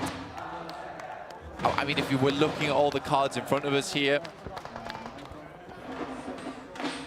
I think it depends on what Nongshim Red Force do, right? If they get a successful crash, obviously they could take down that position, but I don't think it's likely they'll get across that open field unharried, unhampered by teams like Goat Quality, by teams like Regnum Karya, who may actually just be able to roll straight across. Hang on a minute, maybe not. They are getting torn to pieces. Wild pulled out the back of the vehicle. They're going to keep on going over towards LGD. Regnum Karya, I mean, they've managed to keep 3 players alive, Blank. I don't know how they got that one through. Yeah, it was a Hail Mary. but the Hail Mary does work specifically because of how these compounds are set up. It's hard to get efficient shots down across these two buildings over towards the longhouse, right? And that's why Regnum Karya crashed into this one. So it is shareable. You would like to get rid of the team that sits at the end there, so you have the two-story for yourself. But I think Regnum Karya are very happy just to sit in this one. Whoever is on the end is likely a diminished team. Regnum Karya understands that, and they were happy to give one player. Nongshim Red Force on the road now. They're opting to sweep wide out to the west side and maybe approach Reject's compound. No, they're going to sweep all the way into NepX. They're going to crash straight into the north side of the Nepalese team and into the end of the chopstick. Death in a basin delivered on the defense. Good spray down. I mean, for Nongshim Red Force, not many options available to them other than to face up against NepX, but clean sweep from Rex there. Xavier still trying to figure out their next move. So we saw Regnum Karya still sitting over towards that eastern edge where they had safety before they made that rollout. But yeah, so many teams are going to struggle. I genuinely don't think many teams can crash onto Reject as long as they consistently hold them down. You can see this field in front of them. It's nice that we get to get an aerial view over this location. Very easy to hold on the outside of the building as well, so you're not locked into sight lines that are made worse by the fact you have to look through the windows because you're only getting set sight lines from that. But the fact you're able to play on that little trench area is really nice for you. Many, many knocks, and in they go for more. Lamborghini with the pump action, and now it's just one player on the hold around the edge. They'll keep on going, but Naty goes down, Leviso goes down as well. Lamborghini has fallen too, and it's all onto Paragin on the off angle. That was a third party from Regnum Karya, actually, over towards this push, and now Paragin has to move if he wants the rest of his team alive. It was Hellion that was taking shots over towards them. As well, I think everyone was. Yeah. Pretty much everyone took shots over towards Xavier. Shift. LGD as well, I think it was Tian. I think Regnum Karya kind of just ignored that. They were looking further down towards the southwest. Yeah, shifters go back over towards that northeast side. I think Xavier's kicking themselves at the moment over this. But this has just been a game of hard shift into hard shift into hard shift. So I feel like in that situation, Xavier maybe could have waited for this next circle, potentially. Now Valo wins these on the south side. I'm looking at him being a snake in the grass. He's been solo for a long time for Enigma Galaxy. Yonik has been taking a lot of shots as well, so his position is fully known, and Regnum Karya were taking shots back out his way. This is a replay on the rundown, right? And it was a little bit too messy for my liking. Yeah, it was staggered. I think it's the staggered nature. I think if Xavier all hit that at the same time, it's a very different story, because they were clearly better in terms of mechanical skill by Goat there. It's just Goat had all targets in the same place. That's Hellion out. 3 elims, 0 placement points, going down in 9th place. Mad dash for Yonik. Wants to be ahead of the zone, drawing the fire of Regnum Karya. I was going to say RCB, but then I cut myself far too short, far too early. Paragin holding his nerve behind the hay bale. And will be able to survive just a moment longer with 7 elims. Xavier keep on climbing. Yeah, I mean, despite everything, very respectable scoreline from Xavier. 7 elims here. Upgrade losing 2 players. They attempt to hit the smoke train and get across, but Reject's having none of it. And to be honest to you, Reject has such clear goals now in mind over towards the storm drains that this is a very easy position to hold on to. Buzz down at the end of the storm drain. Enigma Galaxy do get spotted. That goes into the pocket. I think that might have been upgrade if the crowd noise is anything to go by. 6 elims though, not bad. Not bad at all. That loot crate actually is not a terrible spot for Paragin to play on. If you're looking at the map feed, that is to the middle of this open field, if you can push up towards the rest of the players. I'll see how Reject plays out the rest of this game, because Regnum Karya at some point need to deal with LGD. I think they're hoping the circle cuts them out beforehand, so they can't just wait. Last time I said to wait, though, Regnum Karya just took all the restraints off. They dropped the lead weights there. We're taking a look at some of the knocks over towards upgrade from LGD on the high ground. We also saw Ramses beating Narvalo in the 1v1. Under pressure on the high ground. Ramses just trying to heal out in the zone right now by the looks of it. And I don't know how much longer he can last, but he's giving it a good go, Blank. 5 teams remain. If you can outlast one of them, that's more points for you. But he's only got 1 first aid left. He's dashing across the open field, and it's Reject to pick the point. Again, ridiculously good result there for DXavier. And he does move up over towards that loot crate. The fact that they have 7 eliminations and a top 4, I mean, that's very successful. The vehicle sort of gives him away. But it's Reject who has to move. Tian needs to regroup with Mau Mau in the building towards the north here. Regnum maybe, possibly looking at a back-to-back. Regnum Kaya really wants to keep this under control. Reject have to make the move though, Blank. It is all on them to make this decision. And this sweep out wide from Divine, I think, is probably the correct play here. If you get rid of Paragin on this angle, you can start to occupy the field. And that's what Reject are looking to do. It is a lovely wide swing. Getting towards the backside of Paragin. He's fully smoked as well. And I think the distance they are away from them in the vehicles, he has no idea. Regiosio holds the off angle. Nades start to come through from LGD. Mau Mau knows that they need to get rid of Regnum Karia and soon. This would be an incredible push from them if they're able to make it happen. Mau Mau dodges the first. Tian as well, avoiding the damage. Toshpik and Loxy both on the cook. And a launch comes in from Tian. Half HP into Toshpik. Mau Mau still yet to unleash his. Loxy trying to drop the smokes. No damage found from either of those, unfortunately. And now Mau Mau into the building.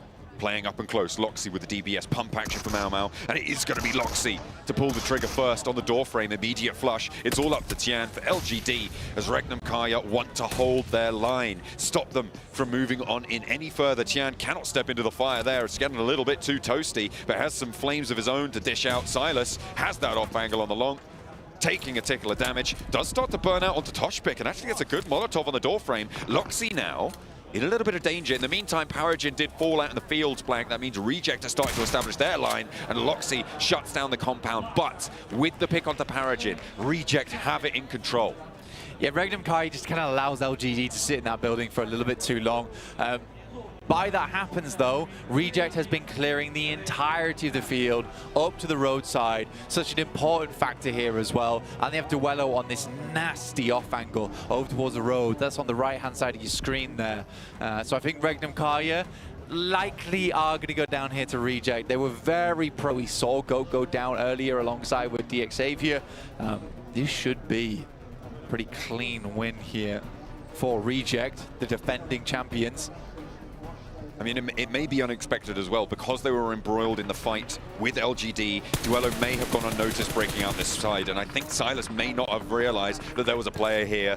Almost stops dead in the middle of the open because he realizes Duello is there, and that leaves Regnum Kaya with 2 players on the inside of the compound, and Reject with a battering ram to keep them locked onto the inside, put them under siege. Yeah, I think Regnum Kaya knows it, we know it. But Reject do not want to give up on one more extra elimination as Regiosio tries to get in the building to get at least a tag off. Not going to happen. Toshpik fancy on the feet there. Play Zone claims the final victim, but it's Reject from Japan, our defending champions here at PMGO, to be able to take a chicken dinner and at a much needed juncture. Yeah, very good work to them. I think it's a strong game too overall. They played it well. A nice wide wrap from them. They were nice and early towards that circle, picking themselves up a very good compound with so much area around it to deal with. Very, very lovely stuff. I think overall for Reject as well, it's that moment where they're in the fields, when after they make that wide wrap, they take down Paragin, and then they clean out the rest. So between Regnum Kaya taking that long extended fight between them and LGD, Reject's position in the circle was just getting more and more solidified as time went on. And that's the proactive nature that you want to see in a team. Definitely needing to take that momentum onto side. Loxy behind the bed frame. Unexpected for Mau Mau. Although they did know that there were plenty of players on the inside there. Tian goes down to Loxy as well in those final moments. But it was Reject really who made the most of this match in those final moments.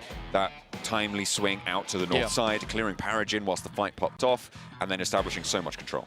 It's a nasty read as well from Duello, knowing how Silas likes to play. He was trying to go for that wide swing over towards that vehicle so he could potentially create a little bit more open ground for the rest of the team. But the fact that Duello's still there makes it so difficult. We are going to be heading down to the stage for an interview again, and we are going to be this time joined by Reiji, one of the most long-standing players as well from the Japanese region and in PUBG Mobile in general. Over to Barney. Ladies and gentlemen, welcome back to the main stage where I've got Reiji here with me from your reigning champions of PMGO, Reject. Reiji, I feel like you needed that. Great performance, but I do feel like something's been lacking from Reject so far today. What's the problems you've been encountering? 第4試合はすごく素敵な勝利ができたんですけれども、前半はそんなにうまくいかなかった気がするんですけど、この最初の3つのゲームはいけなかったことは何でしたか？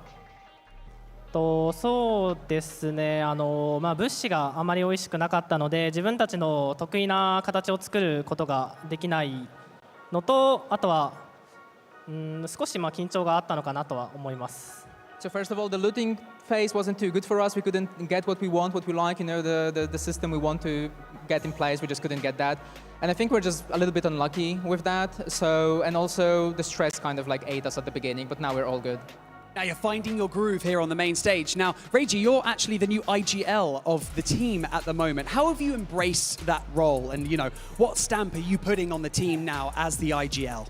レイジさんはチームの新しい IGL になりましたけれども、これはどのような気持ちでしょうか。そしてチームにどのような影響を与えたいですか。今のアンチのメタだったりチームの強みを生かせることが僕の長所でもあると思っているので、その部分を含めて変更したっていう感じです。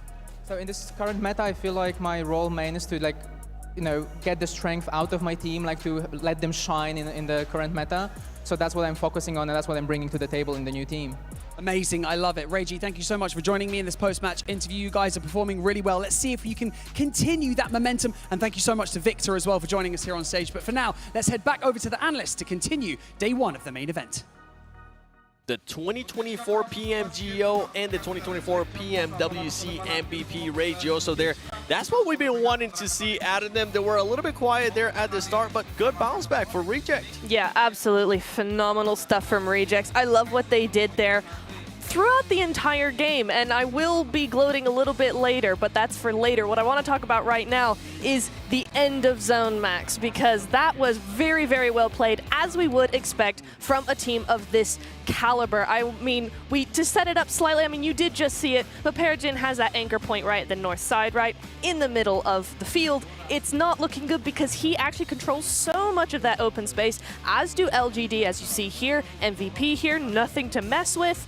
And also, who was it in the other thing?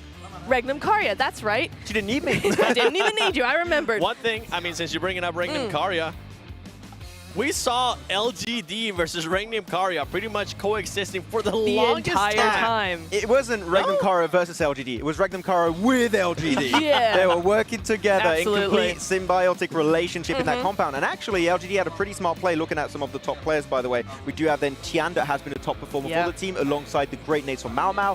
Good stuff from those two players in particular. Yep.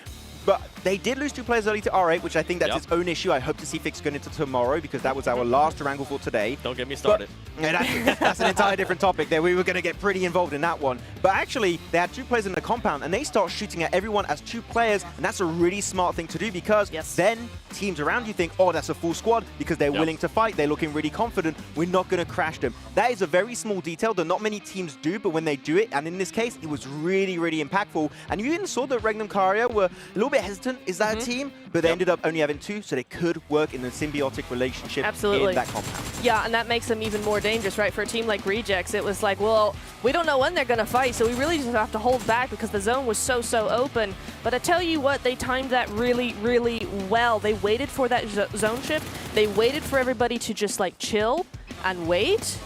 And then, the minute that Regnum Karya and LGD started fighting, they were like, boom, time to go. Let's go. We are ready to get onto the show and get with it. So, what they did in the end?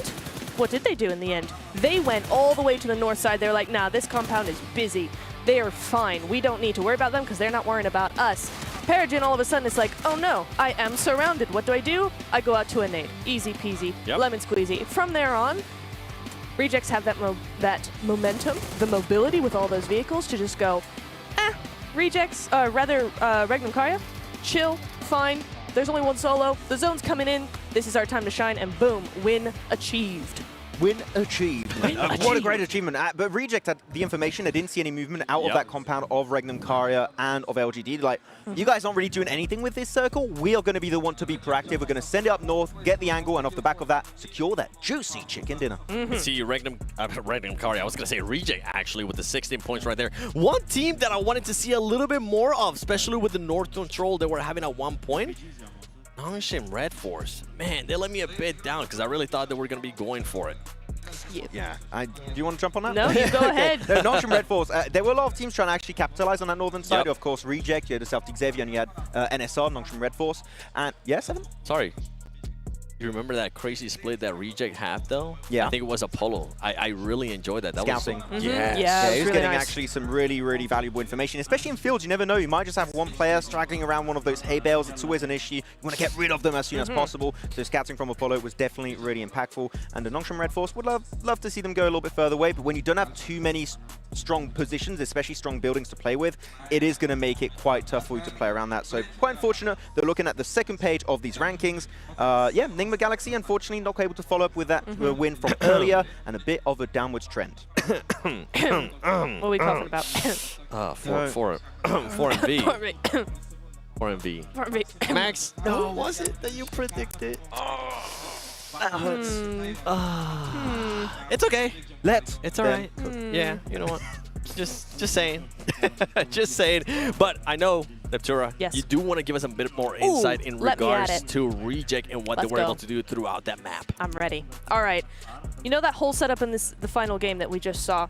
The way they did it, and I am going to gloat here. This is the gloating point. When Rejects did... Nope, wait. There we go. When Rejects did this, I was like, they're going to win. Because look at this zone coming in here. You have a zone like this. Sure, why not? All of these teams, a little bit off, but all these teams going here, and it's just one great big happy family to the south side. The minute that Rejects go, no thank you, we're going to go over to Gakka and basically stay there near Gakka, it was like easy peasy, so done, because by the time teams actually get to them, they're kind of done. All those teams are low, they've got no utilities, they've got no health, there's nothing for them. Yeah, one of my favorite things to see macro-wise is seeing a team understand how an entire lobby reacts to a circle shift and being able to outplay pretty much 15 teams all in one singular rotation. And that's what allowed them to get himself that chicken dinner and actually jump up nicely up on that first page in 7th position. But DX 42 points to get already halfway through to what you need to get to start smashing in that game. DX being consistent there just throughout those Erangels, and I'm honestly surprised to see LGD still there in second place with hot drops. With 2 hot drops. On a wrangle. No, wait, 7 with 3 hot drops. Sandhawk as well. 3 hot drops in their second place. This is an exception to the rule. Don't hot drop anybody. Don't do it. This is an exception. Don't get Ultimate Royale thinking that's going to work. Yeah, literally. I feel like that's something that maybe R8 was going to push out of, right? We saw them being able to push out of in Sandhawk. They were like, it's the smarter play. And then they go to Erangel and they forget to just not hot drop people. George Poe is the new Paradise Resort, apparently.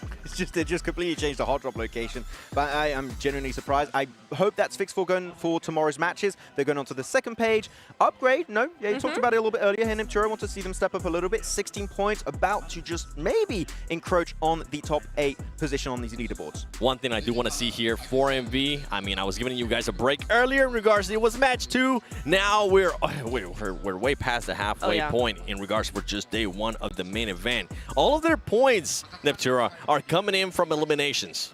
Yeah, they are. I mean, it's both them and Nongshim as well, right? 15 and 13 elims each, which isn't that bad, to be honest. You're chilling for 3 games so far, 4 games. It's not bad at all. However, those placement points are rather abysmal. Yeah, they're just not able to make every single time here. Elimination-wise, they're looking great, but the placement points, they're just struggling to enter the circle. They get involved in these big, like, 3, 4 team fights on the edge of circle, and I want to see them do what Reject did in this game, which is find a way to outplay the lobby and avoid those early to mid-game fights. It can happen. They just need to narrow that down. We know they have that fragging power, but don't forget that BYD is the #1 NEV producer in the world. As part of the PUBG Mobile Global Open, BYD is proud to be the event sponsor. Learn more about BYD models and flexible financing at the booth during the event, or check out bydauto.com. I still want to drive one. Yeah. Just putting that out there in the universe. When we were driving here, I counted how many BYD cars I saw, and I saw a total of 7. There's along the road. I swear, if we get a taxi and it's a BYD, I'm going to tell the taxi driver in hand signs, in case he doesn't speak English or Spanish, I'll be like, oh. Me?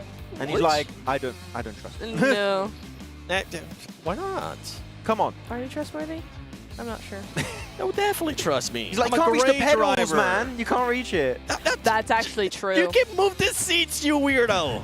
If he has a booster seat for you, maybe. This is, I'd be nice to him, too. You know what? I apologize. I'm sorry. I'm messing with you. I probably wouldn't be able to reach the pedals. But don't forget, we do have 2 Miramars left right after this break.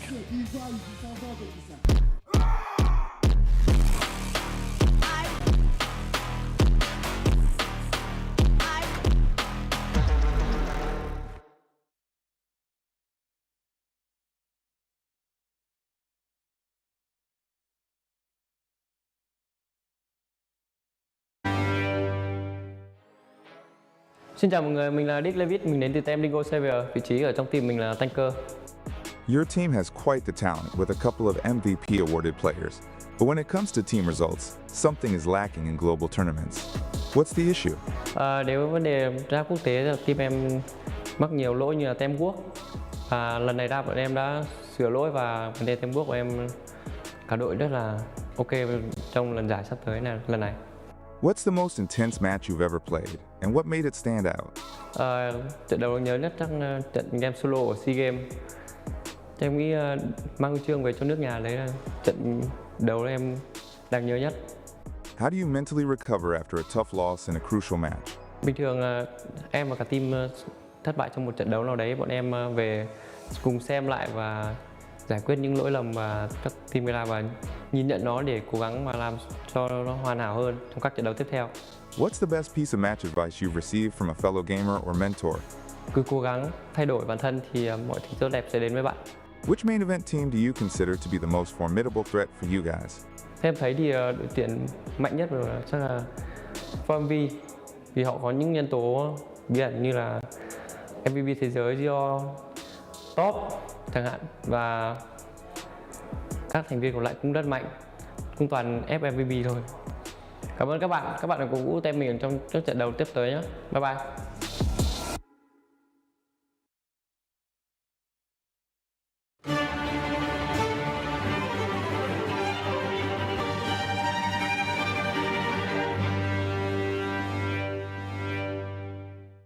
Olá pessoal, meu nome é Liu Boy, sou jogador da Influence Rage e estou de suporte. You guys missed the podium by a small margin in last year's PMGC. How have things turned around for the team since then?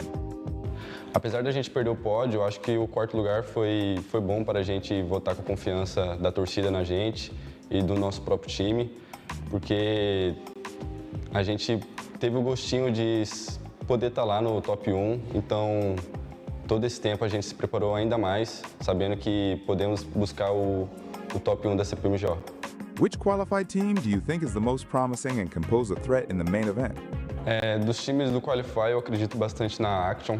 É um time brasileiro que a gente é acostumado a jogar contra e o poder deles é bem forte. Eu acredito que eles podem ser uma ameaça aos times que já estão na final. What is your opinion on the Smash rule at 2025 PMGO?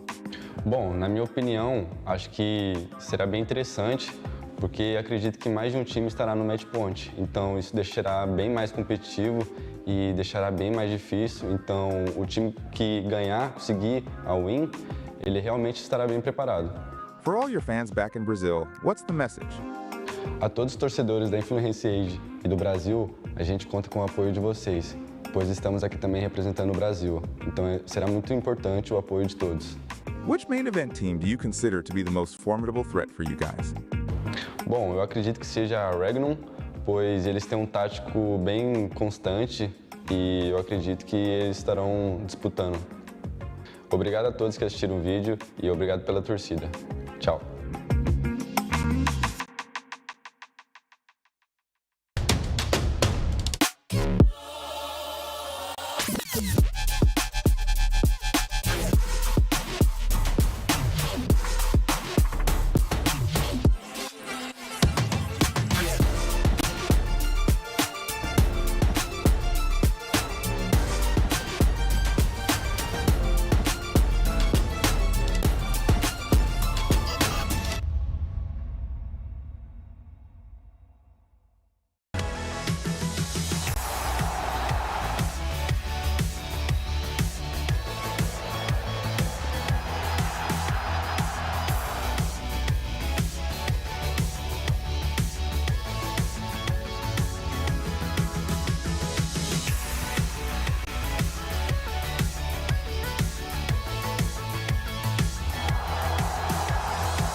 It's time for some Miramar, but don't forget that in the heat of the battle, the fastest and most powerful survive. The Infinix GT20 Pro delivers pro-level speed, precision, and seamless gameplay, giving the ultimate edge to the players. This is the official gaming phone, built to outplay the rest. And Barney? Okay, so we have had Max, we've had Neptura, now we Barney, give me the phone. They probably need you at the stage, bro. Yeah, He's been doing amazing, by the way. Yeah. But let's take a look at the schedule, that way we can see the maps coming up. We have gone through all the Erangels, we also gone through the Senhak. But I'm excited to see what we're gonna be doing in Miramar. Absolutely, I'm super duper excited for this one. Who have we seen do very well on Miramar before?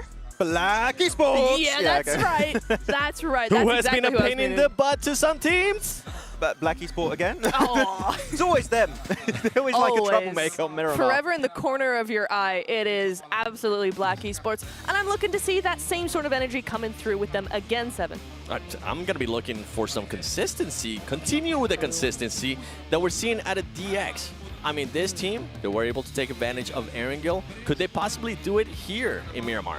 I mean, they have been typically a really good team when it comes to Miramar, so I have expectations for them to do hopefully well. Okay. The one team that I really want to bring a lot of attention to, so I'm going to pivot to my team I really want to talk about here, Seven, is LGD. How dare you? How dare I? But I want to know. There's Tell me. LGD. Looking back at their Yes. PL games, Miramar has been their best map by far.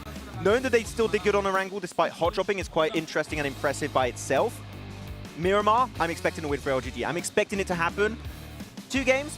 Hopefully it's going to be going down these extra matches. Yeah. You said a win.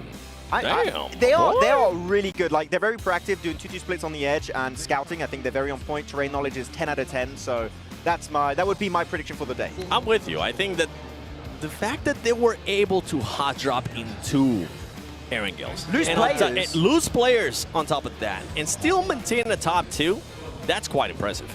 I mean, to be honest, I Or not? almost think, no, the only thing I'm thinking of here, which is with Max's point earlier about the previous Erangel and the Regnum thing, they wouldn't have been able to get so far if Regnum hadn't called truce there. Huh. Just saying. Yeah. Yeah. Max? Yes. Not much to add to that one. Let's find out if it's going to be Black Esports. Let's find out if it's going to be the Savior. Who knows? I know one person that's going to know. John Allen and Blank. I don't know what you're talking about. I don't know anything. I have no idea. What game are we doing? Is This is PUBG Mobile.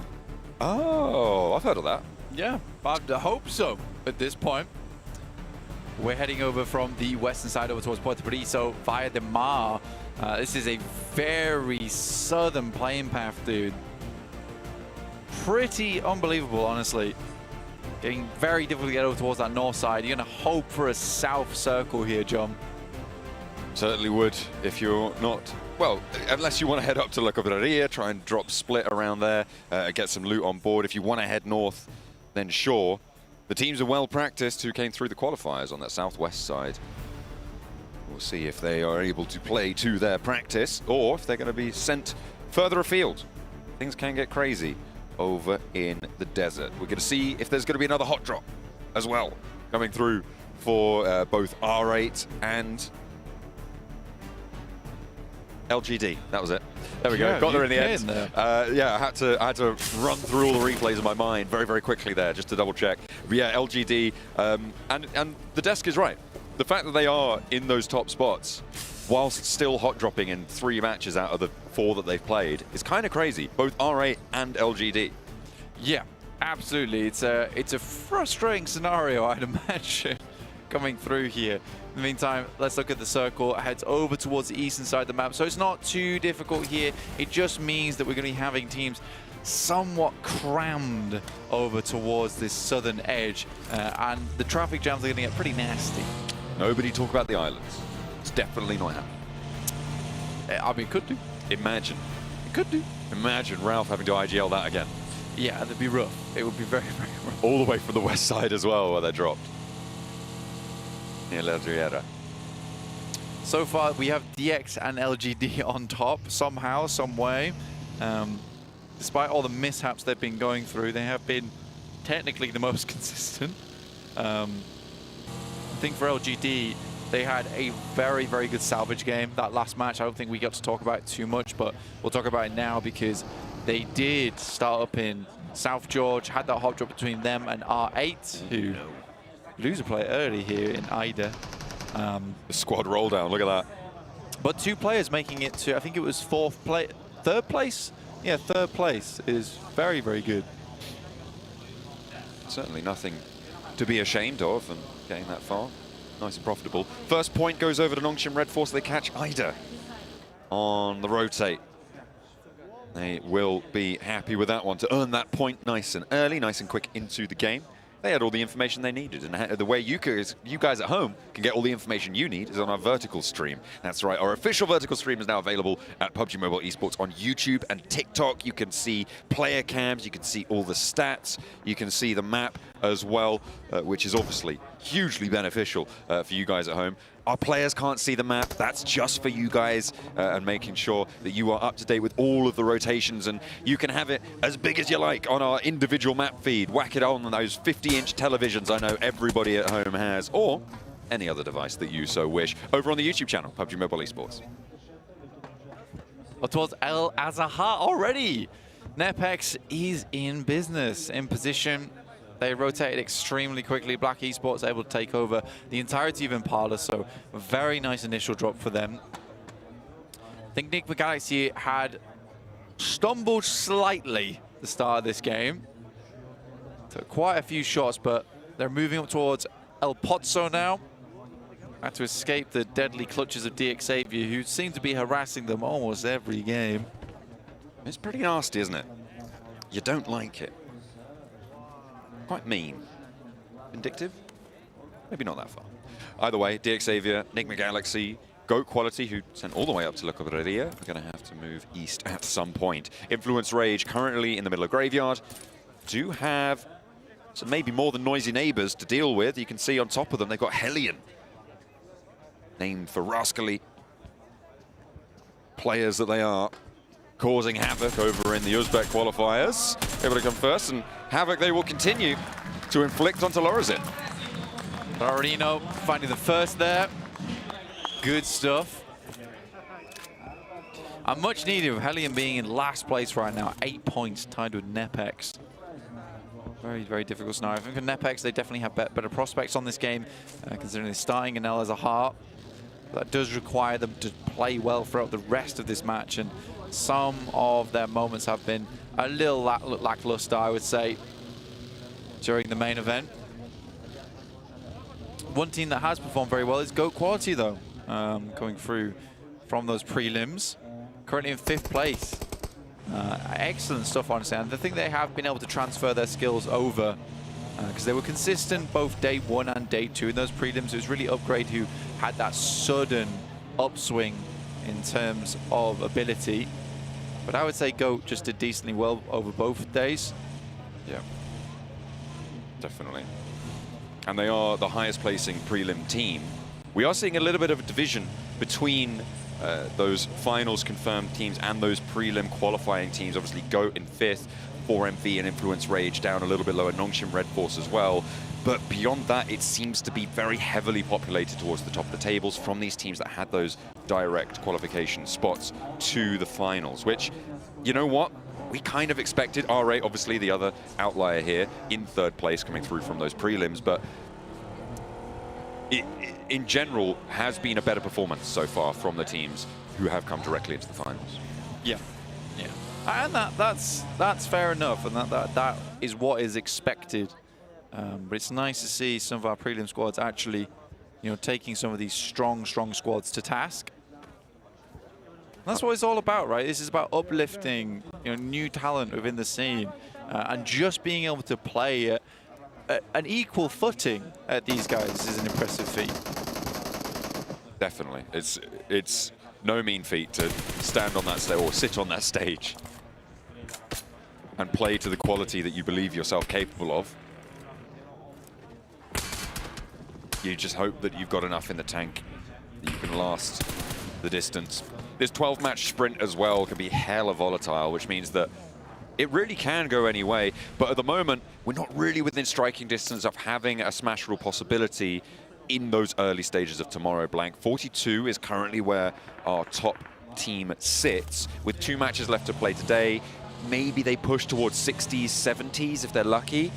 But getting towards 80 to have that opportunity to win at the start in game 1 tomorrow, I don't think that we're super likely to see that. However, never say never for DXavier. Yeah, it's just a case of 2 games at around about a 7 elim average would put you in good stead for maybe a match 2 smash coming through. But yeah, that's 2 very strong games back to back. I think I'd agree with you that a match 1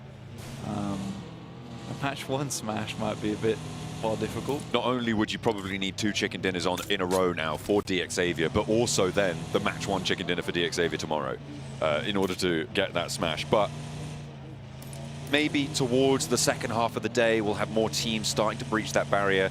In the qualifiers, we had Upgrade going over that 100-point mark and doing 3 chicken dinners in a single day on day 2, so things can get a little bit spicy. Had it been the smash rule, I haven't actually gone back and checked, but I think Upgrade would have won in the prelims had it been the smash rule. They certainly had the most chicken dinners out of yesterday with a 50% win rate.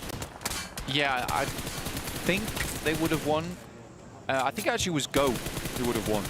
We would have to double check, but either way. I'm pretty sure it would have been Go who would have won on their chicken dinner yesterday. You're perhaps right. No, I'm definitely correct. You're so potentially right. I had confirmation. Yeah, which means that you are definitely potentially right. No, I had confirmation. As it was confirmed. Yeah, which could be correct. No, that would be potentially. In with Where for All and Where for Art Thou. What does confirmed mean to you? It's like how I can confirm that right now Nate is in the thick of Regnum Karya because he is up against it, and I don't think that's going to be a good time. Silas, Wild, Toshpik, Loxy rocks on in, and Leviso, though, doing a lot of work from the high ground for DXavier. Paragin as well, we know how he likes these off angles, will enact that once more, but spotted by a third party. I think this is an FX on the east side, potentially getting involved. Lamborghini for DXavier, 2 around the bonnet. The first is good, the second not so much. Up to Leviso now to try and close it down against Wild. A nade over the top, that looks good. Could be right in the sliver of the crack that they're looking for. Not going to explode in time to catch Wild. Leviso falls and it's all up to Paragin. This is messy for Regnum Karya. Loxy will will go down. Quick step up there coming through, and Regnum Kari is holding on by a thread right now. Wild not allowing this to go elsewhere. Steps up, takes down Rex. This is incredible coming through from Regnum Kari to hang on for this long. Gonna look for the res here, but Domain already taking shots round the wheel. Those chunky tires keeping him safe for just a moment longer. Wild, the man of the hour here for Regnum Kaya. Paragin repositions away, gets the hell out of there. Hellions as well on the flank. And trying to maybe have a little bit of a crunch impact on this fight, but it's Nepex really who are forcing the issue here. Wild down on the deck. The bounce off the bonnet of the buggy is unfortunate. That could have found Wild had it not gone up into the sky. Drops the smoke behind him, knows that that off angle could be devastating if Nepex try and occupy it, but they disengage. I wonder if Regnum Kari can actually get Toshpik up here. They're looking to go through for it. I think it was twice in a row that Toshpik was on broadside and they missed the shots. Right now, Regnum Kari is heavily surrounded. This has been a tough rotate over towards the eastern side for a lot of our squads. We are starting to confirm over towards the position on the center. Hellion getting further than we've seen them get in a long, long time. And 4MV on the northwest side, who are on board with right now, close by to Influence Rage, and actually beyond that on the north, Enigma Galaxy up over on the road out of Hacienda del Patron. Actually spotting Diego, getting the flush as well. Navallo picks up that point into the pocket for Enigma Galaxy. The northwest side, they'll try and make their way on in a little bit later. Hard south shift on this circle. It's an Impala edge finish. So we're going to be going into those mountains that sit around that area. Enigma Galaxy had a rough start to their game, but I think they've got back up on their feet now and will be on that northwest side. Reject up against Go Effies. Looking to get run down by Regios, by Apollo. Oh no. Effie's very low. Is that going to be confirmation as well? We'll have to wait and see. Duello moving around the side. Apollo trying to get out of danger. Trying to face off against both of these two players left standing. Varanek goes down. No flushes just yet, and Effies is super low. Apollo is still down, and he's driving his cover away from him. Just wants to get out of there because it is the last player standing for GOAT quality. Up towards Ego, maybe looking for this res onto his teammate. The blue zone is upon them. It's stage 3, so you can res in the blue zone if you have that bandage on nice and early. Apollo potentially going to get picked up too. Yeah, it's going to be tight though. It's going to be very, very tight here. Effies has the advantage of having the peek over, should be able to get Ego as well. Penati, a nasty off angle. Nepex, taking down Black Esports. Center circle.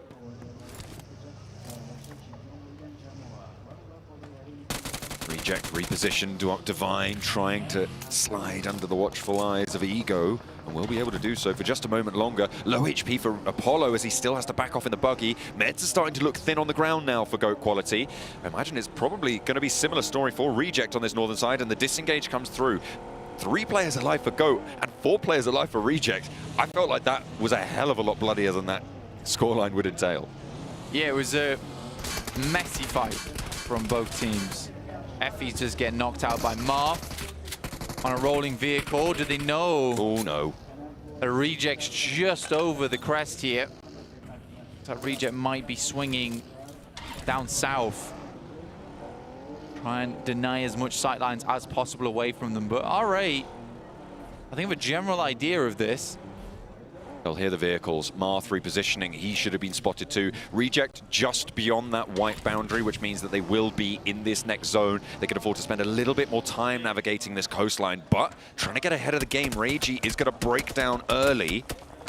And R8 on the longhouse, actually getting spotted by Nongshim Red Force. So 2 teams fighting. Potentially Reject up to the ridge line as well. So danger afoot for R8. R8. Definitely in a worrisome spot, but again, this position is pretty decent, pretty nice, gives you cover. Prestige going down, though, is not great news and could be the invitation to push in for Reject. Circle down towards the south on Impala. Always makes for an interesting finish with a high ground that sits on that south side, but it is undecided between the high ground on the north and the south. Got a lot of open ground over towards the west. That's Wild moving through from Regnum Karya. He do have both players still alive. The Toshpik did get picked up. Getting back on top. Reject first through. Enigma Galaxy hot behind them, and Black Esports not really doing too much to slow it down. And there's also another team moving through the same area. Duello has his vehicle go up in smoke and right up to the metal fence here. Nongshim Red Force, I don't know if they're going to be able to take the time to hop out. Reichi gets spotted as they crash into Ake Cyber. And there is really, I mean, it was crazy that they got that far, to be honest, on an unscouted roll in with a bit of a Hail Mary to the north side of Impala. I think Enigma Galaxy even getting here was pretty risky. Going straight past 4MV, and I think so many teams are just trying to take sanctuary right now. Inside of Impala in those buildings, Rhythmic, one player goes down. Same story for Enigma Galaxy. Can Ralph even get towards Redox? He's going to have to crawl all the way back to the building. Ooh. It's not the case with 721 actually picking up that elim. Ralph now last player alive for Enigma Galaxy. With 3 elims on the match, they did want a little bit better of a showing so far. The 721 aggressor on the outside of Impala, and actually that may not be a bad thing, Blank. There's so many teams looking to put pressure into this settlement that being a little bit on the outskirts may net you a top 5 type performance if you play your cards right. This is the roll down from R8 between them and Goat Quality. Reject as well stepped up from that north side, but no one really made it out unscathed. Hellion, they're still active on that northwestern edge.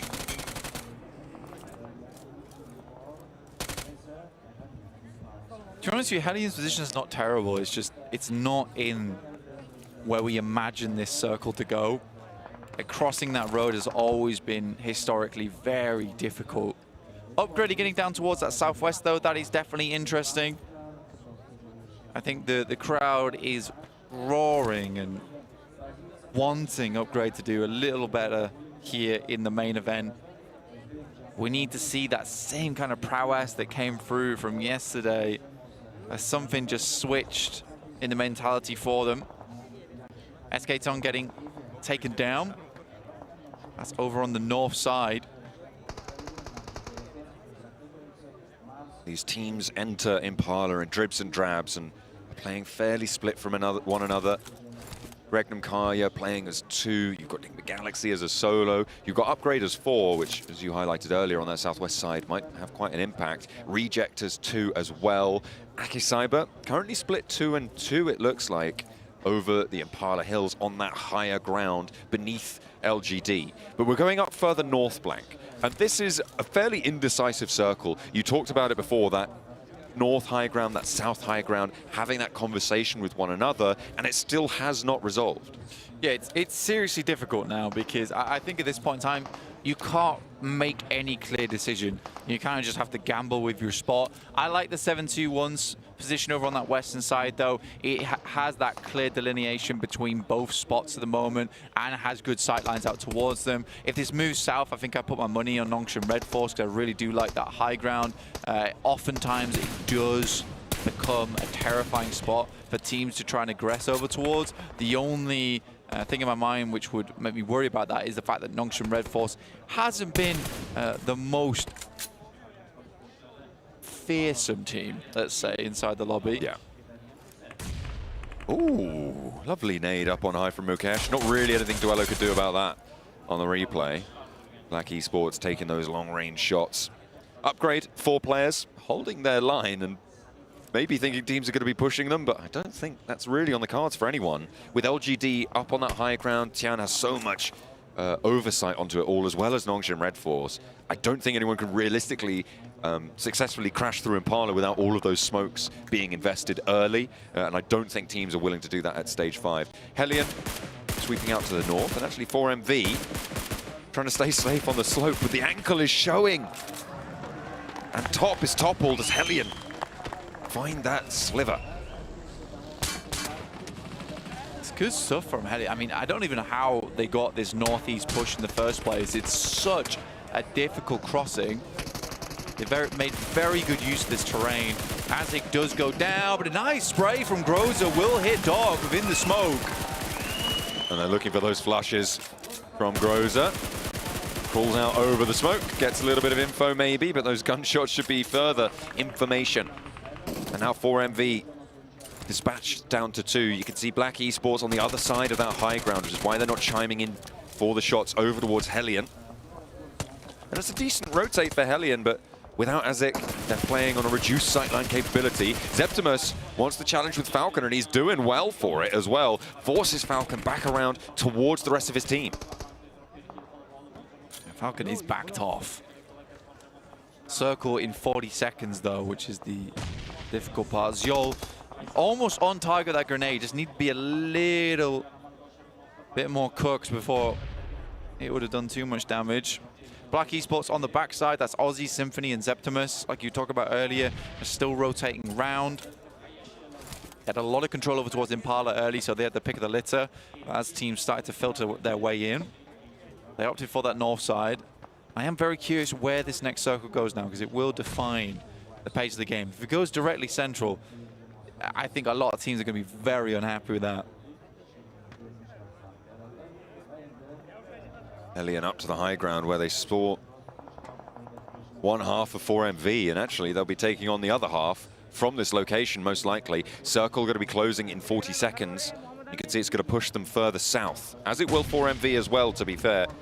With Rorinho on that long off angle for Hellions, it feels like it could be a successful engagement. The question is the blue zone going to change that? In the midst of it, it's still undecided north or south, which again gives the 721 aggressors a little bit more advantage.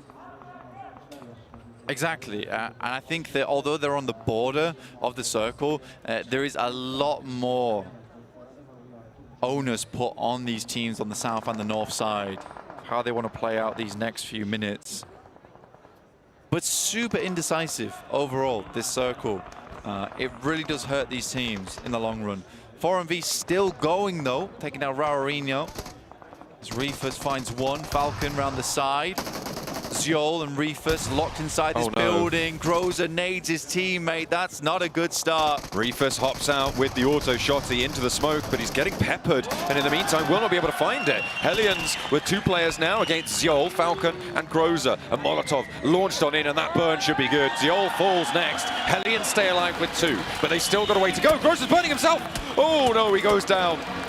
Falcon needs to get his teammate back up now, but in the meantime, can Black Esports third party it? I don't know. Maybe they can. They're pretty far away. They're up on top at the moment. You never know with Black Esports. That's true. They're going to teleport through that mountain. That is true. You're not wrong. You're not wrong. I think for Hellion, though, it was not a strong fight. I think 4MV just really drops the ball on that one. I mean, you see Reefus run out, and I can't tell if it's just not a call made from Reefus or a very slow reaction speed from Zyol there, but I really do feel like Zyol sort of should have backed him up.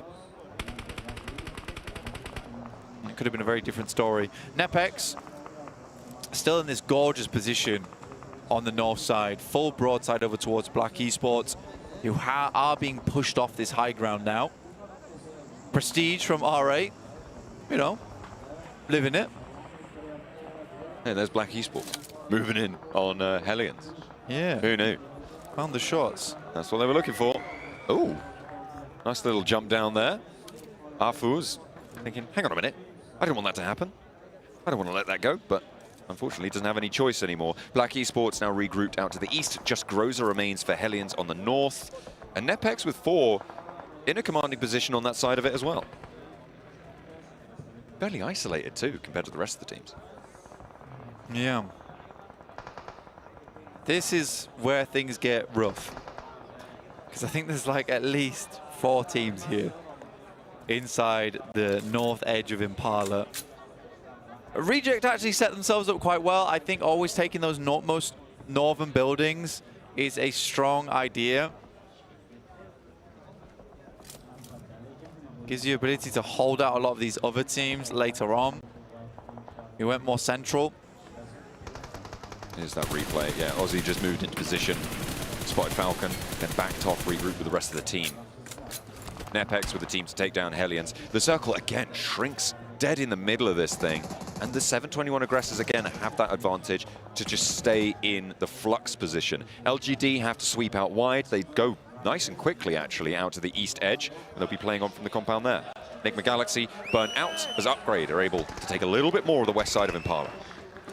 There is actually a chance for LGD if they wanted to, which is to swing north towards silos, try and take the teams out from there and then move over towards Nepex's position. It is a bit of a long shot, but the options are quite limited for this team right now, other than sliding over the top side towards Nongshim Red Force, but that is a difficult push. Aids from Akicyber landing to split off Upgrade from the rest of their roster. 2-2 right now. Buzz maybe going to take a bit of damage. No, the burn went a little bit long there from Regnum Kaya. Ramses and Ruzen crawling back. Akicyber did take a knock, you can see there on the high ground, which makes their presence over towards that a little bit harder to feel. Upgrade might get these reses. Nongshim Red Force on this east edge now, fending off against LGD. LGD with 4, and Tizzy goes down as well. 3 players are alive. Tizzy is knocked, so only 2 active. Bleeding out fast. Binny needs to tag this res on. Tian, Lings can start to surge forwards. Mau Mau into the buggy, and they know he has to commit to this. Bin around the edge with that DBS. Looks for the shutdown onto 1, but really won't find too much at all. Leaving it just as Doc alive for Nongshim Red Force. I mean, it's very, very quick play coming through from LGD. Nongshim Red Force, technically on these positions, you hold advantage. That looked pretty scary for a second then. Yeah, you hold advantage because you can constantly back up through these crates.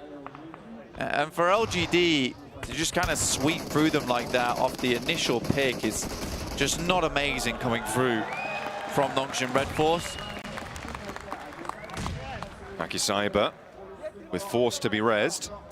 Will play on as 3 from the south side, but they are penned in so badly right now by the teams to their sides. LGD out in their east, you've got Upgrade on their northwest as well.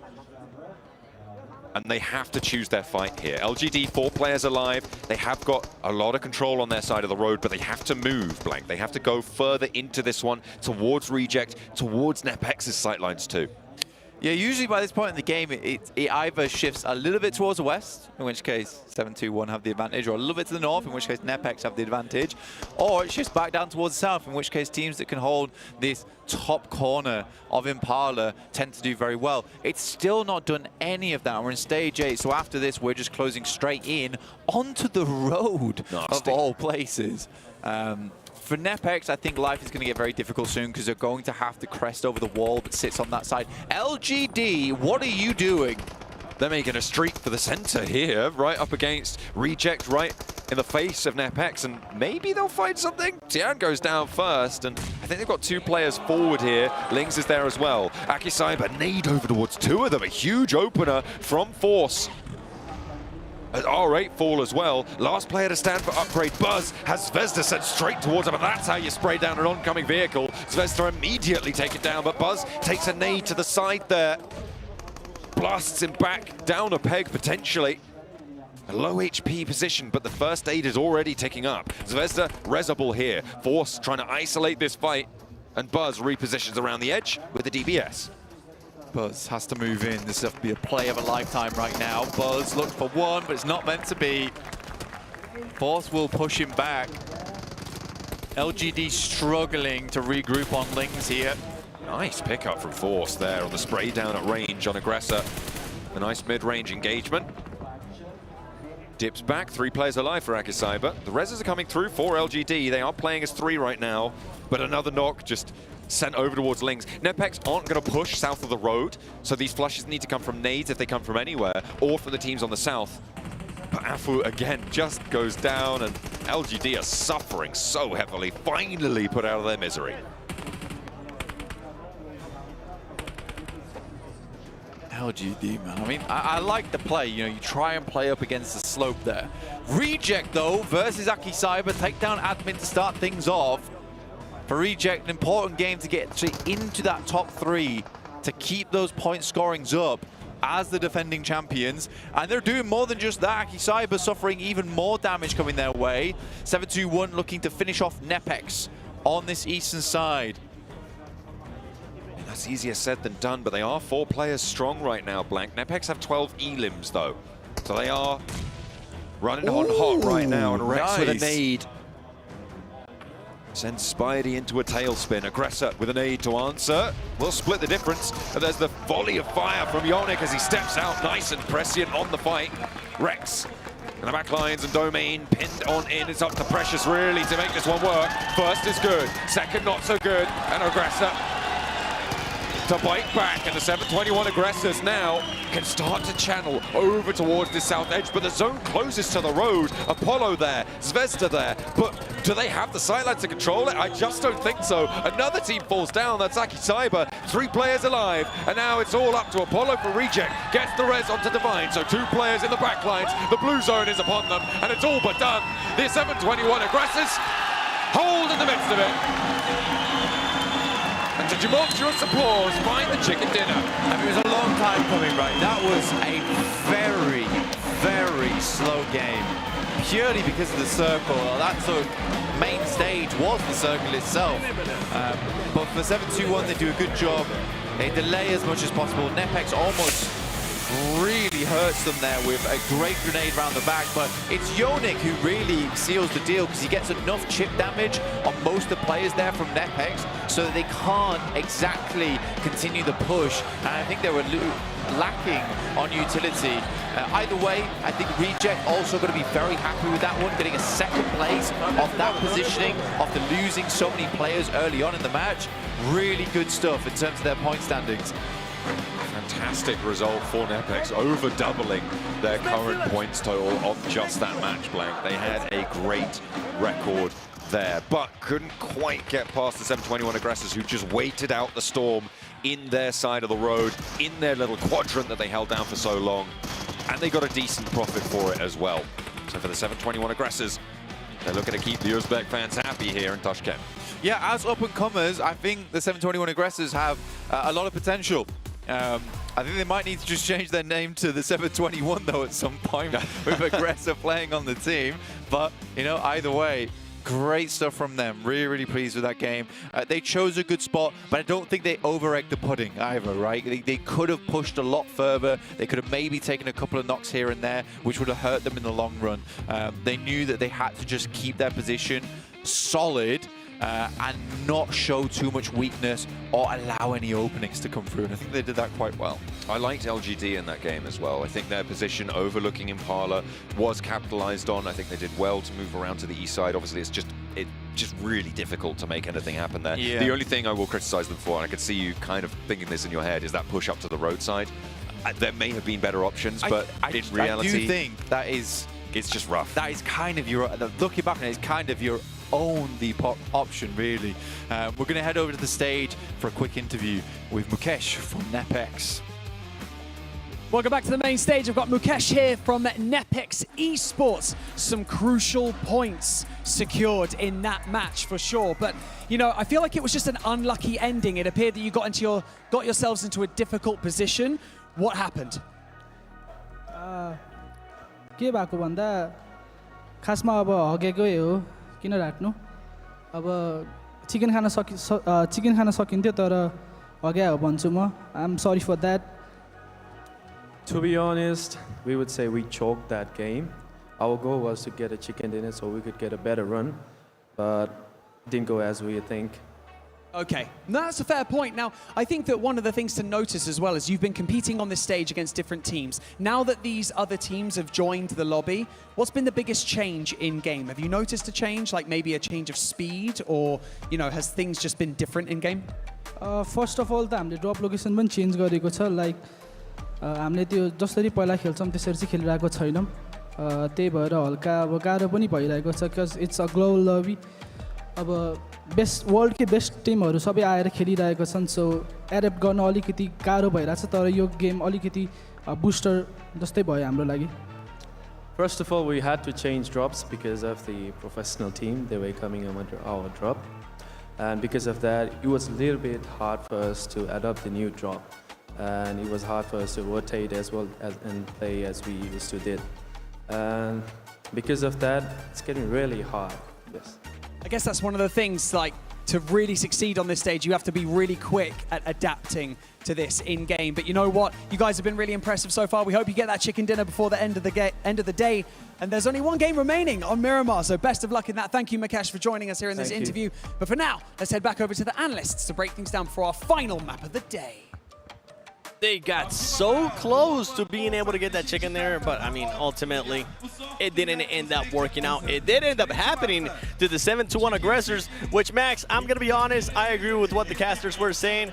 They weren't really that aggressive, but it worked out for them. Yeah, I mean, they were in their position super early on, right, Yeah. this T721, and actually, they had one of the most impactful pushes in this game versus Nepex at the right time, so I can't really fault them for being passive when everyone is just fighting for scraps in the city of Impala. You're just chilling on the edge, you're waiting for the play count to go as low as humanly possible, and that's when you decide to get involved to make sure not only do you get a few eliminations at the end, but most importantly, you make sure you at least get top 3 and even maybe the chicken dinner as we just witnessed. We like seeing those teams being able to not only be aggressive, but also be passive if they need to, especially if you have the advantage in a position.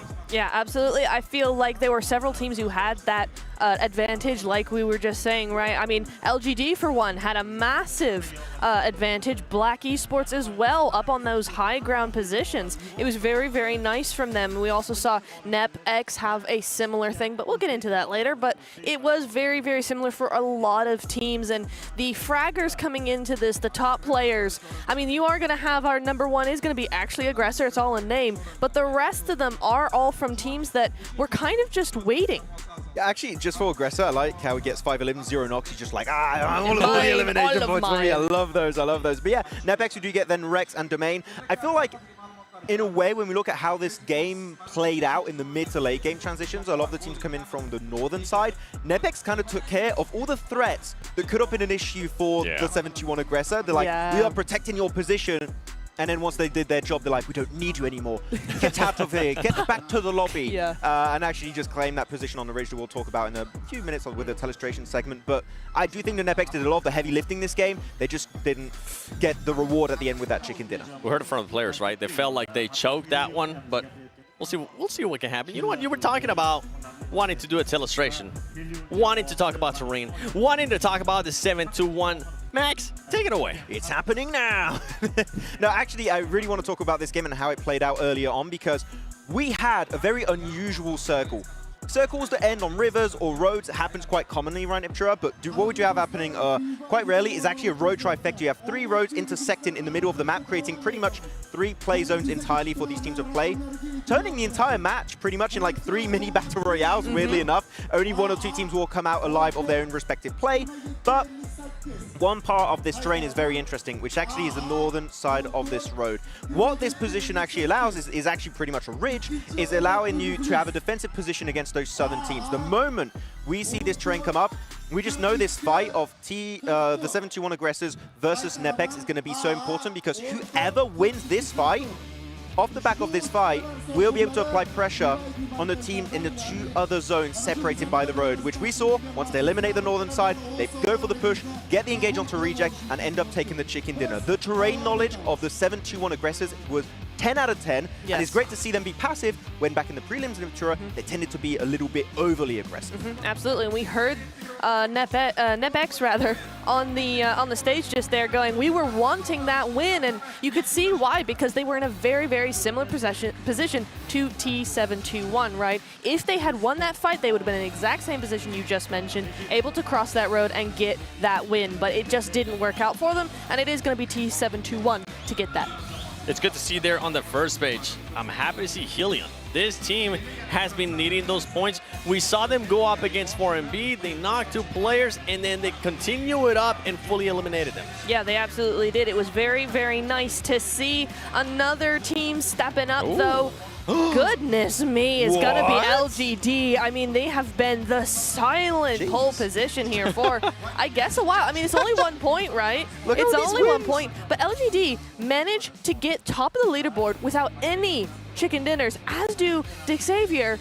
But what is this time seeing? 3rd to 7th all having a win? Yeah, all the win, and yet not in 1st place or 2nd place. That's quite interesting. But eliminations is the name of the game, clearly. Looking at LGD 31, Xavier going himself 28. They're looking pretty grand when it comes to it. If they are able to lock down a chicken dinner tomorrow, that could be putting the nail in the coffin. But right now, They haven't shown the option to get one of those chicken dinners, which is a bit scary because, again, Smash rules, that chicken dinner on day 2 here, 7, is going to be so damn important. The thing is that everything is so close within all these points. It's going to come down. I'm hoping it ends up coming down to that Smash rule. I mean, one team, I'm going to have to bring them back up because they're just continuing to get eliminations, but I want to see them a little bit later in the game. It's going to be 4MV. Neptura, 19 elims, only 1 placement point. I have one thing to say about 4MV, and it is that they're not playing. They are driving and sitting. And I hate to be that person because I do love this team. Not shooting. Oh. No, not really. Okay. I mean, yes, they have a few elims, but certainly in that game, they were kind of like, we have rock. We like rock. And that's kind of it. There wasn't a whole lot of aggression. Not even aggression, just impulse. Just no momentum whatsoever. They get to a spot and they kind of just sit there. And that's not the 4MV I'm used to. Certainly not the Doc, the Top, the Zjol that I'm used to, the Baron that I'm used to.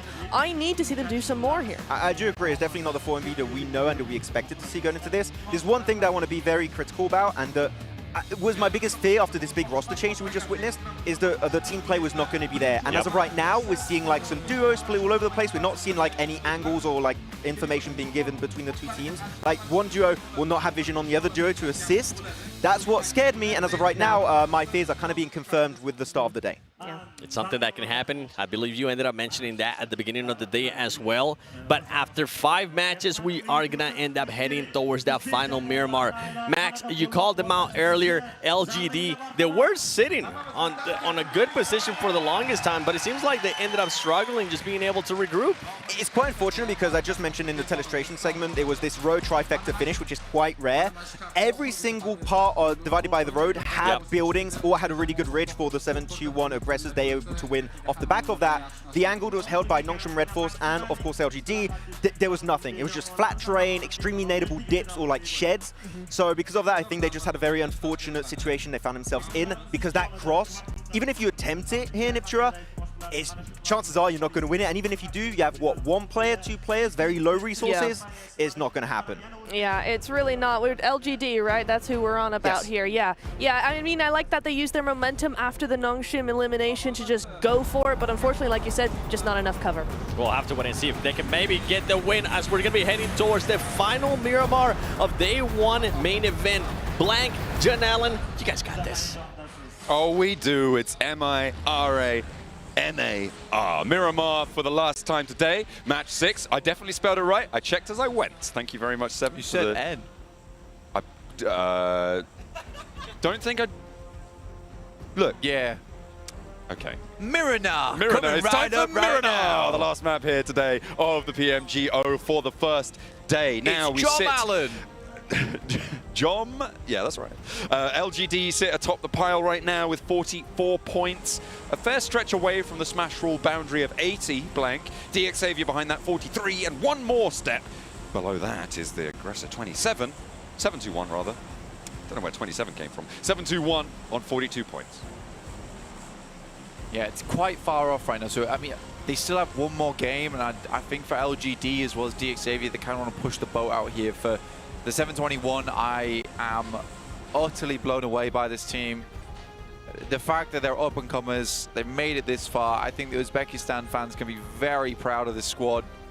Really done well. And I think that they have improved from qualifiers to prelims to now to the main event. It feels like they've really been doing their homework between these matches. They've been, when they go home, it's not a case of just straight to sleep or in the morning, you know, hanging around. This is a lot of work been put on by this squad.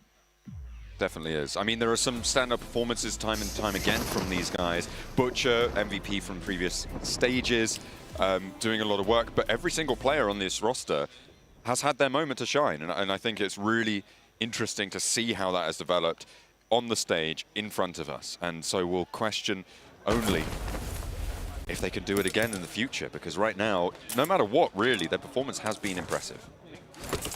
So Western shift on the circle here. DXavier getting Monty Nuevo is very nice for them, especially in terms of their point scoring at 43 right now in 2nd place. Just 1 point behind LGD, so not too far away.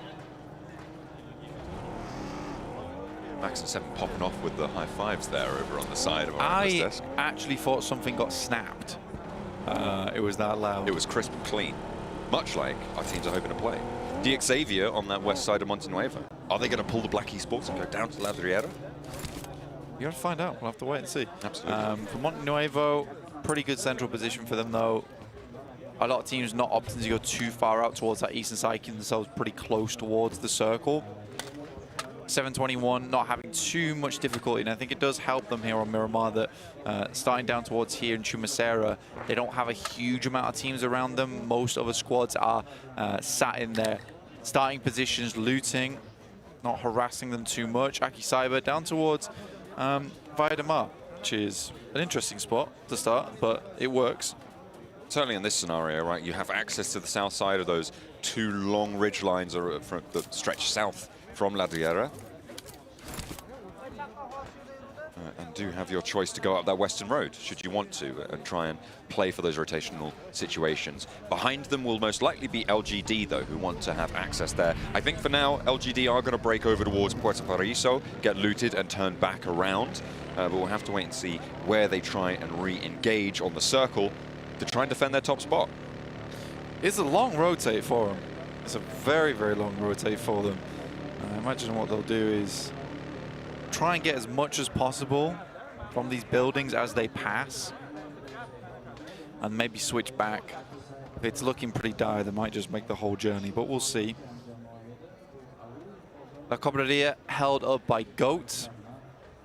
Can move down towards El Pozo early. Nick Galaxy this time around, they don't try and challenge out from Monte Nuevo. They're instantly over towards El Pozo, so this time a much cleaner start for Nick Galaxy, currently in 7th place with 31 points. Very even drop-off right now on the tables. Anyone all the way down to 11th place for 4MV, especially if they get a high elim game, you know, could rack up towards the first place quite easily. In a single bound. Yeah. Leaping those tall buildings. But it is a question of looking at what has come before, right, over these last 5 matches. And I'd agree with the desk somewhat, is that, you know, I don't think that 4MV's elimination power is too bad. It's just the coordination is a little bit all over the shop in terms of the late game decision making. That feels a bit wonky right now, which is always so strange in an international level. Yeah, they haven't quite been able to perform at the level that maybe we would have expected. As of a few of our invited teams, I mean, specifically looking down towards the lower end of the tables, Nongshim Red Force, 15th place. We caught up with their coach to hear just what they're feeling in the throes of it going into match 6. Welcome to the pit. I have the coach from Nongshim Red Force right here next to me, Saden. Now, look, here's the thing, right? There's a lot of high expectations for Nongshim Red Force coming into this. You guys are an extremely strong team, and it just seems to not be happening today. You seem to have had a slow start. What's going wrong, and what are you trying to do to rectify it? 오늘은 원래는 우리 여기 팀에서 기대가 너무 많았는데요. 기대도 너무 많고 오늘 우리가 기다리는 것도 너무 좀 재밌어야 되는데 오늘 조금 우리가 생각하는 것보다 많이 느려요. 이거 뭐 때문인지 좀 알아봐도 될까요? 우선 기대를 많이 해주셨지만 그 기대에 부응하지 못해서 저도 매우 아쉽고요. 저희가 지금 당장의 성적이 안 나온 이유는 아무래도 저희가 자주 해보지 못한 팀이 많다 보니까 그래서 정보가 조금 많이 없어서 오늘 조금 더 저조한 것 같습니다. First of all, thank you very much for expectations. Anyway, we are doing the best, but the main reason is we didn't contest before with these teams today are playing, but that is why we are a little bit slow, but we are analyzing the situation. You're trying to pick up the pace and get back into the game by analysing everyone for now. Well, I hope you guys can do it quickly because we're in smash rules, so everything's going to be super fast-paced going into tomorrow. But thank you so much for joining me in this interview, Saden. Can't wait to see what you and the team bring to the table. And for now, let's get back into the action.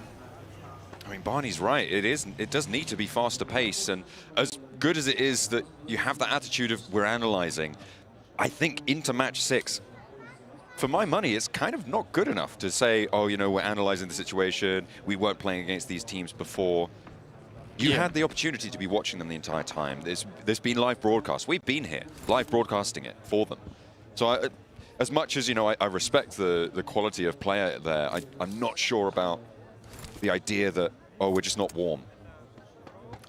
Yeah, I think for Nongshim Red Force, it is slightly difficult because as a region, they are a little bit less exposed to these sorts of squads. It's also nice seeing Saden as well in a coaching position. That is true.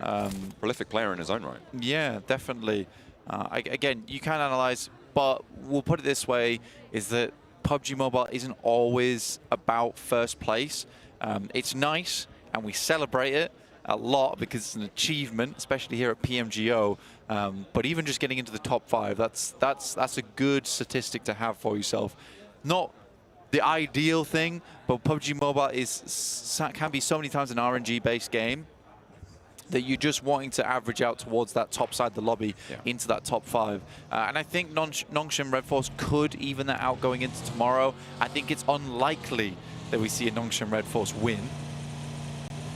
But I think that they could go home proud of themselves if they get into that top 5. Yeah, with 12 matches to be played, I mean, it is so easy to find that volatility, right? They are currently at 14 points, which is 30 points behind LGD.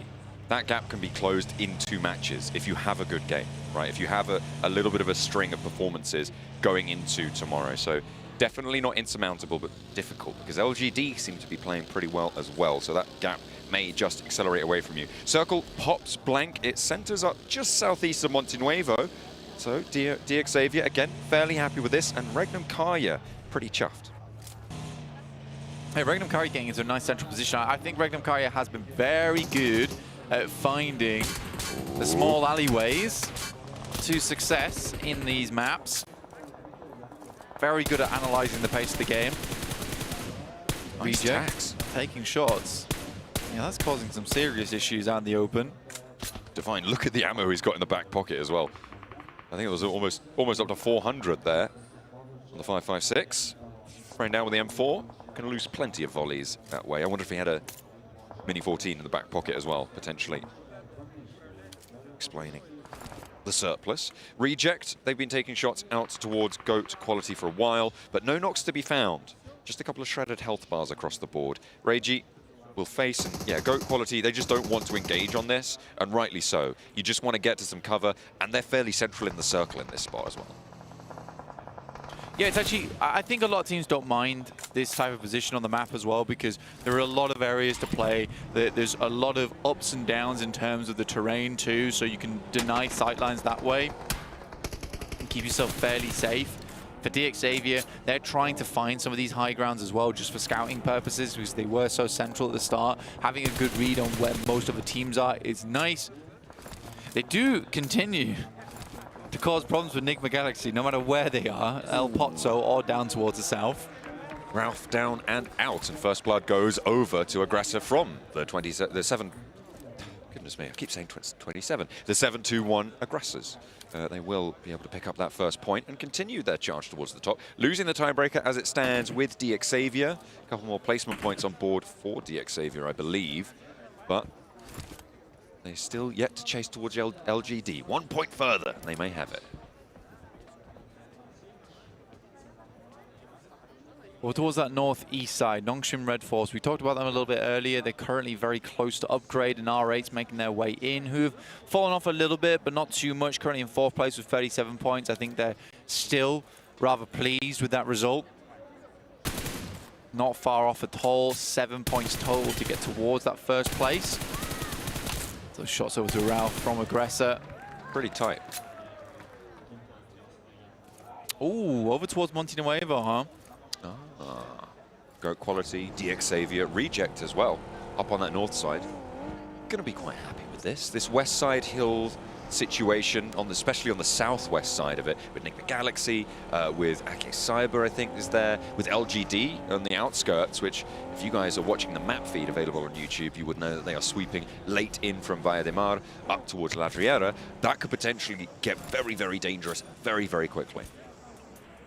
It is an awkward circle to play now, because there is a city towards the center and then fielded area over towards the west and the east, so very open ground. So you're either forced to play on these outskirts, on the south side and the northeast and the northwest, on the hilltops, or sent into Monte Nuevo. So could very well likely be a bit of an urban finish here. Influence Rage try and send on in, and they get torn apart a little bit, losing one on the way in. But you know what? Sometimes it's worth that price, right? To have a position and to have a chance into these later circles. And they also get onto the West Quadrant of Monte Nuevo, which arguably is probably one of the stronger places to be, especially given that you're surrounded now by GOAT quality on the east. You've got Akicyber on the south side and DXavier causing problems, so you're fairly protected in this scenario for Influence Rage. They can hold fast for just a little bit. If Influence Rage at 3 players, it will be okay for now. They are on the outer edge though, so again, that does provide benefits too though, being able to leave quite quickly should the circle go a little bit haywire later on. Looking at LGD right now, and they are all the way up that west side. They're crossing that open field you talked about on the west. Yeah, straight up towards the hilltops on the northwest side. It's probably the ideal place for them to lock in from, because again, with that western rotate, they have little to no information on this circle, and that's something that they need to start doing right now, which is some scouting, figure out the lay of the land, and they can have a rough idea of where players are, but they don't have an exact, which teams like DXavier, Akicyber might have a better idea of. Regnum Karya definitely, because they've been around this area for a long, long time. They have got all 4 players alive as well, which is a nice boon. We're getting replays of DXavier. GOAT quality, a lot of scraps going on. Nepex kind of getting the worst end of the deal here, but no team has lost more than 1 player at the moment, Blank, despite all of those volleys, all of those replays coming on through.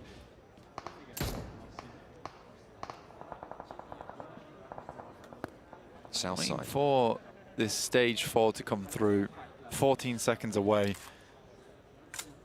I think that it could go many different ways here. I think down towards the south would be a really difficult push for a lot of teams because so many areas have already been taken and you don't really want to get caught out on that slope. So I think a lot of teams are quite pleased with this one. Straight over towards the crossroads though, which is going to make some crossings quite difficult as you try and rotate around this map. LGD's got further to go, but there is an opening on the northwest side in terms of buildings. It's just a question of whether LGD's been able to scout them in time. DXavier, I think that they just annihilated Hellion.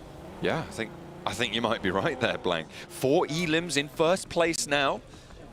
They've pushed Vietnam up towards the top of the tables as it stands and resolutely maintain the embargo on giving Hellion any points in this tournament so far. This is a wrap and a half from LGD over towards Leviso.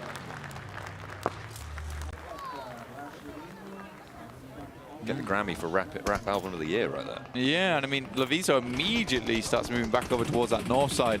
LGD, kind of unfortunate we weren't able to catch him out because that would have made life a lot easier. Here's Zeptimus though. Well, nice double spray down there. Has got Lord Cedric at his side. Mukesh, who we heard from on stage, now last to stand for Nepex, with his teammates getting flushed left and right. 3 players from Black Esports bearing down upon them with the 721 aggressors as well, just over that ridgeline. I don't think that Mukesh gets away from this one without something miraculous, and he has been spotted, will be put down, and that is the end of it. Zeptimus up to 3 elims for Black Esports. Yeah, Zeptimus has been clear away one of the most effective players on Black Esports. Agreed. Even at distance of M4s, but more specifically, even close range with shotguns, he's very, very good at it. GOAT will find Duello from Reject. That's over on the north side here. They're both clashing against one another. Apollo desperately trying to keep things together, but it's not enough as Reject gets ejected from the north side of the circle by GOAT. Reefus backed off this ridgeline. 4MV 2-2 right now, suppressing the ridgeline from the far angle, but they've lost Reefus on this forefront. Spidey rolls over the top. This is dangerous now. Look at those off angles starting to chime in. Yonik, Butcher, both very low. Zyol in the smoke, looking for this res, and the backup moves through. They're playing 3-1 now with a backstop coming through from top for 4MV. Res is in, so they are playing as 4 now. Doc with a nade, only the 1 in hand, but let's see what he can do with it. Over towards Butcher, tags him for damage. Yeah, it gets quite a bit off there as well. It's good chip damage, absolutely. That's going to give him a little bit of time to start moving up over towards the broken concrete. Molotov on the corner. That is a nice Molotov on the corner as well. Does prevent the peak from the side angles and forces them all the way back, in fact. Going to fall off this Blue zone is pushing in. It will sweep over a lot of this engagement. It's going to force the 721 aggressors to play to the north side of this compound. Zyol, though, making the most of those moments before the blue zone closes away. Yonik on a cross angle. Nade over the top. Doesn't quite connect fully there. Not getting that knock. But the second one, maybe. Aggressor fades away from it. And over the top, into the roofs. Will not find the damage they're looking for. And I think 4MV may just look to disengage this. Yeah, Circle's going to get away from this point, so realistically, a disengage would be ideal. And they have pushed the 721 back far enough now that they can effectively start to wrap around because they're not peeking over the ridge side anymore. Doc wants more. I mean, I think he's just keeping them at bay, right? That's the idea. It's dangerous, though, and Spidey may be in pursuit. Smells a trap, but sails straight on into it. Beeping the horn as he goes between the two of them. Split the pins there. And bowled on down. Not too sure what he was hoping to achieve there. Maybe didn't think that there were two players on the angle. There's damage sent toward the back lines of 4MV, but now there's chiming in shots from DX Xavier across the way. The 721 aggressors lose their first player in this fight. That's an excellent readjustment there from 4MV. Very well played. And really shuts down the gameplay there coming through from T721. Really good stuff. Doc wants more, though. I think he can take the vehicles. Very bold, though, dude. Okay. Butcher, happy to pick that one up. The 721 aggressor. Keep control of their vehicle. I agree. I'm not too sure what Doc was hoping to achieve with that. They've sent two players forwards over the top. Goes Butcher for another shutdown onto Reefus. Can the rest of his team help him? No, one is down. Aggressor needs to pick Yonik back up as DX Xavier are turning their attention this way. But they've slowed down 4MV just the same way that 4MV slowed them down, Blank, which means that perhaps they'll be able to extract some value. Black Esports, by the way, in the midst of all of that, sent straight into the middle. They crashed into a couple of players. Upgrade took one, LGD took another, and it's all now down to Lord Cedric. Yeah, Aki Cyber underneath. What that was a Doc play. Hubris. Like, it honestly made no sense. I mean, me and Max practically at the same time, both just throwing our palms upwards at that play. Nongshim Red Force down to just one player. Not a great way to finish out their day, honestly. Definitely not. But LGD over towards the southwest side looking very comfortable on that high ground. 4MV closing their day in 11th or lower now as they go out as well. LGD getting a flush over towards DX Xavier. Doc is giving Regnum Karya a little bit of a run for their money, but he is still against 4. Toshpik takes some damage from the nade. Not the Doc we're used to seeing with the nade, but still plenty effective here for Nongshim Red Force. To send one over the top of it was Toshpik, who immediately moves out the way. Good read. Very quick reactions. Excellent stuff. The Loxy Wild, nades of their own. Drops smoke on the inside, trying to slow things down. Loxy nade on the bounce, and it's good. Regnum Karya stay as 4. 3 elims, they're chasing the top spots. Yeah, very clean. Yeah, for Regnum Karya, I think they'd want to finish out the day kind of neck and neck around about that first place. I think they've had several good games. Lovely nade from Levi's. And the last player from the 721 aggressor sits in the shack, a nade on towards it. No, it's just a Molotov. Looking to put that one through the window. We'll be able to close down that entryway. Shots from across the way. That is from RCB. Sorry, from Regnum Karya. They don't have that B in their name anymore. Drop that one. Oh, you remain resolute, though, on this eastern side hold and actually flexing Silas out all the way down south. On the off angle, you can see him there off in the distance. Very split, but behind a ridge has plenty of cover. Paragin trying to hold out LGD all on his own. Is down. Yeah. Refract, though, from Nate in the back lines. Over towards Mau Mau on the off angle, and Leviso can move on in for the challenge and actually go very, very low. Danger abound, and it's LGD to surge forwards with Lings. Now Nate, last player to stand, can't face into it. And LGD able to push in on the west edge. 721 aggressors breathe a small sigh of relief, but not too deeply because LGD will pick up that mantle, as will Silas, knowing exactly where he's playing. Yeah, I can kind of understand where Levi was going from there, where you want to just try and send in as fast as possible and try and capitalize on just that sense of shock factor.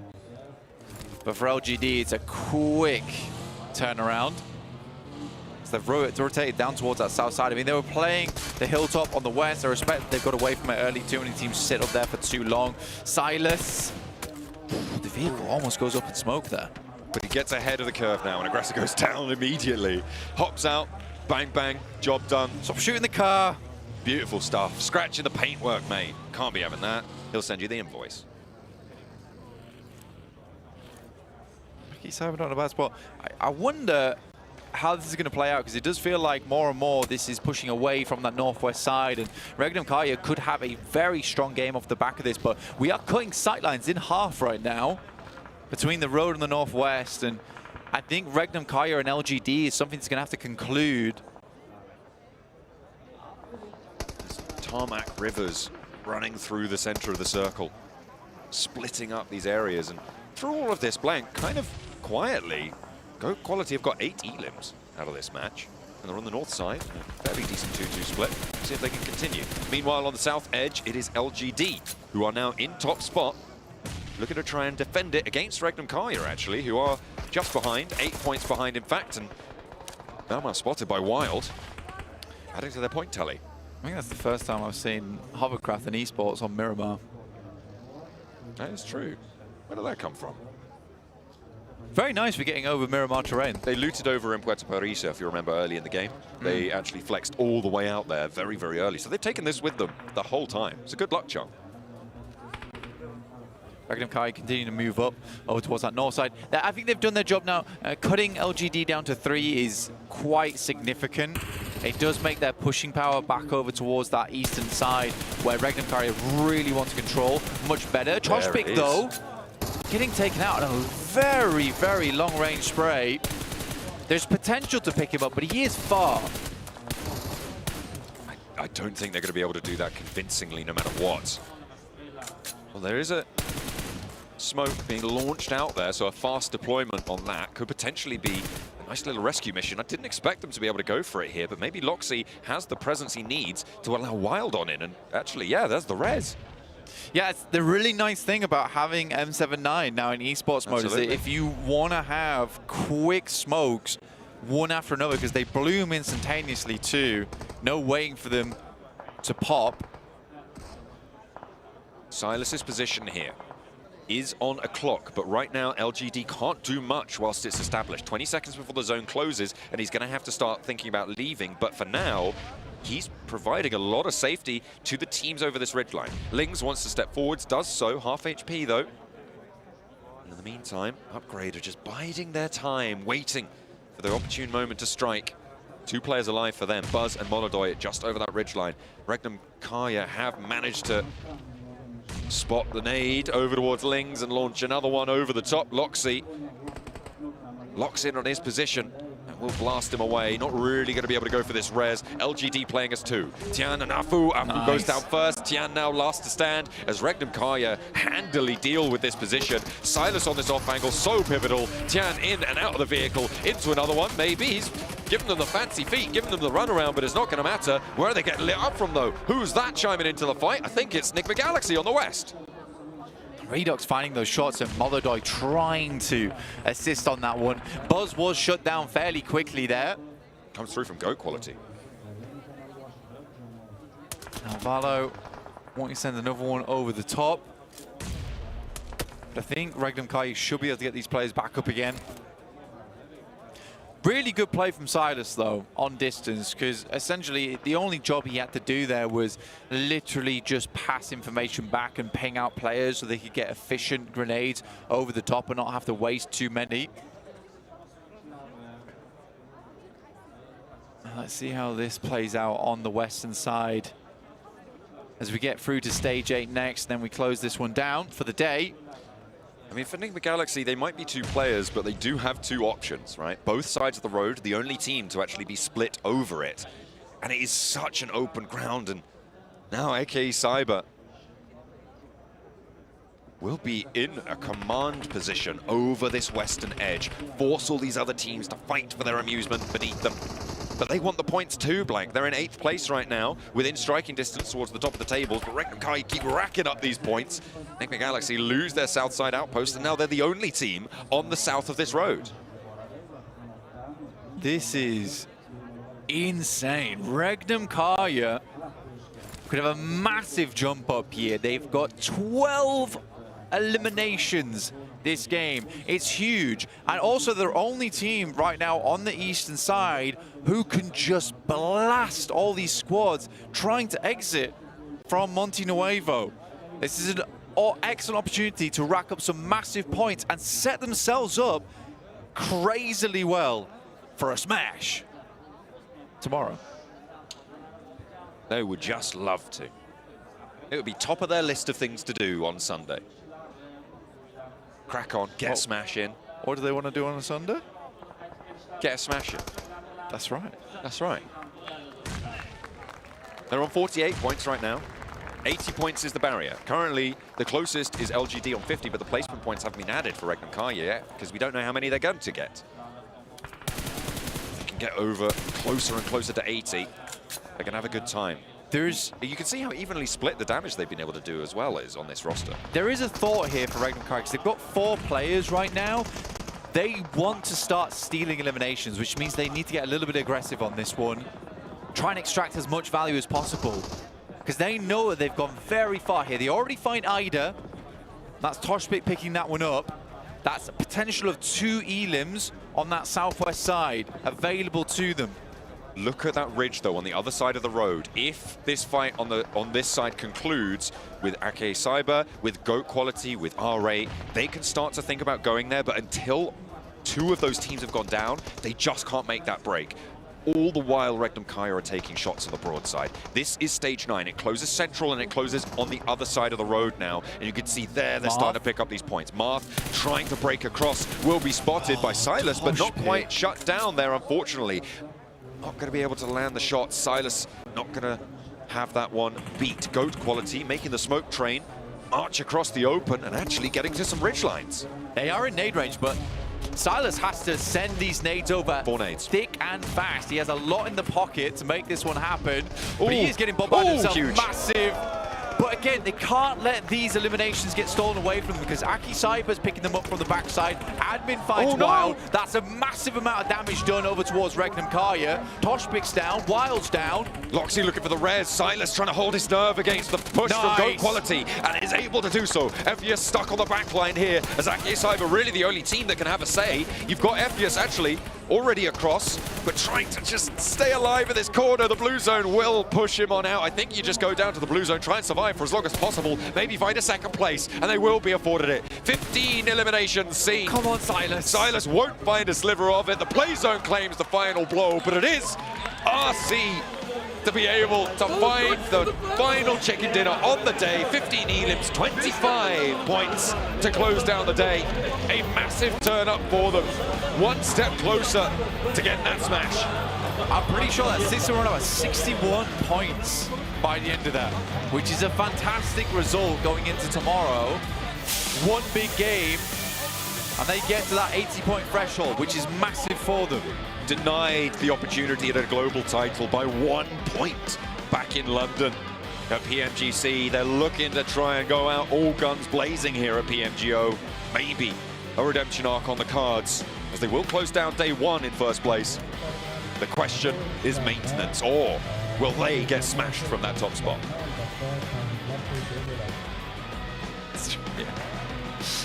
Again, more on the analysis side of things. I think for Regnum Kaya, it was a very good setup into the game. I think that they picked their fights well. I think that's the most important thing about this game, because they knew there was a lot of cover to work around with, but every single fight they took, it was at the right time. I think the only thing I didn't like was the fact that Toshpik left his position just as Mark was starting to cross here. And there's definitely a fair few more eliminations that they could have got. I mean, you'd rather pick up the chicken dinner, though. As good as points are, they weren't going to be able to get over that 80-point threshold in that match. So just securing those 10 placement points is great news. We're going to head back over to the desk to see what they think about RC and their potential to get that smash tomorrow. Rhythmic was so close to being the champions at PMGC. It slipped away from them. They're making sure that doesn't happen here at 2025 PMGO Uzbekistan because this team is currently showing up. I'm looking around here, Seven. I don't see no D+ skill to take it away. So they're going to take it. Of course, it's still going to be down to the smash rule heading into tomorrow. But man, Silas missed a worldwide maneuvering around Erangel, maneuvering around Miramar to get 2 chicken dinners, 1 on each battleground. Shut up, you two. Has been just an incredible IGL. And one thing we really need to highlight this game in particular, Niptura, has been those 2-2 aggressive splits to just kind of keep teams at bay. I've really just allowed them to secure that southern side of the road pretty much from the get-go. What I really love about this and their strategy is this was completely repetitive in a way, right? Because they've done this every single game they can get. They have done this exact same 2-2 split, go mid, wait, 2-2 split in the middle or in the end of the game, and then just run around looking for all those positions that they want. So it is a really, really nice game that they've played all day today, and it really shows with those 2 wins now. Yeah, I mean, fantastic stuff from Rhythmic here. Getting closer to that 80-point barrier too, right, which is going to be very important heading into tomorrow's 6 matches. You know, it's going to be going. So actually, we did talk a lot about Rhythmic, how they got themselves this chicken dinner. I want to highlight another team that was very impactful in this game, which is GOAT. The Kings of Monte Nuevo. They were just a meat grinder at the end of that game, just waiting for all the teams to be forced in their vicinity and pick up as many points as possible. And because of that, get a ton of smokes that almost could have allowed them to make that cross. But unfortunately, as we saw, the nades of Silas were just too damn good. Absolutely, and it was looking a little hairy there for Rhythmic as well, right? Because GOAT, they went down to like 1 solo at one point. So it was a little bit unfortunate there, you know, a little bit touch and go. But you know what? They came through, and actually, Loxy, I mean, my goodness me, 1,000 damage coming through. Wild as well, 1,100. It's crazy. One thing I do want to mention, when we were watching that game, Nectura, you were telling me, I don't know about this game because nobody's doing what I'm expecting them to do, Neptura. I didn't like the game at all, honestly, except for the last bit, except for Regnum. They were doing really well. LGD as well as like Nigma and GOAT. Some of those teams were doing really, really well. But I didn't like anything that the rest of the teams to the north, to the east, and to the south did in terms of their rotations. Because I felt like Regnum, no, not Regnum, Rejects from the north side, just sending straight into the city. Why is everyone obsessed with urban territory? Stop it. It's really annoying me because they had several options, maybe a little bit more risky, maybe a little bit more touch and go, but you know what? You could have split up, you could have used a ridge, it would have been really nice. Nongshim, exact same thing. I think they could have used their terrain a little bit better. Okay, I see where you're coming from, Max. Like, the thing is, I can't really fault teams for going to the city. I really can't, because when you look at this terrain, especially in Monte Nuevo, it's not like there's an infinite amount of positions you can play around Monte Nuevo. A lot of teams are going to send it there early, just wait for the circle, hope that it goes in their overall direction, then they can try and leave. Unfortunately, because of this, it went south, and everyone's just forced in one direction. City finishes are not easy, and a lot of times you're forced in making that decision. I mean, I get that, but the city is already so full. I feel like they could have done far more behind a car or in a tiny little dip outside of nade range than actually smashing into a team. So, like, actually, we're looking at this right now. A lot of the dips were taken. You had T721, you had yourself Deek Xavier, you had upgrades, just a few dips. Regnum Kara were taking love control. Where do you go? If you're a team that's currently around the city, right, and you want to try and leave that spot like Nigma Galaxy, what's your game plan? Well, for Nigma Galaxy, I actually did like what they did is hold until it was a little bit more open, and then they tried to go for that southern high ground. I did actually like that from them. That was much later in the game. I'm really talking about positioning for that late game in the mid circles. Now, one thing we're not seeing, though, sadly, for Rhythmic Galaxy is them here on the first page. Regnum Karya, 25 points. I mean, we heard John Allen and Blank talking about who's possibly going to be able to smash tomorrow with the smash rule coming in. 25 points is going to put them a little bit closer towards that, especially in Sandhawk if they decide not to hot drop with, I think it was Deek Xavier at the beginning of the day. Go there with those 18 points. Overall, I'm good. I'm glad seeing some of these teams wake up and some of these teams continuing to be performing one team. On the other side, I have to bring it back again. I'm not happy seeing every single time we go to match ranking, Neptura, it's going to be 4MV. Yeah, I don't know what to say, honestly. I mean, 0 placement points in this match again. It's odd. I don't know. I mean, it was a nice fight, but then Doc, what is Doc doing, man? What was that car thing? No. You know, I could hear the comms in my head. It was like, okay, we need to go. Are you on foot? Yeah. No, I've got a car. You can't get that car. Yeah, I can. It's fine. Boom. I had a replay 7 of in my mind going of not 7 of the of 4MV playing, and 4MV having pretty much an instant chicken dinner situation in front of them, and Doc being like, I'm just gonna go do my own thing, and it ends up just kind of crumbling, falling apart instantly off the back of that, and it's a big issue. The synergy just doesn't seem to be there. That's the biggest factor for me, I feel like, especially that you've been telling me, Max, throughout today. It just feels like the synergy isn't there for that team. They're all doing their own gaming style. Yeah, and unfortunately, it seems like right now they haven't found their mojo, they haven't found that kind of synergy. Everyone has just got a lot of confidence going into it. But here we go, looking at the overall rankings. 61 points for Rhythmic Karya. Wow. 19. The math is not mathing. 19 points away from being eligible for a smash. For a smash? For a smash. Yeah, I mean, honestly, that's basically doable in 2 games. I mean, if they have another big match like this and you get another 25 points, then they're eligible for that smash rule 19 in points. 1 game. Actually, one thing that's very interesting, right, compared to LGD, compared to GOAT, compared to Deke Xavier, that are actually relatively close to reaching 80 points. Yes. They haven't showed us they can get the chicken dinner. Yep. Let's not forget how important a chicken dinner is in the Smash rule system, right? And Rhythmic Karya have done it on 2 of the most important maps that we will be seeing again tomorrow. They just need 19 points. First game, Sandhawk get 19 points. We could have, in theory, right, a champion going into the 2nd game tomorrow. If that happens, we can just sit here and speculate. Let me just enjoy myself, okay? I like putting those situations out there. And here for the 2nd page, I mean, for these teams, they have to be a little bit worried. One team that I'm going to be mentioning right at the top, Enigma Galaxy, was not expecting to see them here. I wasn't either, you know. I don't feel like the overall rankings actually reflect how they've done today. Yes, it's been very, very quiet from them, but I actually really love how they've positioned themselves in day 1. Not necessarily in the leaderboards, but as a team, they have been consistently in that top 7, top 6, top 5. They are consistently wanting to go for those survival points, those placement points, but they're not hesitant, they're not scared. They're just keeping it cool, keeping it chill. And then tomorrow, I can see that they're setting it up for a big day tomorrow. I would have to disagree with that. Consistently, but they're currently in 9th place. Like, they have to go back to the drawing board. But you got to think about 2 days. You can't just think about 1 day. It's 12 matches, not 6.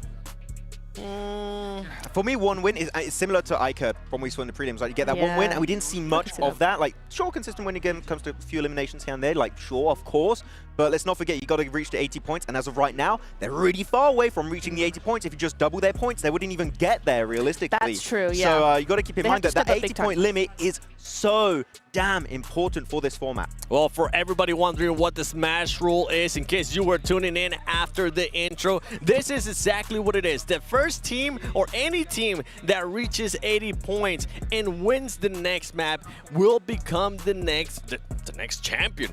Just hit 80 points, chicken dinner, be champions. Seems pretty straightforward. And if for some reason nobody ends up doing that by the 12th match, then it's going to be the team with the most points. And actually, I'm kind of imagining this scenario. It's kind of weird, it's kind of funny. If Rhythmic Karya get a win in the first game, they get to 80 points, and then they just get no win for the rest of the day and get overtaken last minute. That hurts. I don't know. That's like the worst case scenario, and I just imagined it in my head. I was like, oh, that would suck. Oh, no. That would be a repeat of PMGC. And now you've said it. You've spoken it into reality. Oh, my God. This guy does not learn at all. Get closer over here, Max. I'm coming. Yeah? Oh, no. Get closer over here, Max. Yeah, sorry, Nature. What's up? You can't say that! Okay, sorry. I wasn't told. Please smack him for me. Thank you. I appreciate that. Turkish fans. That one was for you, 4MV. Yeah, Turkish fans, Since please. when is violence okay? It's not. It was a love tap. It's okay in game, not in real life. What is this about? Actually, 4MV, you saw that? Do more of that, please. You know, that would be great. Thank you.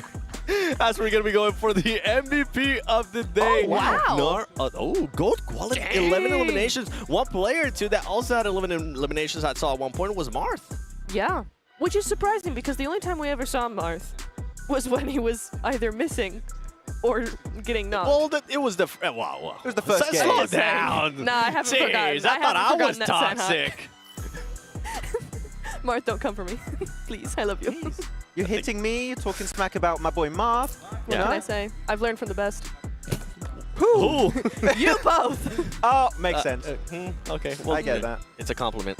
Thank you. We promise. But look at the breakdown here of what happened today. 11 elements. Something interesting though, there on the third and fourth match was the amount of villains for those winners below 10. That was actually surprising for me. Actually, when you look at a lot of the teams that are on top of the leaderboards, except for, of course, your Regnum Karya and how they played so far, it is actually relatively close. It's not as top-heavy as we had in the Uzbekistan finals, as we had in the prelims to make it to the main event. It's actually pretty damn stacked, meaning that tomorrow, a team outside of Regnum Karya could very easily just get a really hot start, overtake Regnum Karya, and be the first team to contend for the Smash ruling system. So there's so many parts of the equation to take into account, and I feel like tomorrow, really, it's still anybody's game, except for maybe the teams at the very bottom, which are really going to struggle to reach that 80-point limit. Yeah. This is why I want to I want a team to just come in and do that tomorrow. Get some wins, get away. Natura just goes like, Let's come over here. Okay. Get those 80 points and get that win after get those 80 points. By the way, for everybody currently watching, we're not done yet. Yesterday, in case you didn't get a chance to see it, we did the Solo Masters. We're past the first stage. Today, we'll be crowning a champion for the Solo Masters, so make sure you stay with us because we will be... Don't worry about it, all right? We'll be crowning a champion for Solo Masters. And if I remember on the top of my head who was the champion previously, it was Nomi. So we'll see if Nomi's not here to defend his title, sadly. But we'll see who's going to end up being the champion for Solo Masters. So make sure you stay tuned. We'll be back shortly after this break.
like that.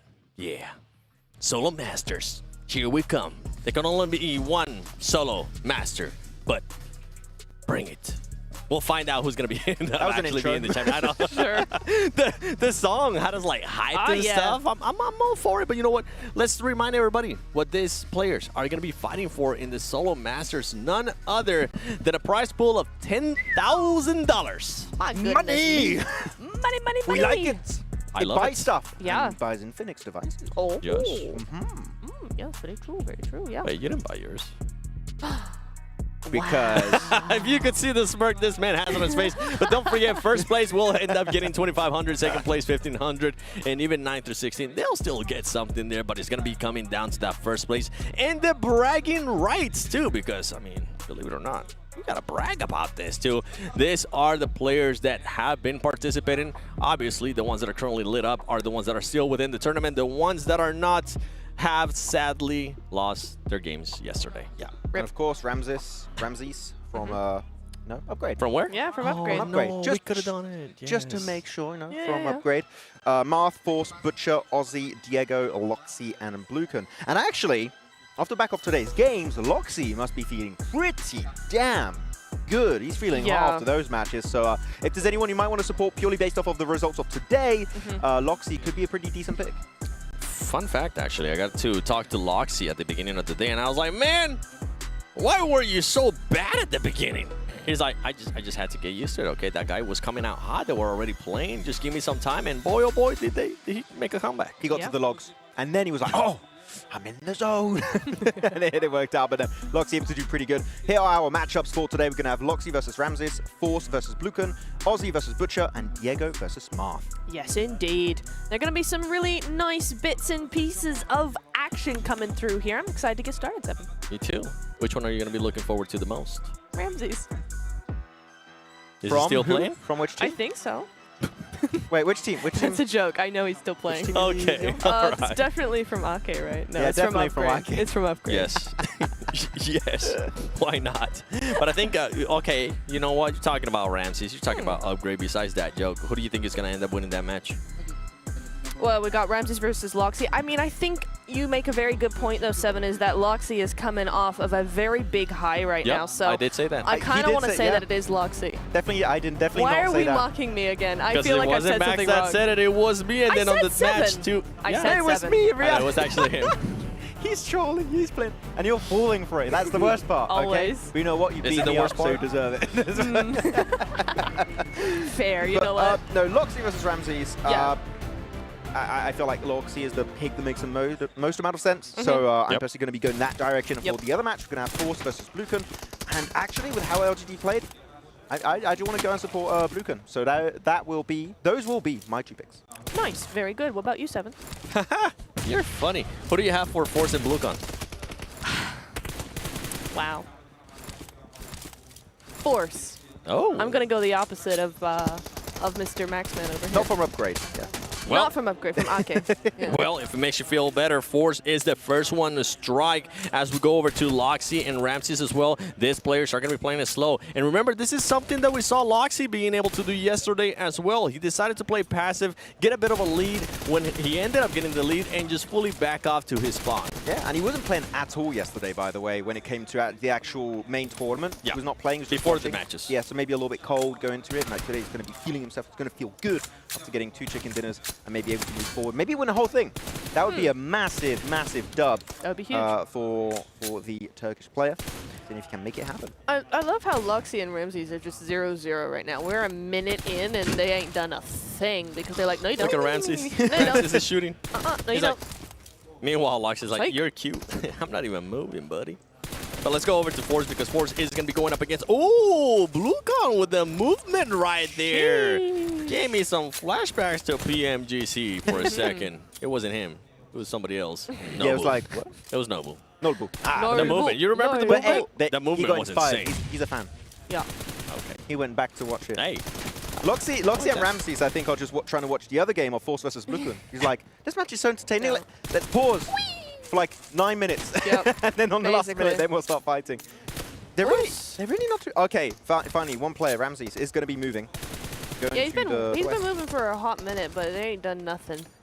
Force on the other hand, 3-1. So that's looking pretty nice indeed. Oh, almost getting onto Luxley there, half health, but that's where the stun grenade's going to come on in, Max. I mean, that's cool. At least if we get one elimination, they shouldn't be a tie, hopefully. Yeah. At least something will be happening. They'll have a reason to go and push and engage each other for some extra juicy eliminations. Loxy, nice nade damage. Does a little buff kick work onto Loxy. Might take a few lesser bullets to get that elim. Oh man, Loxy taking an absolute beating down to a 3rd HP. Going back behind those concrete blocks. Not going to be able to get himself that tier 3 vest just yet, but Ramses is here chasing him down as he takes a severe beating in return. I kind of like what Force and Bluekin are doing, though. 4-2, but it seems very evenly matched, right? Just because Force is ahead right now doesn't mean Bluekin can't get some nasty shots over onto Force. Oh, Loxy! You're going to get pushed, man. You better run. You better get the hell out of here because you need to start regenning up to 100% HP. He has a good idea. Oh no, actually, hang on. Ramses does not know where he left, and there you go. He's back to 100% HP, and he saw him finally try and sneak behind that crate. That's quite unfortunate, but Loxy doesn't go out and gets that tier 3 vest. That is a big win for him. I don't know how he managed that, Max. That's insane. He was tap dancing on them toes trying to get out of there, and hey, it worked. It seemed to work. Ramses picked up the M249. Not street legal. Can't use that one. Got to stick to the M4. Yep. We actually talked about secondaries being pretty important yesterday, right, Nap? And here Loxy does have himself the... I thought it was the Scorpion for second, but he does have a... P1-8C or something? Yeah, a handgun. Yeah. A pistol. The one that goes... We saw a bit of a difference in strategy in regards to that yesterday, right? I can't remember. I think it was Redox from Enigma Galaxy. Didn't end up working out for him, but he was using the shotgun, and he would try to just go in between the both. Hit him with the shotgun first, super low, and then being able to push him. Yep. Yeah, I'm enjoying this different strategies here. Yeah, it's good. A little bit of depth to the gameplay strats. There you go, another elimination coming on through. Bluekin struggling a little bit versus Force from Ake Cyber, and realistically, with the amount of time left, still could initiate a comeback, but if Force is able to just keep creating an even bigger lead, which he is currently doing, that's an extra point to his name, that is going to be putting Bluekin in a very tight situation. Yeah, it's going to be an interesting one to watch as the last few minutes count down because, I mean, Force is just kind of running away with it now. I mean, you can see that the gap was not very big, but I just feel like Bluekin is definitely trying. I'm not going to say he's not trying here or that he's struggling, because he's definitely putting that work in. It just seems like when it comes to that last shot, it is all on Force to get it. So, not sure what needs to change here for Bluekin, but something does. I'm going to start paying a little bit more attention to how Bluekin is moving, because I'm not seeing very, 10,000 IQ movements. I'm seeing very, typical movements that I would do, which is not a compliment. Unfortunately, that's not. You see he's just peeking, trying to go backward. Rough. It is quite simple in nature, which allows then Force to just abuse the hell out of his position and his movement and just get himself easy elimination. Once more, it just becomes very predictable. Weird. And Force now 6 points ahead. Yeah, I think you're right there. I think Bluekin just isn't quite sure how to play against Force like this. Stiff. It's a bit stiff, yeah. It's a bit like I play, you know? Still 0-0, by the way. 0-0 is insane. I stopped paying attention to the left side because nothing was really happening. They took so many shots at each other, and yet nothing happened. Actually, tier 3 helmet, tier 3 vest for Ramses. Yeah. He's going to be a tanky boy. The thing is that, if I'm not mistaken, Loxy is currently on Ramses' spawn. So, by him doing that, by Loxy being able to move over there, now pretty much Ramses has had all the time available to go pick up that level 3 vest, to go pick up that level 3 helmet. And they're truly, I feel like, as much as we might not like this strategy, they're truly waiting to see until the last moment and make a go for it. They're both might be a little bit scared to engage because of what's at stake, right? It is a lot of money on the line. Yeah, it's a lot of money. You are right. It's a heck of a lot of money, and I could see why maybe Ramses and Loxy are like, no mine, no mine, no you, no you, and it's just it ends up being the 0-0. But 3.5 minutes rather, is an insane amount of time to have 0-0. That's crazy. What happens again if we end 0-0? It will go to a the tiebreaker, if I'm not mistaken. It will end up being another match, but it's whoever ends up getting the first elimination. But what if they stay like this for at this point? Yeah. You know it's what? Not anything. Like, if we go Do to they the get tiebreaker, disqualified? are they just going to stop moving for like 2 hours and a half or something? Like, Yeah. We need, might be here a while, boys. Yeah. Well, let's see. Loxy, Ramses, we're not entertained right now. Not entertained. Definitely not. We're going to have 8-point lead created for Force versus Bluken. Nice little angle through the window to be created. Bluken, though, able to close that gap, able to make his way around in the entrance of the warehouse position. Force, though, going pretty low when it comes to the ammo count in that magazine. Able to make himself over the cylinder blocks, and he's able to actually get that tier 3 helmet. That's massive. Ramsey's starting to make a Bluken push. is making the push forward and will be getting eliminated. Force gets an extra point. Ramsey's now starting to make the push here towards Loxy. Loxy still holding that angle. Remember, they ended up using all the grenades earlier on, so nothing's going to end up happening here. I think they're starting to feel the pressure of that time. When we're talking about it, they're starting to feel themselves out. Ramsey trying to get the angle. Ramsey being the aggressor. I appreciate this out of him, but Loxy making sure that he doesn't end up giving an angle. Meanwhile, you have Force on the other side with a 10-point lead. I mean, at this point, something to keep in mind, too, is that Loxy, even though he does have a level 3 vest, it's not currently at full. From what we were able to see earlier from Ramses, those level 3 vests, the level 3 helmet, that was at full. There you go. Loxy's going to be making a push for it. Ramses making the push. He's hunting him down. He knows that he was able to tag him, but remember, you don't want to wait too long because they will end up regenerating health right here, and that's exactly what happens. Loxy goes back to full heal. Ramses picking it out, trying to go for the push. He's able to get some shots there. He ends up, missing by a tiny bit, and they're just playing cat and mouse here with us. Oh, yes! Oh, we got the first elimination. With a minute 23 to go, we get the first elimination between Loxy and Ramses. And now the problem is for Loxy is that he's only got so little time to actually get it back. Oh, hang on. Is that street legal? I mean, it's a spawn, right? I don't know. We saw an M249 being used earlier. I was like, not too sure about that one. But anyways, Regnum Karya. Loxy now has to push. He's going to stop running away. So actually, we are going to be seeing some Loxy action right now. Go on. But no, That's a Ramsey's good nade. That's a good nade. Oh, and he dodges it. He's using his own spell against him. He's trying to run around the Rosie by as much time as possible. He's just playing hide and seek right now. Yes. 46 it's solo seconds. master tournament, not hide and seek, guys. Oh, he's on top of the roof. No escape here, Ramses. You have to take the fight. You have to take the encounter. Already a little bit of damage taken, down to 2/3 HP. But will we see Loxy jumping on down? Because currently he's holding on to that rooftop position. Now 30 seconds. They know exactly where they are. The other game. There you go. Loxy's going to be making a push for it. Loxy's able to tie it up and shoot the boxes. Calm down, everybody. You guys just got 2 eliminations in 10 minutes. 20 seconds left, though. Like, we need to see an extra elimination now. Otherwise, as you said here, Seven, we will be heading on over to another match for the tiebreaker. Onto the right side, though, 22-6 is not even close. Force, congratulations. You'll be moving on to the next stage. But now 5 seconds left, and they're way too far away from each other. I believe it is going to be a tie. It will be a 1-to-1 point game between Ramses and Loxy. My goodness me. What on earth was the last 10 minutes all about? That was slightly odd and slightly crazy, but you know what? Tiebreaker it is. I've never seen so many people get excited for one elimination. That's great. I wasn't sure if it was because it was an elimination from Ramses or it was finally an elimination coming through. It was the suspense just building up between these two players. And I mean, Loxy, I feel like he was the most passive player there, especially towards the end. Ramses was the one pushing the action. He even decided to go towards his spawn and then realized, you know what, maybe I should back up, but it was a little bit too late. Yeah. So now I'm imagining how the hell is this tiebreaker going to go? Because are we going to have the same situation where they're going to take 10 billion years to even just move a centimeter? Like that could be happening. Or otherwise, they might actually just rush it, say, okay, it's a coin toss. Yeah. Stu's going to be getting it and moving on forward. Oh, he's not happy with it. I got camped on the roof. It was horrible. I hated it. I was camping too, so I don't know.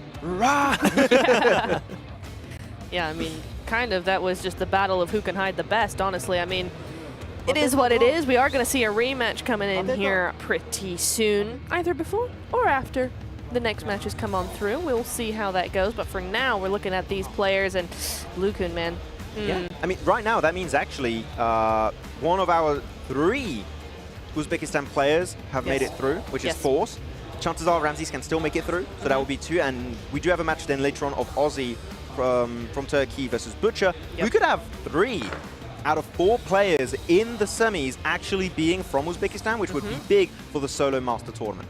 That would absolutely be the case. I mean, it's more representation than we're seeing from any of the other the other players here, right? Because you do have Diego coming up here, who's Brazilian. You've got Marth in there as well from R8. And so, yeah, you are looking at probably several opportunities for actually Uzbekistan to come out on top here. So for everybody wondering what's going to happen there between that match between Loxy and Ramses, we are going to have that rematch where we'll set up another match. It is going to be the first one to get an elimination, which is going to be interesting because these players did go, what was it, almost 7 minutes without one elimination. Yeah. Will they possibly be a little bit more aggressive? I don't think Loxy is going to be the aggressor one. I think if there's anybody that's going to be a bit of an aggressive one, it's going to be Ramses from Upgrade, because he was pushing the action and he does have a bit of a pressure here from his home crowd as they are truly waiting. As soon as he got that elimination, the first one, everybody that's still here in the crowd went absolutely nuts. I think we're going to see a similar thing to what we witnessed in PMGC 2024 Grand Finals, where we had Nomi Rush versus Noble in that final tiebreaker.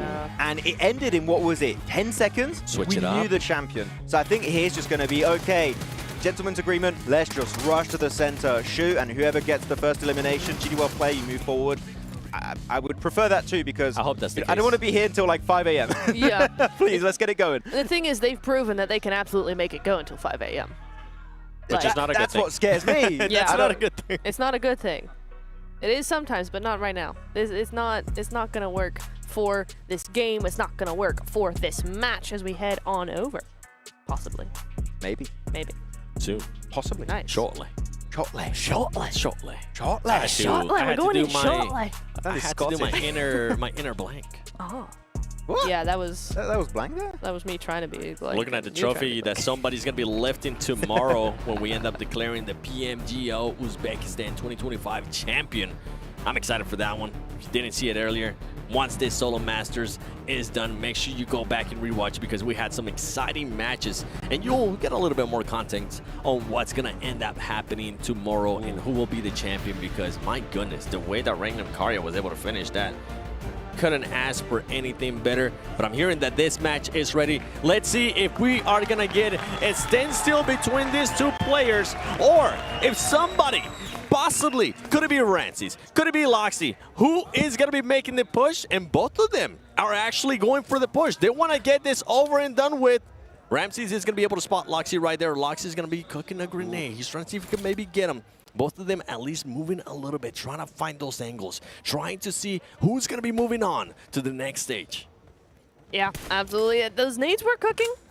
They're not anymore, though. They've decided against doing that. Maybe Ramses is looking at switching in between. Also got the holographic, which is a continuation of what we were saying yesterday, Max. Let's also keep in mind the nade, right? That could be very important if you get information and you just want to try and get it. Oh, Loxy's going to be cooking his own nade. You getting through the window? That could be massive if he hits I don't it. think Loxy knows exactly where he's currently at. He might have an idea, but for a second there, Ramsey was almost able to surprise him. One thing, though, that they are currently doing is they are shooting just to give out their location. Ramsey is now starting to make the push, trying to get him with the grenade. Wasn't able to. They both have used up both of their grenades. They are going to have those flashbangs nearby. They have switched positions. Could it be Ramses? Could it be Loxy? All it takes is just one shot and keeping aware of where that enemy is at. Definitely not the gentleman's agreement I was expecting. Yeah. Definitely way slow. The two nades already used up on both sides. The flashbang still available if you want to try and use it and make a little bit of a sneaky play with it. Blind your opponent.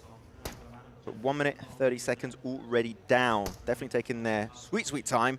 As Loxy here, that little bit of elevation could be given a little bit of an advantage to gather information with a third-person perspective. But as of right now, up. Oh, Ramses with the Orm. One tap, and it could be done. One bullet could be enough. Absolutely. I mean, these guys just know this TDM map just so well, don't they? They know all the angles. They know everything that is there to be known. Oh, not quite gonna get that shot off there. He's waiting for the right time, but nope. I mean, what I do like is that at least they're like shooting and trying to be, you know, aware of each other and not just like, you don't see me. It's like a tennis match today. Yeah. Oh! Takes the shot. Not gonna happen though. 4 more left. 4 more left. 4 more in the chamber.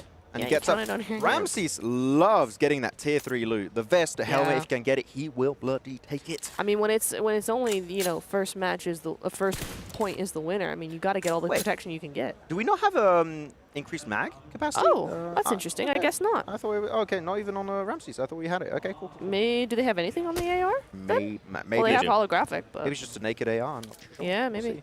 Okay, here Loxy. That could be one big headshot. Peeking over that rail is a little risky for Loxy. 3 bullets left. 2 bullets left there with the arm. He's really wanting to go for it. Sitting in a bit of a pressure. He's going to be just one. Oh, Did my he get more ammo? goodness. Did the weapon respawn in the middle of the map? I think it did. I think he might have been able to get more ammo. That's crazy. That's insane. I love how Loxy was counting those bullets, right? Yeah, he did. He was counting those bullets, and then he knew it was safe to peek. But what he doesn't know is that Ramses has indeed restocked on that ammo. If he gets in close range, don't forget the Orm, also known as the best shotgun in the world. If you hit the shot, which is not always super easy with that blue shot. Can be a little bit complicated.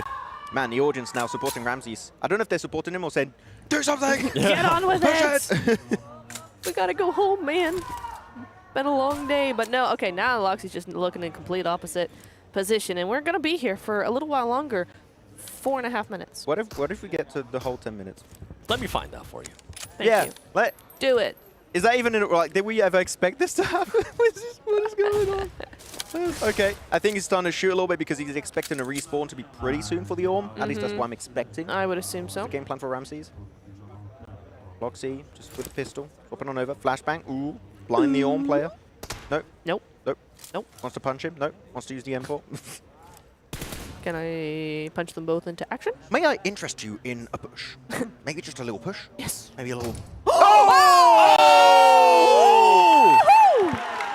Ramses with the shot with the arm. He was teasing it this whole time. All he needed was just a tiny little sliver of being able to just see the player Loxy. Wow.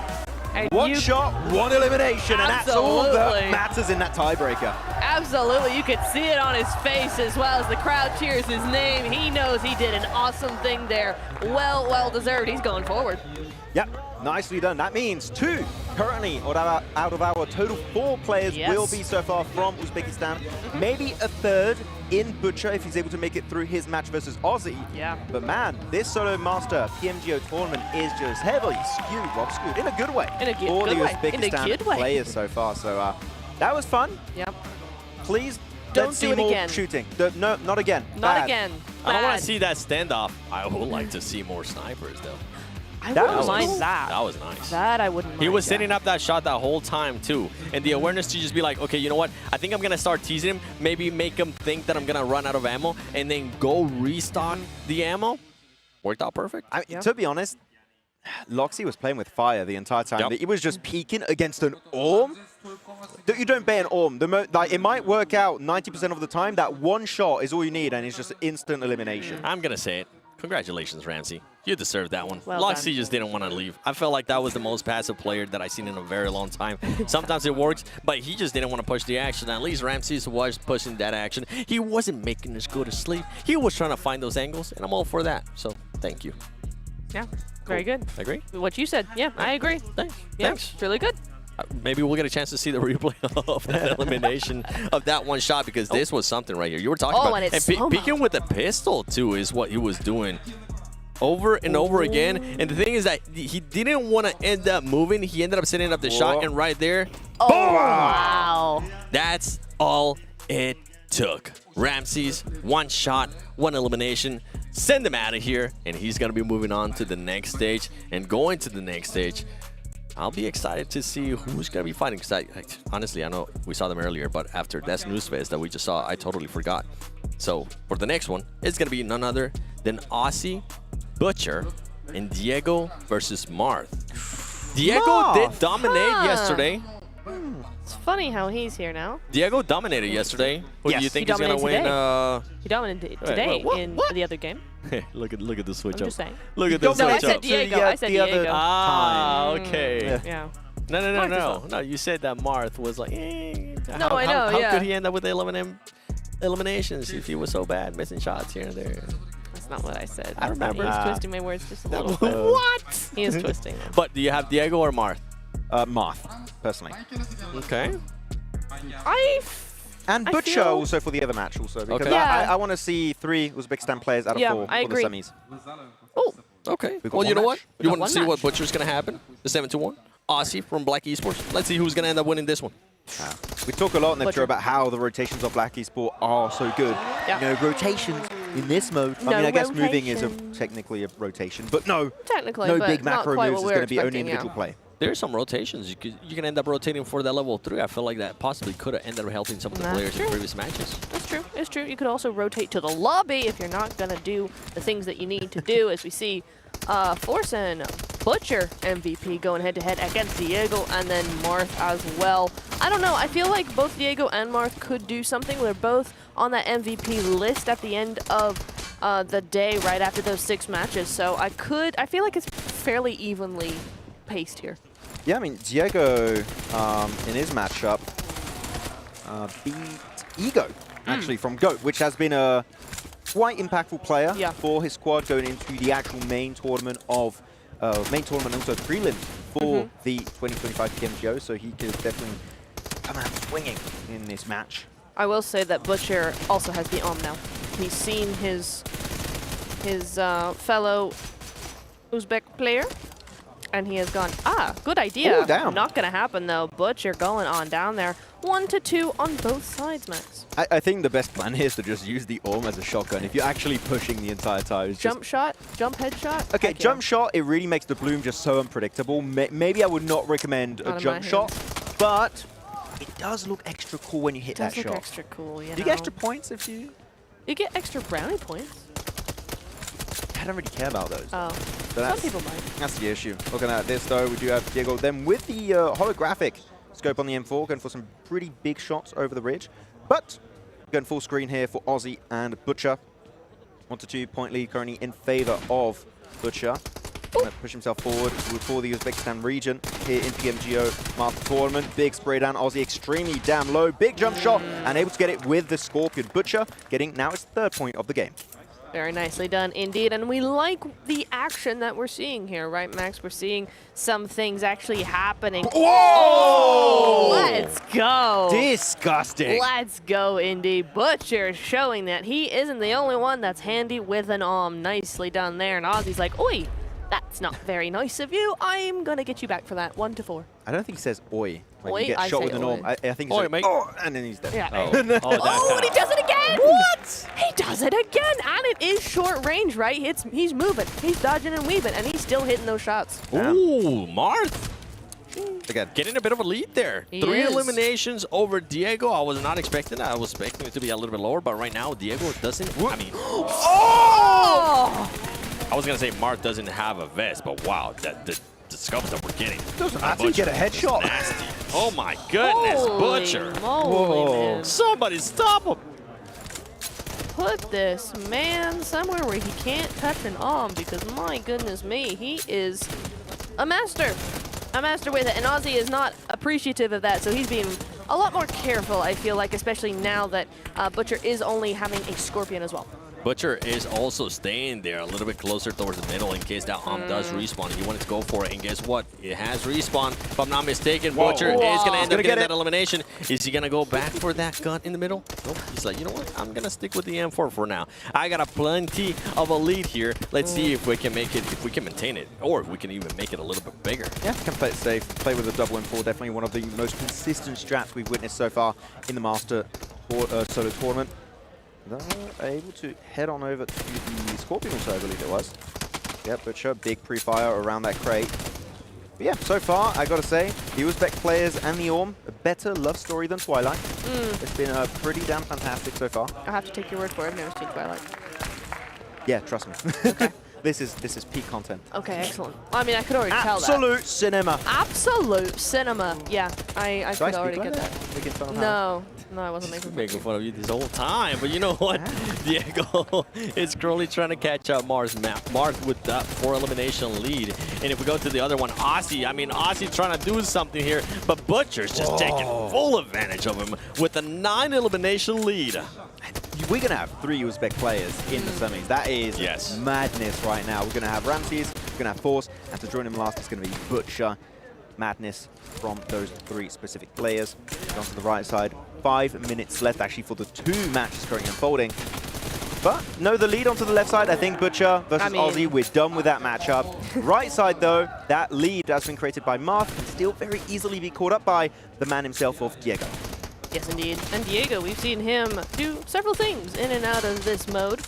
So it would be nice Several things. Such as? Some nice shots over on the Erangles that we saw earlier. Oh. And the Miramars that we saw earlier. And the Sandhawk, just every and map. The Sandhawk we saw earlier, yeah. And the Kendi and the Ron. The 6 matches we saw earlier. The 6 matches, yeah, all 6 matches. He was doing some pretty cool things. So, you know what? But Warehouse. But Warehouse. Oh. It's very different, isn't it? It's a whole nother can of worms. And Marth at the moment is the one who's picking up the most fish. Can of worms. Tell me that worked, please. Nope. Somebody in chat tell me I that guess worked. technically. Technically? But I didn't like it. Oh. Yeah. I want to go fishing. Nah. Yeah, that sounds fun. Yeah. Yeah. Okay. Well, Butcher, like fishing fish in a barrel, I guess. Is a sentence. Right now gets eliminated by Ozzy. Ozzy just still clinging on to hope. 3 minutes and 30 seconds left on the clock before we do wrap it up. Ozzy has to push the action here. Yeah. I think if I am Butcher, I'm just going to go with the Loxy strat. Stay in your spawn. Make sure you don't move. Or if you do end up moving around, make sure you don't let them get into eliminations. And right now, Butcher, he doesn't care. He's not about that. He's like, I'm going to push a little bit further, and he's going to get the M249. Ooh. Okay, that's a bit different from the Orm.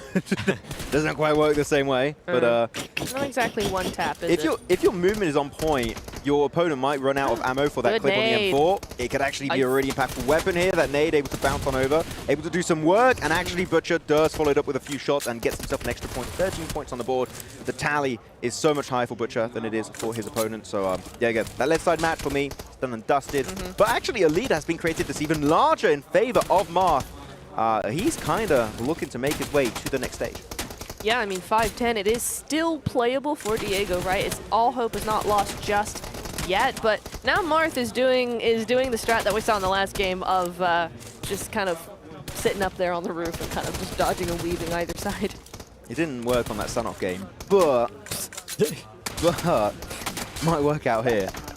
So, there you go. Marth able to get himself on top of that crate, get himself a tier 3 helmet, and going super. Whoa! Okay, I thought that was going to be in the bag, but unfortunately, no, it will not be the case. And Diego able to get himself a sixth elimination of the game. But things are, again, pretty damn close. 2 minutes on the board. We are getting to that point where that lead is going to be hard to come back from. So Diego needs to be, again, hyper damn aggressive. Oh, and Diego right there. Oh, no. The elimination that he needed to hopefully start some momentum towards his side, it doesn't end up going his way. And for Ozzy and Butcher, honestly, with 1 minute and 40 seconds, we were talking about this yesterday.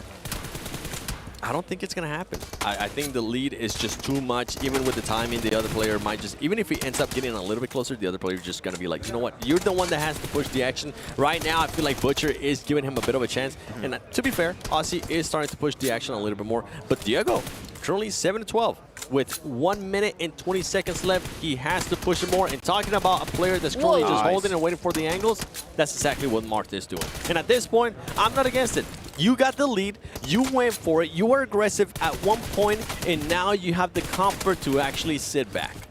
Yeah, absolutely, especially with 1 minute to go, right? You don't want to risk an upward trajectory coming through from your opponent, because it is very easy that once you get one, you start bringing it all back, and it gets smaller and smaller and smaller, that gap anyway. So, yeah, I think they're in the right here. I think they're in the right to actually just, like, chill and wait and do something, and 40 seconds on the clock, 5:16. I think now he can kind of just go, you're not going to, it's impossible to get that many amount of elims on me in 30 seconds, so actually I'm just going to have fun. Yeah, just give us a cool elimination to wrap it up. That would be cool. Even if you lose it, that is fine, I would respect it, but Marth says just no. Sit down, go back to your spawn location, get invincible, because that is the only way you can beat me. Is if I cannot do any damage to your character. Here you go, 20 seconds to go. And then, yeah, to wrap it up then onto how things are going to be going, then Butcher making it 3 out of 4 Uzbekistan players into the semis. That is, like, how many did we have total actually? We had 1, 2, 3, 4. We had 4, so 3 out of 4 actually made it through the entire Solo Master Tournament so far, right to the actual semi-finals this 7. That is an impressive ratio to have. Yeah. It is impressive.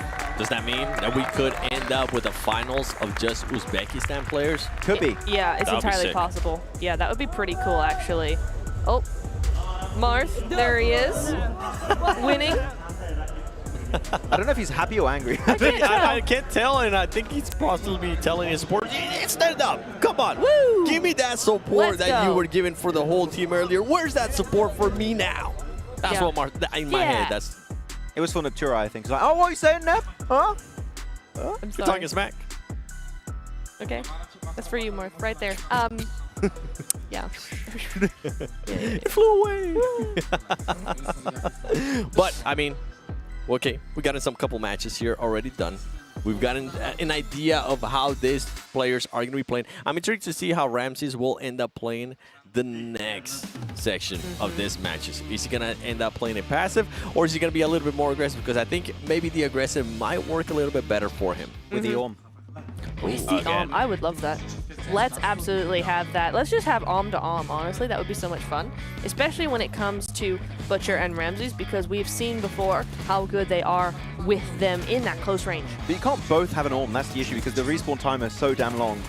Maybe the only way you do is if you have a gentleman's agreement. You take an Orm, I go back to base, I wait for it to respawn, you get an Orm, and then we start shooting. Yep. That's the only way, but I just don't expect it to happen whatsoever. Marth, again, great movement, especially when it comes to the verticality side of the warehouse map, able to just surprise his opponent a lot of times, especially when, again, he had the lead, the point lead for a lot of the time in that match. So he knew he was controlling the pace. He was controlling who was fighting, who was engaging, who was defending. A lot of the time he was defending, and because of that, he created an even bigger lead. We have the matches set up for the semifinals. Ramses is going to be going up against Force, and then we have Butcher versus Marth. And you know what? We're going to go to the first one. Ramses versus 4. Who do you guys got for that one, Neptura? I'm going to go with Ramses. Okay. This is our worst matchup, actually, by the way. That's true. Wait, who is so... Who? No! And for Butcher versus Marth? You know what? I'm going to go Marth. Marth? Oh, Yeah. okay. All right. Max, Butcher versus Marth? Butcher. Okay. Fair. And Ramses versus Force? For the sake of it, Force. Oh. Going up against Niptura. I'm taking the opposite. Is there a reason why you're picking Butcher over Marth? Just to annoy Niptura, really. That's all the reason I need. I thought maybe you would end up picking the same one just to be like, curse. Yeah. But no. That's not my entire personality. That's true. 90% of the time it is, but the 10%, I can be quite original. You're pretty original. Yeah, you are. I'll give you that one. Cool. Thank you. For me, I mean, you know what? I'm actually going to end up picking somebody, and I might end up cursing them. We'll end up having to win and find out. Marth. I enjoy Marth being aggressive. Oh. I actually... Wow. It was the longest.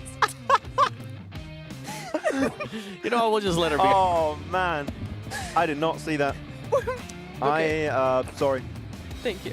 Got you. We're good. I got you. Can always, you know, you could have just switched this. Can't wait to see those memes.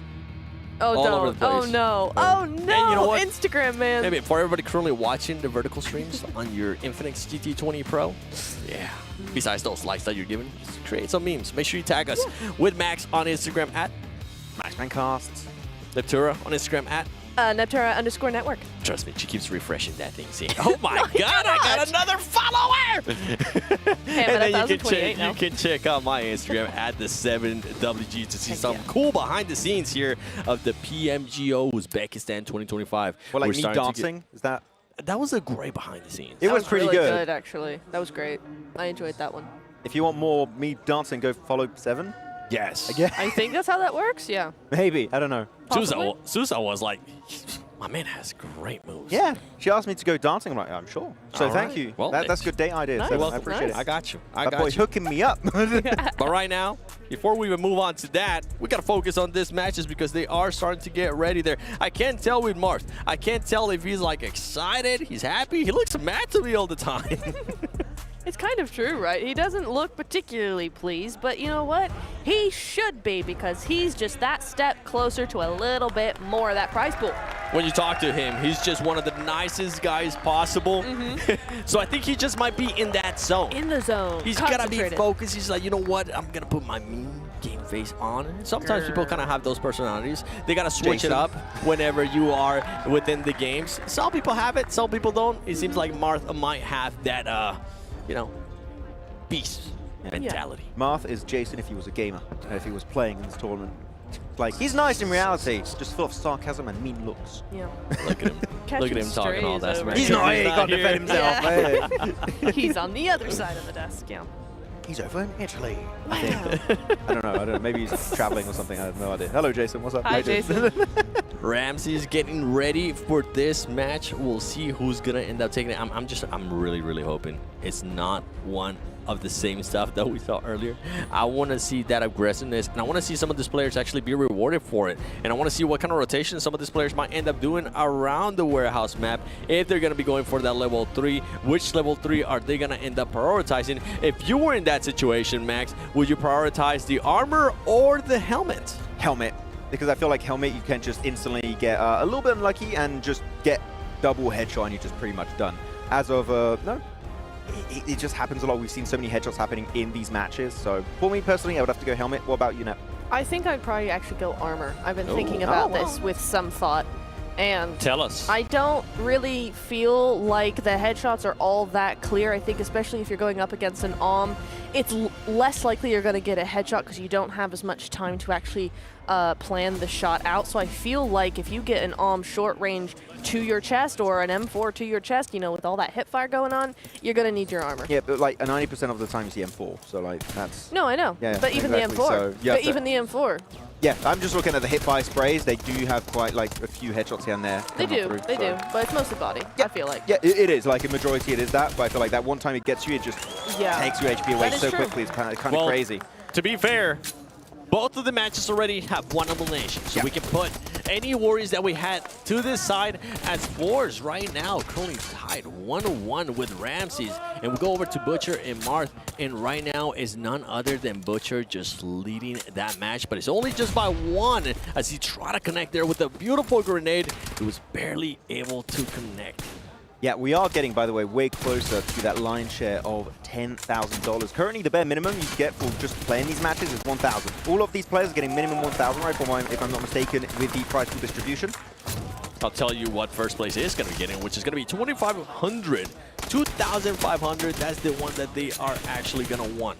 We'll see, though. Right now, both matches at tied. You got Butcher versus Marth, 1-1. You got Ramses versus Force, 2-2.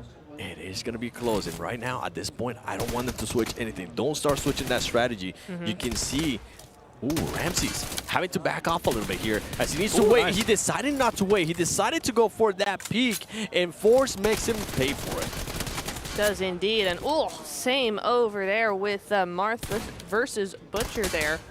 2-1 and 2-3, so still very, very close. As we get closer and closer to the end of this tournament here, you're really seeing them start to just try and guard themselves a little bit more, a little bit tighter with those angles that they're peeking around, and getting a little bit slower as well. I did double check, by the way, Yes. Mr. Seven. 1,000 for 3rd and 4th place. Oh. So, everyone here, minimum, gets 1,000, so congratulations on that. Very nice, But 1,500 in the 2nd, 2,500 for 1st place. So you want to try and go the entire way if possible. The top 2 would also be a pretty big win. Nice extra elimination coming on through from Ramses up against Force. And actually, question for you, Niptura. You're playing in Solo Master PMGO tournament. Yes. Okay. Claw socks or not? No. I'll tell you why, because I've never used them in my life, and to start now would throw me off. Okay, fair enough.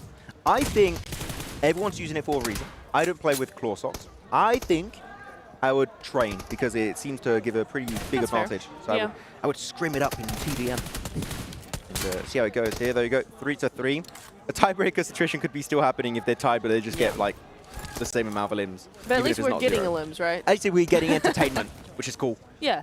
So at least we're thank getting you. cool shots. Something that Marth is doing is he's making sure he ends up creating a bit of a lead, then backs off and waits for Butcher to make that push, and that's exactly what Butcher is going to have to do here.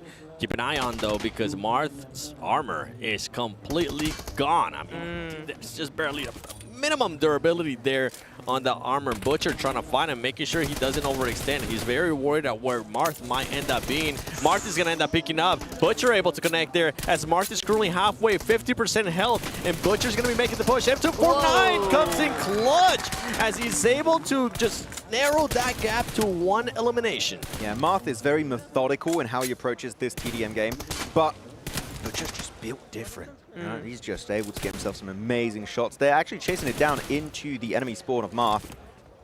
He's not invincible anymore. He just waited a little bit longer, making sure he did not get that invincibility, and he gets it, and he instantly runs away because he knows he will lose that fight right now. Give it a little bit more time, then re-engage, especially once you've gotten back to 100% HP.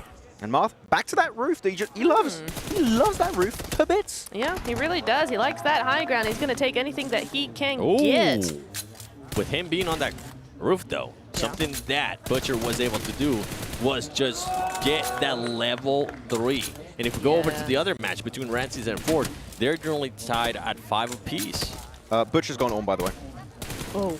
Keep an eye out. Okay. Might have some cool shots coming through. He did some cool stuff with it in the last match. Let's see if he can repeat that with Marth here. As, yeah, 5-5-3-3, very, very even at the moment. We're almost halfway through this round. And now we're going to just have to wait a little bit longer to see who's going to go forward. Who is going to go forward? I don't know. Exactly. That's Seven, why we're do you playing the know? game. You know what? Ask me in about 5 minutes. Okay, sounds good. Yeah. Good idea. Honestly, I don't see any other reason except that's what he wants to do. I think Seven's pretty smart. I think so too. He's pretty big brain. He's playing His brain's the all big brain wrinkly. game. I do have a big head. I agree. Not as big as me. Here we go, though. Force trying to get the high gun advantage on the container, and it does work out in his favor. Nice extra point for Force. A lead has now been created. Butcher with the arm. Let's go. Nicely done there, Butcher. Actually bringing out a lead there a little bit. 4-3 now with that arm shot. Good evening, Butcher. What the hell is going on? Not Marth guy's own Orm right now. We're going to have an Orm clash right now. You're going to use it like his sword in short range. Right there. See, yes, he does! Marth! It's not a shotgun, but it plenty might as well be when you use it. Down. I love the attitude coming from Marth. He was like, you on me, I on you. Don't you dare think that you're the only one who can do that. I like that out of Butcher, though. Spawn right away. You know that you were able to hurt Marth, and then just go for it. See if you can get that elimination back and get the lead back on your favor. Yeah, but it didn't work. Oh, the nade. Wait. Nade on the right side from Marth. Oh, a little bit too far trying to aim for the wagon. I went French mode for saying it was like wagon. Le wagon, huh? Yeah.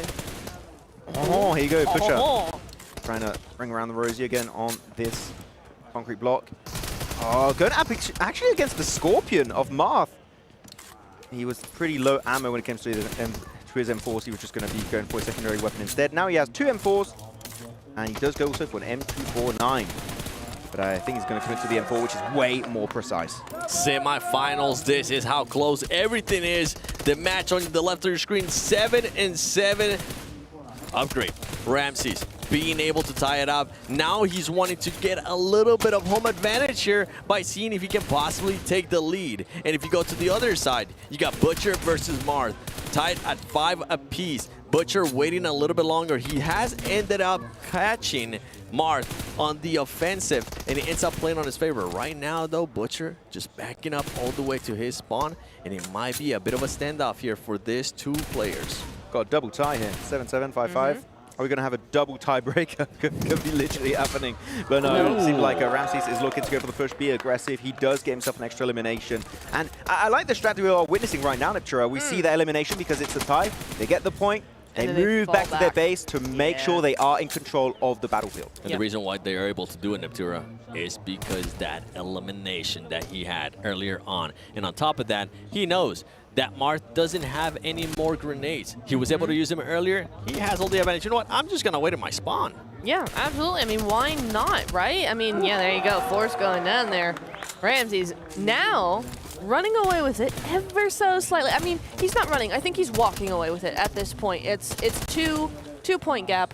9-7, very easily comebackable though. I do like it for the left matchup, Ramses versus Force. The audience, because they're two Uzbekistan players, they're like, yeah, like no matter who gets the elimination. No but there's matter a little bit more hype for Ramses though. I do have to say, Upgrade has had a lot of supporters here locally for PMGO, especially for the Solo Master Tournament. Good angle for Ramses though over there. Most of the time the angle is just getting the info, knowing where to push so you don't get instantly shut down the moment you go for the engage. Though getting close quarter combat amongst more Force, taking a severe beating, and so is Ramses. Swapping on over to the secondary on the Scorpion. That's an extra point.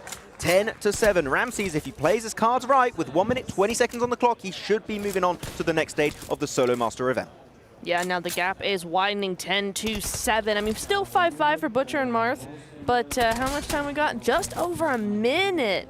Butcher and Marth need to hurry things up a little bit here if they don't want to go to a second match for them. But meantime, Ramses and Force, I mean, now the gap is 10-7, as I said a minute ago, and with less than a minute left, make that 11-7. I think we're seeing who is really going to come out on top here, Max. Yeah, that is just not possible to come back from, I do believe, unless we just have the fastest bunch of eliminations happening in a row, then that would be possible. But unfortunately, as of right now, yeah, with 40 seconds left over, and Ramses looking like he might just get an extra elimination to really seal the deal of this match. No, actually, nicely done. Force does get a little bit of an engage and a nice angle on top of that crate. But 11-8, Ramses don't need to really push too much. Looking on the right side, though, 25 seconds.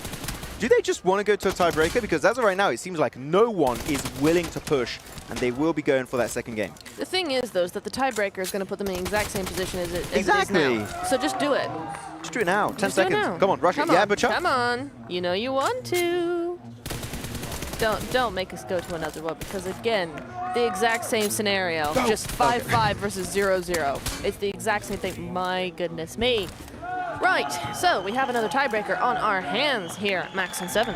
Tiebreaker Saturday is what the trend we are witnessing right now. The good thing, though, is that Ramses is going to be moving on over to the finals, as we still have to make sure we end up finding out who is going to be the other person joining him in the finals. Is it going to be Butcher? Is it going to be Marth? I think it was so close that they both resorted to, you know what, let's just play a little bit passive here. Let's see if maybe we can get a bit of a reset.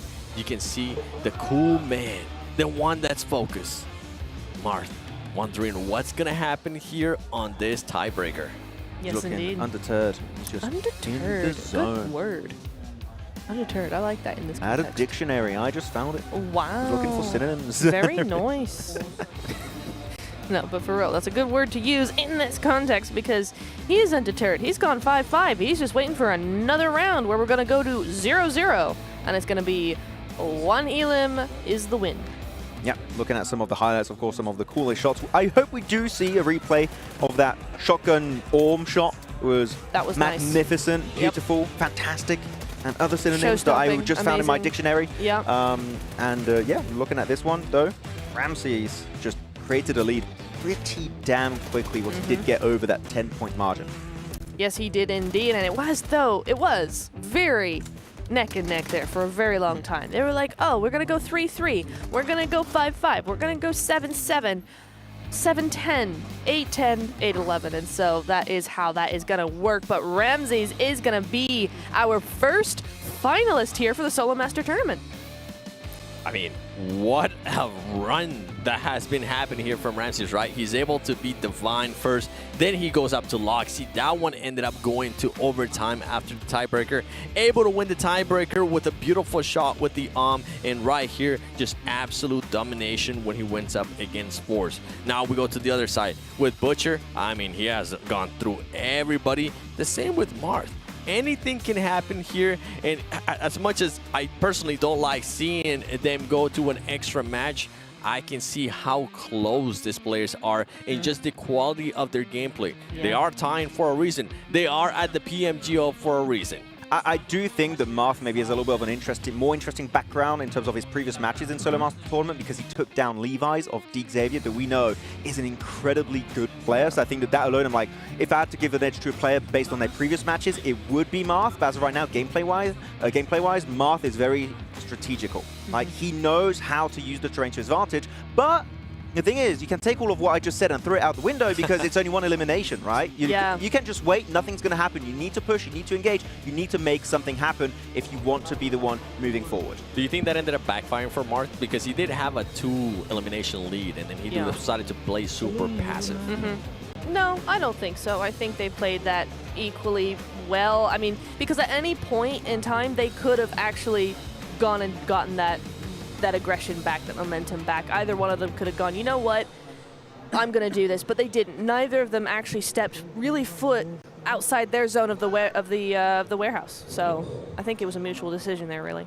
That's fair. Max, thoughts on that one? Do you think maybe Marth had the wrong idea there whenever he decided to just back off with the 2 LM lead? I think it was a good game plan overall because you are more in control when you do so. But the thing is, again, as I just said, you can't do that this game around. Take it out in your hand, throw it out the window. It is not going to be functioning whatsoever. Here we go. The match is happening. The tiebreaker is going down live in front of your very, very eyes. Butcher versus Marth. One will come out on top. 2 nades being pinned out. Marth, I think, rethinks it. Puts it back in his backpack. Might try and use it later on. Butcher throws it on over. Now Marth knows that nade is gone. Then we'll respawn on that utility, so that might give a few extra ideas to Marth and how he could use it to his advantage. Absolutely, you do see that nade coming through here, but to be honest, there is a little bit of a blockade coming through there, and you do see Butcher with that once again. That's really becoming the meta of this tournament, and he's going to get within shotgun range, basically. He's going to try and use it again. Marth is just holding onto that nade behind that wall. He's just waiting for him to get close, get third-person perspective information, and then do an educated throw with the nade. His might get up. Yeah. Yes, he knows. He's trying to scare him with the pin sound. He's like, oh no. Yeah, maybe. I gotta run away. Ooh. I almost feel like he's trying to make Butcher impatient. Force him into a mistake? Force him making him into impatient? pushing it towards him, and then he can just spray him down or nade him. Play mental games. Yeah, I mean, you have to in PUBG Mobile, right? Do you think maybe Butcher is feeling a bit of a pressure having to push the action here because he does have people supporting him in the crowd? Maybe a little bit. I mean, I could definitely see that, especially when he's the one with all the nonsense coming through here. And nonsense in a good way. We love to see it. Yeah. But, yeah, I could definitely see that. Whereas Marth, he's got more chill. More chill. Yeah. I mean, we do have, I've seen in the audience, 3 massive R8 fans. Very true. Like, they might just be 3 people, but I'm telling you, they're worth 1 million people in the crowd, okay? These guys go wild. Every time we see a good play from R8, they are there to clap and chant for the lads. This time, I hope to see them clap and chant for Marth. Or fall asleep because he's not doing anything. One of the two, not sure. I know. I think now Butcher's gone, oh, I know what you're doing, and I'm just going to hold back. And now we're going to have 10 minutes of 0-0 because it's already 7 minutes 49. You want to play that game? I'm going to play that game. Please don't play that game, guys. Just play go. the game. Please just play the game. Oh my goodness me. Can we, production, can we insert like cricket sounds? Something? Oh well. Please. That'll be very fitting. Bruh. Bruh. Bruh. I got told we're going to get copyright for cricket sounds. I mean, hey, those cricket labels be kind of expensive. Yeah, they do indeed. I didn't know, that really caught me off guard. There you go. They're actually Butcher just stacking up on the tier 3 helmet, tier 3 vest, because again, Marth sticking to his home base. Bruh, So, Mars, come on, my guy. Butcher could tank that nade, maybe. Maybe he's like, I am suiting up to get ready for a breach. Even the crowd are kind of going, get on with it already. I can hear a few of them in the crowd just kind of going, I gotta go home! Yeah, like just please do something. And Butcher might have heard that because now he's going forward. Marth is back on his guard, and honestly, Marth needs to do something other than stand on that box because that might not get him the point he's looking for. I do wish Butcher did not waste that nade because he could have actually used it to zone out an area of the enemy spawn, and then he's able to kind of clear an area, and he enters through that specific door. That could have been a really good play. Actually, he still has the flashbang. He's got a stun, yeah. Flashbang, chucked, wrong area, explodes very early, and Marth is not going to be blinded off the back of that. Unfortunate, but I do respect the attempt. I mean, that's 2 for 2 for Butcher, though, on the failure of the utility, which is a little unfortunate because that's the only sort of scouting materials that you have. But here we are at 6 minutes. Well, 4 minutes down. 4 minutes down, 6 minutes to go with still nada, nothing at all, man. We're watching. We're listening. We're waiting. I mean, at least Butcher's closer now. Yeah, I'm just appreciating the textured details on this Oh, wall and this it's so palisade. nice. It's nice. It's like got gold accents to it. I'll buy that to my house when I get back. Yeah, you know what? Actually, because you got a rose bush, that would look really cool. That would Actually, look so pretty. I think we're cooking. yeah, I think we're We're cooking. cooking. Marth and Butcher not cooking. Us? I mean, I think Marth has been Ideas? cooking that nade way longer For- than anyone has ever been cooking a nade. Yeah, he's got the world record. Imagine for if he sure. accidentally forgets that he's actually cooking. He's the cooking. nade He's and like, just blows oh himself no, up. no. Yeah. Well, will the Ilum go to Butcher? Yeah. Hopefully. Yeah, it would. Actually, I don't remember. Yeah, does it does. It does. You sure? I'm pretty sure. Sure? 100%. I'm gonna test it. If I'm you're wrong, gonna go. Everybody on YouTube, 87%. TikTok, whatever it is that you're watching, please let us know. Is Neptura correct or wrong? I better be. I don't think it did. I remember I self-naded once. It was a mistake. And the enemy Once. didn't get a I'm pretty sure point. it's happened more than once. I think they didn't get a point for it. So no, was in. Oh no, it was in gun game. So actually, that doesn't count because you Yeah. didn't. Yep. Okay. Yep. Yep. That Yep. was awkward. awkward. Okay. Good. We're gonna skate right past that and go right back to the silence that is this match, guys. You're not even looking at the screen half the time. What are you doing? I know he's locked in. Look at Marth. He's locked in. Yeah, I know. I'm making a point. You know what's really. his biggest enemy right now? Finger cramps. True. It's like too long in the same position. And itchy fingernails. Look, he's scratching his fingers there. Yeah. Look at him. He's rolling his eyes. He's like, bruh, when is this guy gonna push me? It's your fault, Yes. Marth. You're in your Push home him. base. Don't roll your eyes to Butcher. He's got those shades on. He's looking cool. He's feeling cool, and he's doing nothing. He is serving nothing. All right. Oh my God. This is I'm getting mad now. Matura. These Hold on. children. Do not give in. Don't do it. Stay strong until the Do very not end. become us. Chat. I have a question for chat. What did you guys eat for lunch? Yes, Tell us. I'm very interested. looking. If you ate lasagna, you win. I don't know why. I'm feeling like Lasagna lasagna. sounds quite good, actually. It actually is. It's pretty banging. That's some amazing breakfast. Interesting. Breakfast? Breakfast? What? What is? Breakfast lasagna? Nah. Oh, I said I had some Oh. amazing breakfast. Oh. I was like, my man's skipping steps I was right gonna now. be like, nah. Maybe that's like, what I they're know thinking about savory right now. breakfasts are a thing, but like 7 no. minutes, Butcher's thinking, wait, what was it that I had for breakfast? Country breakfast? Yeah, the country breakfast. It's delicious. Two And then fried some eggs, cakes. two sausages, Production some had spinach. quiche. Production had quiche. They just had quiche. Oh. Quiche. Ooh. Yeah. Very nice. But now, what kind of quiche? Let's get in the detail. Yeah. Tell us more, please. Tell us more, please. Well, the chat's definitely on the side of Butcher in this one. I'm watching them. Now look in. Yeah, I'm having a Chat. little look-see. They're a Be little chatting. bit behind, but you know what? It's fine. Yep. Chilling. This KD Oh of my 0 God. is Mars is not haunting taking me. out his gun at all. At all. At all. Does he even have one? Hey, he does. I guess. At all, at all. I was like, did he throw it away or something? I have no idea. Okay, Butcher. Okay, Oh, Butcher had okay, enough. here Oh we my go. God. Come okay. on. No! The tease. Butcher, please! Please, Butcher. Please. He just baited us. Oh, he's going back in. He doesn't even have a gun in hand.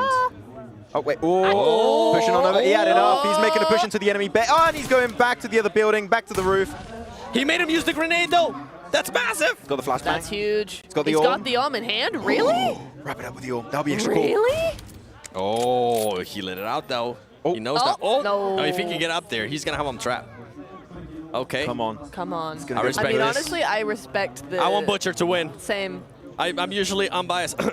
usually. Yeah, just Try because to the not speak. arm. We Trying want to the get on arm the to roof. win. Let's be I'm real just, here. honestly, it's not even because of the Oh. arm. It's because he's pushing the There you action. go. He needs to be careful, though, now. Marth starting to push a little bit out so he doesn't end up getting trapped. It is going to be 1 minute and 49 seconds left on this match. Butcher having the arm. Are they going to be switching over positions? They are, took and his they're spot. just playing cat and mouse here with us. That's a nice wall. I want to be there too for like 9 minutes. Here we go. One Oh, bullet's been here we taken. go. 4 bullets remaining. Marth able to get on top of the roof.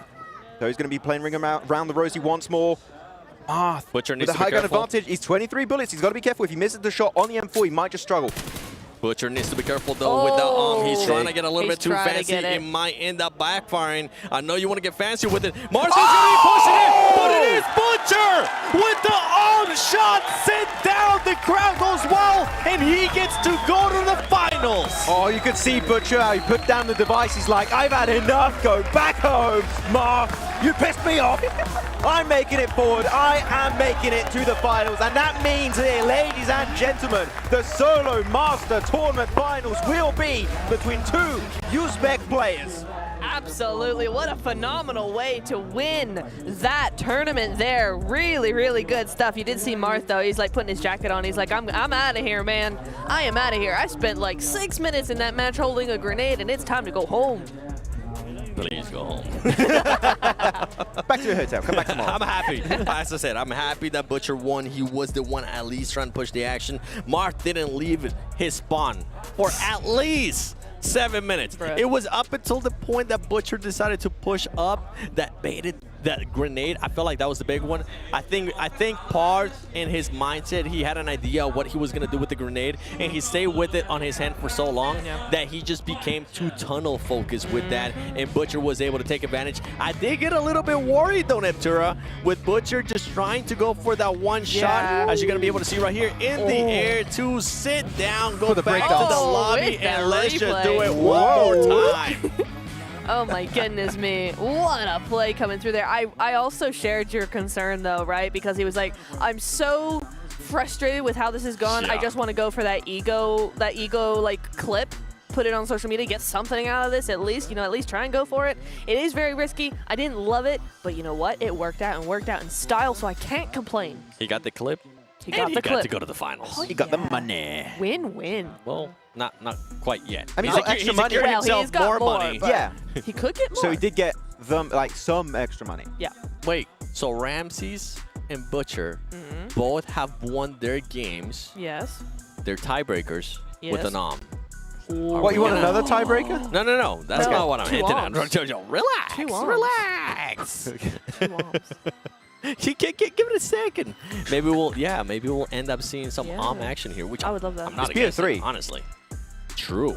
So the odds of a tiebreaker, like there technically. If we do have a tie We're not even gonna on the think last about game. that. I'm just excited to see who's gonna end up being the champion. There you go. You can see the path of these players all the way to the finals. Ramses, where's he from, Ventura?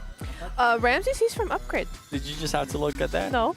She looked at the logo, I saw it. No, She was didn't. staring at the logo. Saw She's nothing. like this. Yep. Okay. No, I was looking at it anyway. And Butcher, the 7-2-1 aggressors. I'm excited to see who's gonna end up winning here. You know what? Any ideas on who you guys think is gonna win? Oh, Put that's you on the really spot. hard. Butcher. Butcher, you think? I respect. You know what? I respect the 50-50, fast let's go answer. Ramses. Thank you. I don't know why you respect it, but thank you. It was just quick. Oh, like okay. it. Nice. Not bad. Unlike that last game. Oh, sorry Thank again. you. Oh my god. Oh my god. I think she was just like, to be honest, you missed that window of time when it's like optimal to do a fist bump. Nah. Yeah. He's So- blaming me, guys. I say 50-50. But think we that's blame Martha gaslighting. 100% for that tiebreaker. Yes, we do. yeah. Yeah. I'm cool with that. I'm just cool with that shifting the too. blame. Agree. We can agree on this thing, yes. You know what? While we wait for that next match, can we just replay that? Yeah, Can can we just go back Can we do it real again? quick? Parth, That was Roman. so good. Yeah, just let me see the Come arm on. shot again. You know you We wanna. had it built up. It was about like 9 minutes building Please. up. Please, Give us another just 10 give me the seconds. Come satisfaction on. of just Come shooting. on. And then We once wanna we get see. the shot, rewind it again and then play it again because I just want to That was so see how he was good. able to line up the shot. To be fair, it is a very hard shot to hit So with the hard. arm while the player is on the air. Yeah, let's go. Here we go. Marth All right. gets on top. Oh, I'm loving the Parkour. slow-mo. Gets on top. He goes for it. The thing is, Butcher didn't even have full HP. He switched up, took off his legs, boy. That's insane. Send them back to the lobby. Oh, yeah. Oh, one more time. Just because. It was beautiful. Oh, yeah, I'm going to get him. Oh, yeah, Butcher. Oh, you're nothing. Oh my god. How do you do it? There's no way That's he what should have Marth hit was that saying in shot, that game. honestly. To be fair, Marth was probably thinking that. He's like, okay, I was able to hit him earlier. He has the arm. Maybe he's trying to go for that lucky shot. He ended up getting that lucky shot. It's crazy. Happens. It does. He took damage only to lure him into a sense of false security. Yes. And it worked out. It's true. I think that's what Marth was trying to do, and it didn't work out for him. It's like, oh no, For you 7 shot me. minutes. Oh, I am weakened. Please don't come over here. Yeah. I want to fight. If Ramses win, maybe this is the confidence booster that they need so Upgrade can possibly end up doing good tomorrow during the final day of the PMGO. He's like, yes, I'm the champion now of the solo master. I'm just thinking, like, he's so hyped. He's like, yeah, guys, I'm Ramses. I'm so good. Look at me. We're so ready for PMGO for the last day. And his other teammates were just like, sure, bro. Bro, Cool. yesterday we're so happy for you. we sucked. Yeah. Congratulations for you.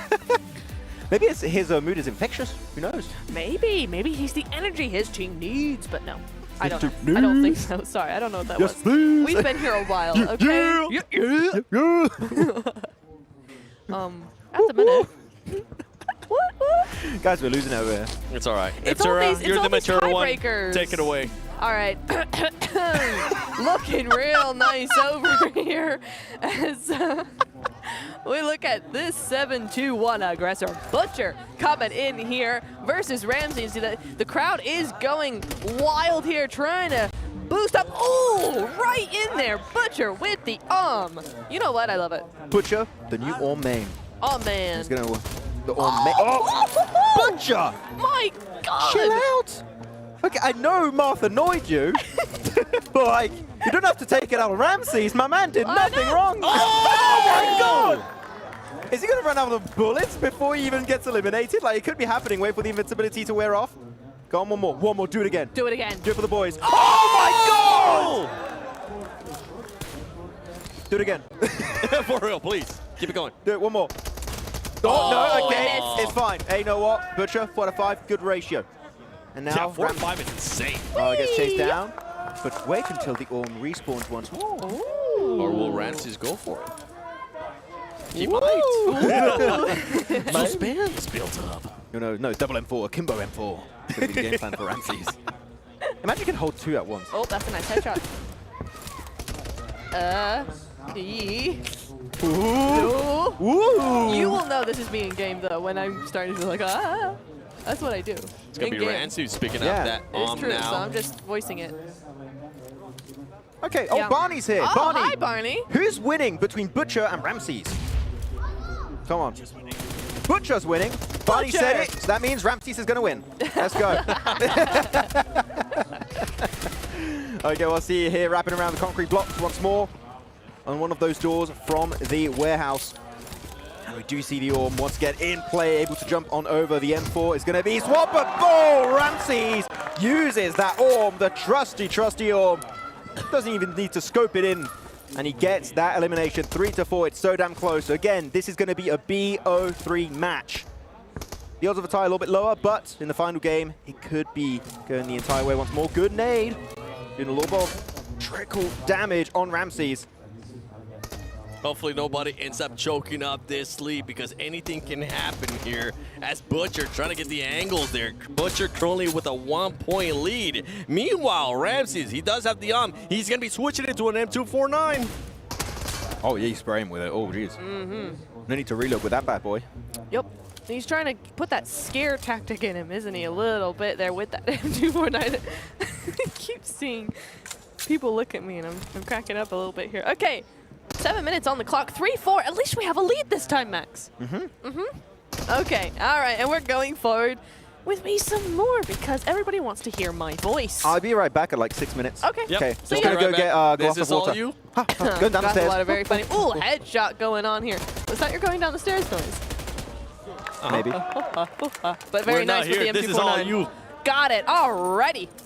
As we see Ramsey. Oh, Butcher going, absolutely not, sir. I want to nade you because you were very mean to me earlier. 4v4 or 4 and 4. As we're evening things up at 6.5 minutes going on the board here. But really just kind of running away, and I have to shield my eyes from these two next to me because they are not very mature at all. Making me giggle. And that's not very professional, is it, chat? Not at all. See what I do for you guys? We're seeing, ooh, M249 on the board right now.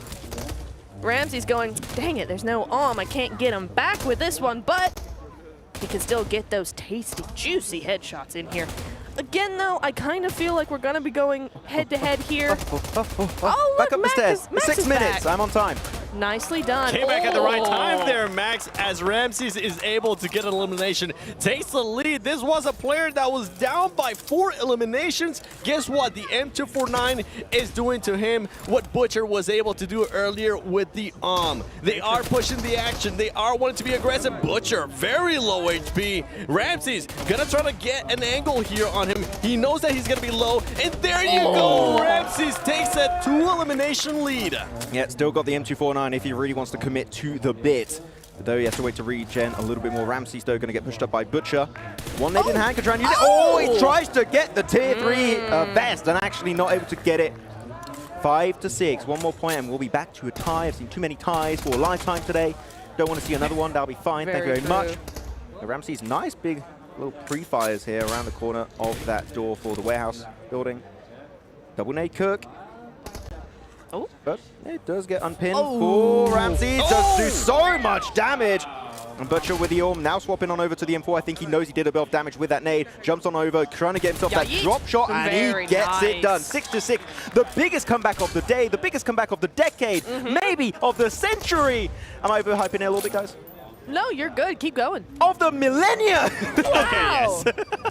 Okay, is that, so where's the limit? Like 500 years? Like where are we? Yeah, 400? something like that. 400 sounds about right. Or 600, you know, 6 and 6. Does that equal 12 then?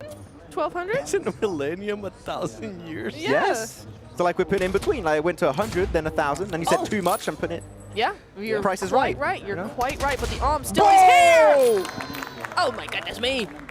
This is what happens when Butcher is able to get his hands on that arm. He's trying to get those shots, though. He is going to end up running out of ammo, and now he picks up the M249. This is actually massive, because remember, Ramses was able to come back and build up a bit of a lead whenever he did have the M249. Now he's not going to have that to his advantage. Now it's going to be Butcher on the other side with the lead and the M249. Let's see who's going to be able to strike it first. Ramses going for it. He is going to be able to get him, and is he going to be able to get that M249? No, he's not. He's just going to make sure that he has at least 2 M4s to his name. I feel like the meta has shifted in these like few matches alone, where the center became even more impactful, not only because of the map control of Warehouse, but because the spawn of the Orm just keeps coming up. And actually, one thing I found very interesting here, Neptura, is that they still pick up the M249, which is not as good as the M4 in this kind of environment. Like, it's very great to clutch 1v2, v3s because you have got so much ammo, but we do see them pick it up because it allows the Orm to respawn a little bit sooner. And that is something that actually helps them a lot and is very clutch, as we've already seen in a few of these matches from today. Yeah, absolutely. It's actually very strategic, isn't it? It's very, you know, Nice. I agree. I agree, Max. you. So, but also, it also gives you that opportunity to do those tiny little sprays without having to reload too much, and that also takes up time as well. So Good for the pre-fires. M249, great for pre-fires, great for not having to reload so much, and, you know, saving a little bit of time as well. Actually, I don't know what happens if we get a tiebreak on the first game of BO3. Do we do a tiebreaker for that specific game or not? Or does it just... I believe it just ends up going to the other match. It is best of 3. So if for some reason we are tied after 3 games, then I'm thinking we end up going to a tiebreaker. Not fully confirmed, but that would be the ideal thing to do. Ramses! Finally, we see somebody being able to fully connect with the nade, and that's what can happen there. 8-8 apiece. They are trying to go with it. Ramses hasn't realized that Butcher is going to be to the left-hand side. Butcher going for that level 3 helmet, doing the strategy that Max wanted to do himself. Guess what? He's trying to do it. He's trying to win it all, Max. Bucking and weaving all over the place, but yeah, the tier 3 helmet can be quite impactful. It's able to suck up a few more of those bullets from Ramses. Ramses, I believe, no more nades. Big pre-fire does hit the headshot onto Ramses, down to half HP. And now, Butcher just wants to try and force him back, but Ramses knows he wants to regen back to 100% HP. Go for the push, getting in close quarter combat without a weapon in hand to be a little bit faster, and because of that, he will suffer the consequences, which is giving a point to his opponent of Butcher. Yes, indeed. But with a minute and a half to go, we might not even need that tiebreaker just yet, right? 8-9. Let's see where that nade goes. It could be good, not quite good enough. 8-9 is the tally still. We'll see. Let's see how it goes. 27. We'll see how it goes, yeah. 9-8. I think now Ramses is the one having to push. He's really trying his best to get involved, get an extra point to Butcher, make it another tight situation for this first game of the tier 3. 1 minute left, though. Meaning a lot of time to spare. Here we go. Ramses gets it. 9-9. About to break double digits here. for the first game of the finals. A minute left though. Ramses, his armor is gonna be a little bit cooked. He's gonna try to go for that helmet. I'm not sure if he's gonna be able to get it, as Butcher is just applying the pressure. 40 seconds left to go.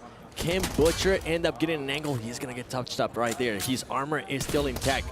Oh, can Ramses get it? He's getting aggressive, but Butcher being able to clutch up and take the lead with only 30 seconds to go, Max. Yeah, Ramses, you need to send it. You need to get involved. You need to fight. You need to be hungry for that point.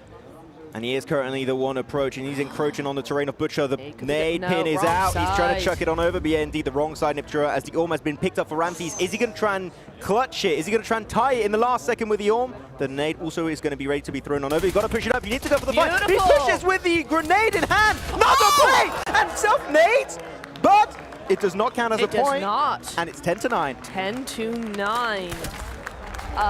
Wow. So we tested the theory about the 1 point. We did test the theory. Thanks, guys. I appreciate that. Yeah, Butcher to win the first game here of the BO3 for the Solo Master Tournament. 1 out of 3. 1 out of 3. One more win here, maybe the next game, and we will be crowning our champion and taking home $2,500. That's insane. That's a good day's work. That is a great day's work, right? But we are going to be looking at now so many things coming back, right? Ramses is going to be like, not on my watch. He's going to be playing extra hard. Yeah, and Butcher's going to be like, yes, please, on my watch. Yes, true. You're quite right. Those shots that Butcher was At able the to start. get at the So start, good. the lead 4 that in he a was able row. to get, yeah, those 4 in a row, that's what you wanted to see. And honestly, he was rewarded there at the end. You don't want to end up pushing up with the grenade. It ended up backfiring for him. But I'm glad we got to see some action. Now the pressure is going to be on Ramses. Can he bring it back? And can he force a third match? It's entirely possible. They have been so neck and neck, honestly. It's been, and also they've been very, very strong this entire tournament, right? They have gone head-to-head with many different players and come out on top. So now we've got the best of the best going head-to-head. We've never throughout the entirety of this Solo Master Tournament had a lead created before the game even starts. And I think that's going to be changing the mentality quite a bit in favor of Butcher. He's going to be in control from the start. Even when it's 0-0, he knows I'm currently leading this game. I can control the pace of how things are going to go down. So Ramses, he needs to try and prove himself. He needs to make it a tie once more, 1-1 in this BO3. So Ramses, he's the one that has to prove himself in this match. I think it's going to come down to that pressure. Can Ramses do this? Can Butcher just hold on to that lead and, you know what, finish it with 2 matches? That would be absolutely lovely. For everybody currently watching all over the place, let us know in the comments below. What do you think? Who do you think is going to be the solo master, the last one standing, the one? I'm excited to find out. I'm excited to see if we're possibly going to end up seeing some more action, because the takeaway for me out of this whole tournament is I want to see more Same. It's the best. It is so fun. good. But actually, Seven, before we get, actually, we're getting into this one. Do you think we're going to a match 3? Or do we think 2 matches is all we're getting? I think Butcher, with the aggressiveness that he's been able to showcase, he is going to end up doing exactly that. Going for the going for the I think he might readjust a little bit in regards to what happened in the last match, right? We saw him being able to get those 4 eliminations leads. If we do end up seeing that again, I don't think he will allow Ramses to get even close. He knows what's going to happen now. And this is the thing with this kind of matches. They end up adjusting to it. These are wanting to be professional players. You can see now Butcher with the 2-point lead, Niptura. Yes, indeed. But still a long way to go just yet. Butcher trying and failing there with a little trick shot. That's what I was trying to say. Trick shot with that Once again, just 2 bullets left. He knows where he is, though. He's trying to get that pre-fire going, but it's not quite going to work. I do like the strat of Butcher, which is Orm if he's pretty far away, and he swaps on over to the M4 when he actually is getting pushed. Yeah. You saw that a few of times, but even when he's getting Like pushed, that? it just works out. Like, he was like, you know what, I had enough of my strat I initially had and the theory of this commentator, so I'm just going to be switching it up a little bit, and it ends up working greatly in his favor. 3-0, misses that shot. No more bullets on the Orm, but now he does get the M249. And as we talked about earlier already, Niptura, the pre-shots with the M249, great weapon to do so. Yeah, absolutely. And you're going to probably see a lot more of that coming through here as Butcher just distances himself just a little bit. Meanwhile, Ramses trying to get those super tight, quick shots coming through there, and they're going to see what's going to go on. The nades are possibly going to be traded here. We did see one on the side of Ramses doing things. Oh, trying to do that quick little shot we saw from the other day, and it does work for Butcher. He's now got that level 3 armor. Yep, the little animation cancel, and also the angle that was not expected from Ramses. Butcher is able to claim himself his 4th point. And Ramsey's just getting a little bit bullied in this game. Not gonna lie, he's really not able to find any good, strong opportunity. Butcher just playing around by now. And again, the lead, when you are in the lead, you are kind of just dominating the mental game also versus your opponent. Ramsey knows he has to push, he has to be aggressive. And forcing you to be aggressive, forcing you into bad positions, can make you do some pretty severe mistakes. As Butcher here, again, as we talked about, controlling the most important part of the map, which is the central area. Yeah, Ramses is, I mean, I appreciate what Ramses is trying to do here, right? He's going full aggro. He's dodging and weaving. He's trying to get all those angles. But Butcher just seems to know what he's doing. I don't know if that's what he's picked up from the last match. Maybe he was studying him a little bit as well. But it certainly does not seem to be going his way. The adjustment that I was talking about, that's what he was going to end up doing. He was going to want to go for that lead and know that he cannot back off. He cannot allow Ramses to end up picking up an M249 or an because that will end up putting him at quite a disadvantage. But right now, Butcher making sure he keeps controlling that center of the map. Ramses tapping away. You are going to have to reload.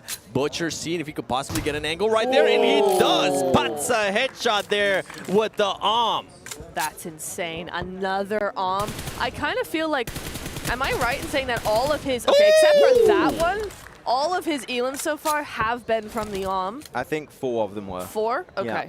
That's still the majority. That's still pretty impressive. Plus the first 4 from the first match. Exactly. So yeah, absolutely. So, Ramses trying his darndest. He really is. I got to give it to him. But at the same time, he seems to be at the moment no match for Butcher and his except for that one time when he missed. Oh, and he's trying it again, but no, switches over to the M4. And yeah, I see what you're saying, Seven. I really do like his timing on getting to the M4 and switching those weapons, because that is going to be a 7th elimination for him. He knows as long as he keeps controlling this center area, Ramses is not going to be able to do anything. He's going to switch it up. Go for that shot first, being able to hit it just like that. And if he, for some reason, does end up missing it, guess what? He's still got that M4, baby. He's just going to be switching it up back and forth. Ramses, the thing with Ramses at this point, 5 minutes and 45 seconds left with an 8-point lead for Butcher. You're kind of put in a situation where you have to force the action. You're going to have to expose yourself even more, which is going to end up giving Butcher an even bigger advantage. I think we're slowly making a case of how good the Orm is in this mode, because limb shots are 1 shot. That is something that is really, really significant, and it's allowed Butcher to get so many of the limbs. 10-0. It is not even funny. If you're a Ramses fan right now, you're just feeling bad. You're feeling terrible. You're feeling horrible. As Butcher is looking to get it once more, and he does eventually go down. Can you get the Orm right now? Actually, no, it's an M249. That's quite unlucky. No, it is good for him. Remember, he was able to bring it back with that M249 in the first match. This could be the thing that Ramses needed. But for Butcher, I love all the adjustments he's been doing. I love him keeping the pressure on. And right here, he's still getting the angles. He's not doing any of the other stuff that we have seen in the previous matches. He's not staying back. He's making sure he keeps going for it. Ramses, he has to be the aggressor here. He needs to. We need to see some urgency out of Ramses besides just holding angles and getting shots. But the thing is, Butcher is just waiting for the right angles. He's going for it. You can see him being able to connect right there, trying to see if he can confirm that into an elimination and make it a 10-point lead once again. Yeah, we're now going to be 4 minutes and 20 seconds away from possibly crowning our solo master tournament champion. We're just going to be making it forward. But Ramses right now, Niptura, if he wants to maybe make it go to a game 3, he needs to start going for the push. He cannot allow himself to just stay here, because again, he is not in control. He is not in the lead. He needs to be the one to initiate if he wants to have a chance to make a comeback. Exactly. He has to bait Butcher into actually pushing him and trying to do something there. But I don't even know if that's going to work at this point. Butcher is just on such a high. He's feeling good from all those elims. He's got all these angles down. He's getting pretty quick with it, right? And so I feel like at this point, as much as Ramsey does and as good as Ramsey is, I think this is game over. I think that we are definitely going to struggle to see a comeback. I mean, technically, in that amount of time, technically possible. Mathematically sort of. possible, but we're going to have to see elimination I after mean- elimination. And the thing is, the center control is just so heavily skewed in favor of Butcher. It's not even funny. He's just controlling every single nook and cranny of this map.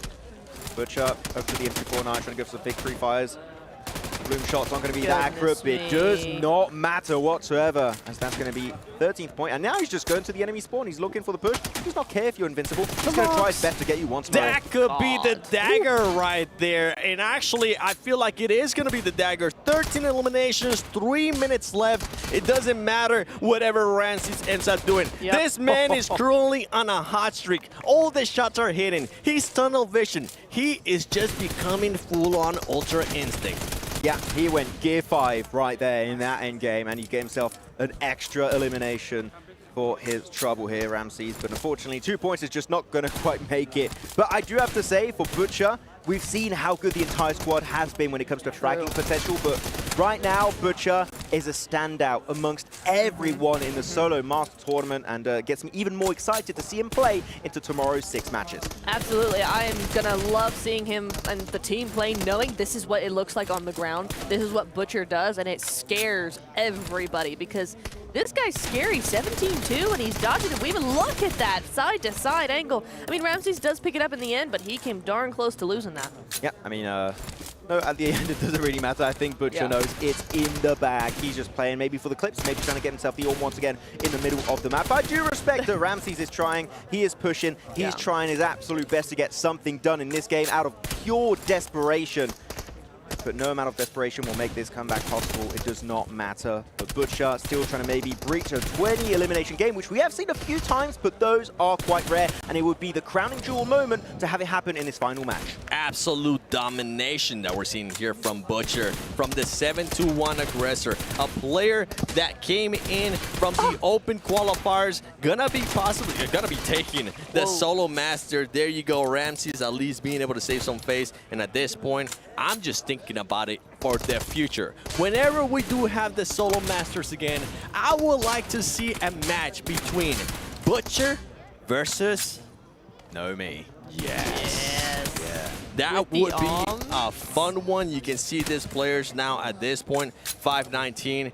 Honestly, it's absolutely impossible for him to be able to catch up.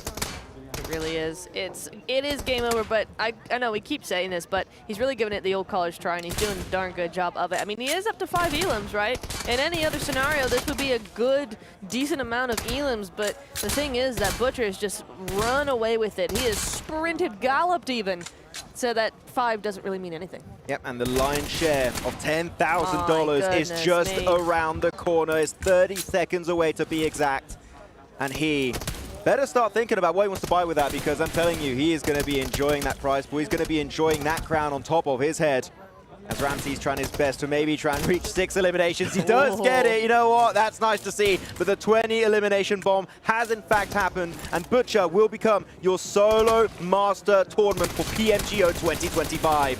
Butcher being the one that was able to master the AWM. That is, ladies and gentlemen, your solo master tournament champion, Butcher, from the 7-1 aggressor. This is when legends are born. And this man right now has put a big target on the back of his head, because a lot of people are going to be wondering, can they beat him on a 1v1 in a future solo master tournament? I can't imagine either his Instagram DMs or if he streams his chat. 1v1 me, bro.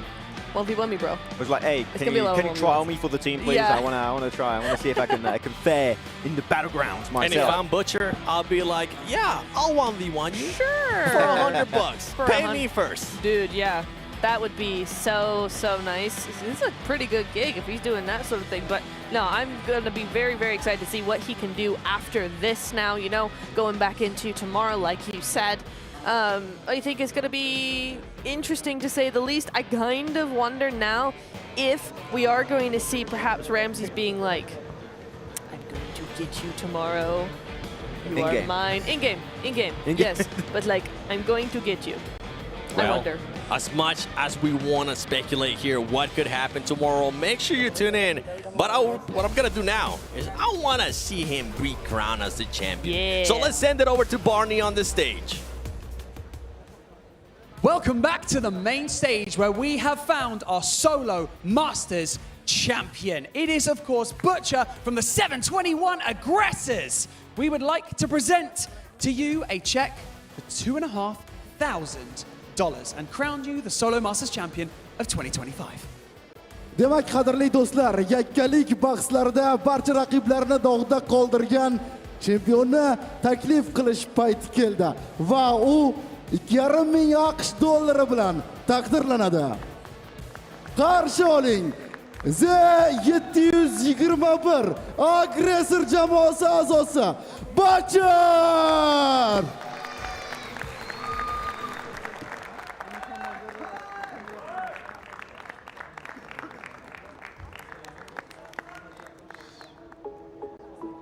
This is cool. This is the good moment. This is the fun bit. You have a giant check. How cool is that? What a fantastic performance, Butcher. Congratulations. Yesterday, I just want to know, yesterday when we kicked things off, did you expect that you would win? Xo'p, ajoyib chiqish bo'ldi. Kecha musobaqani boshlaganingizda mana shunday natija ko'rsatishingizni kutganmidingiz? Kutgandim, finalga kelishimni kutdim, lekin Ramzes yutadi deb o'yladim meni. He expected that he will go to the finals, but he didn't expect that Ramze will not. He was expecting Ramze will beat him. Ushbu g'alabaga bo'lgan qadam sizga qay darajada o'zingizga bo'lgan ishonchni oshirdi va shu bilan birgalikda sahnada yakka tartibda o'zingizni bemalol ko'rsatdingiz va bundan ko'nglingiz to'ldimi? Albatta to'ldi. Yeah, he's satisfied. That was about whether or not Butcher's confidence has been lifted by that going into tomorrow. Now, thank you so much for joining us here on the main stage. Congratulations once again. Let's make some noise for Butcher from the 721 Aggressors, everyone. What an amazing performance, and best of luck tomorrow. Olqishlab qo'yamiz. Rahmat sizga.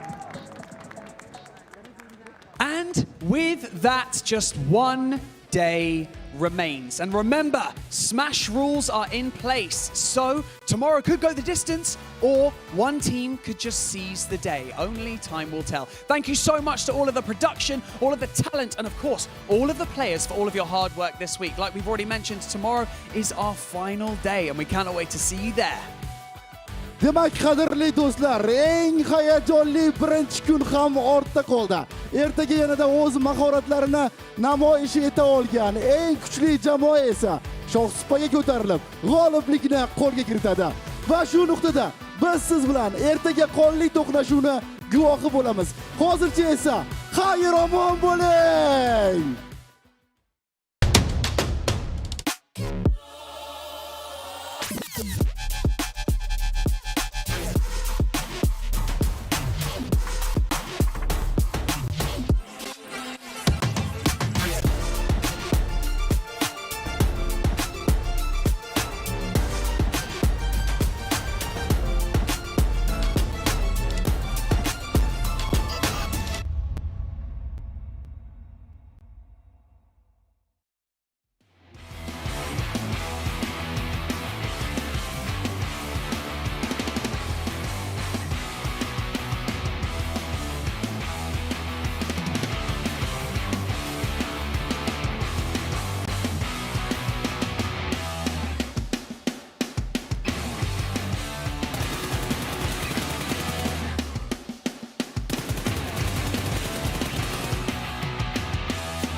and you fooling.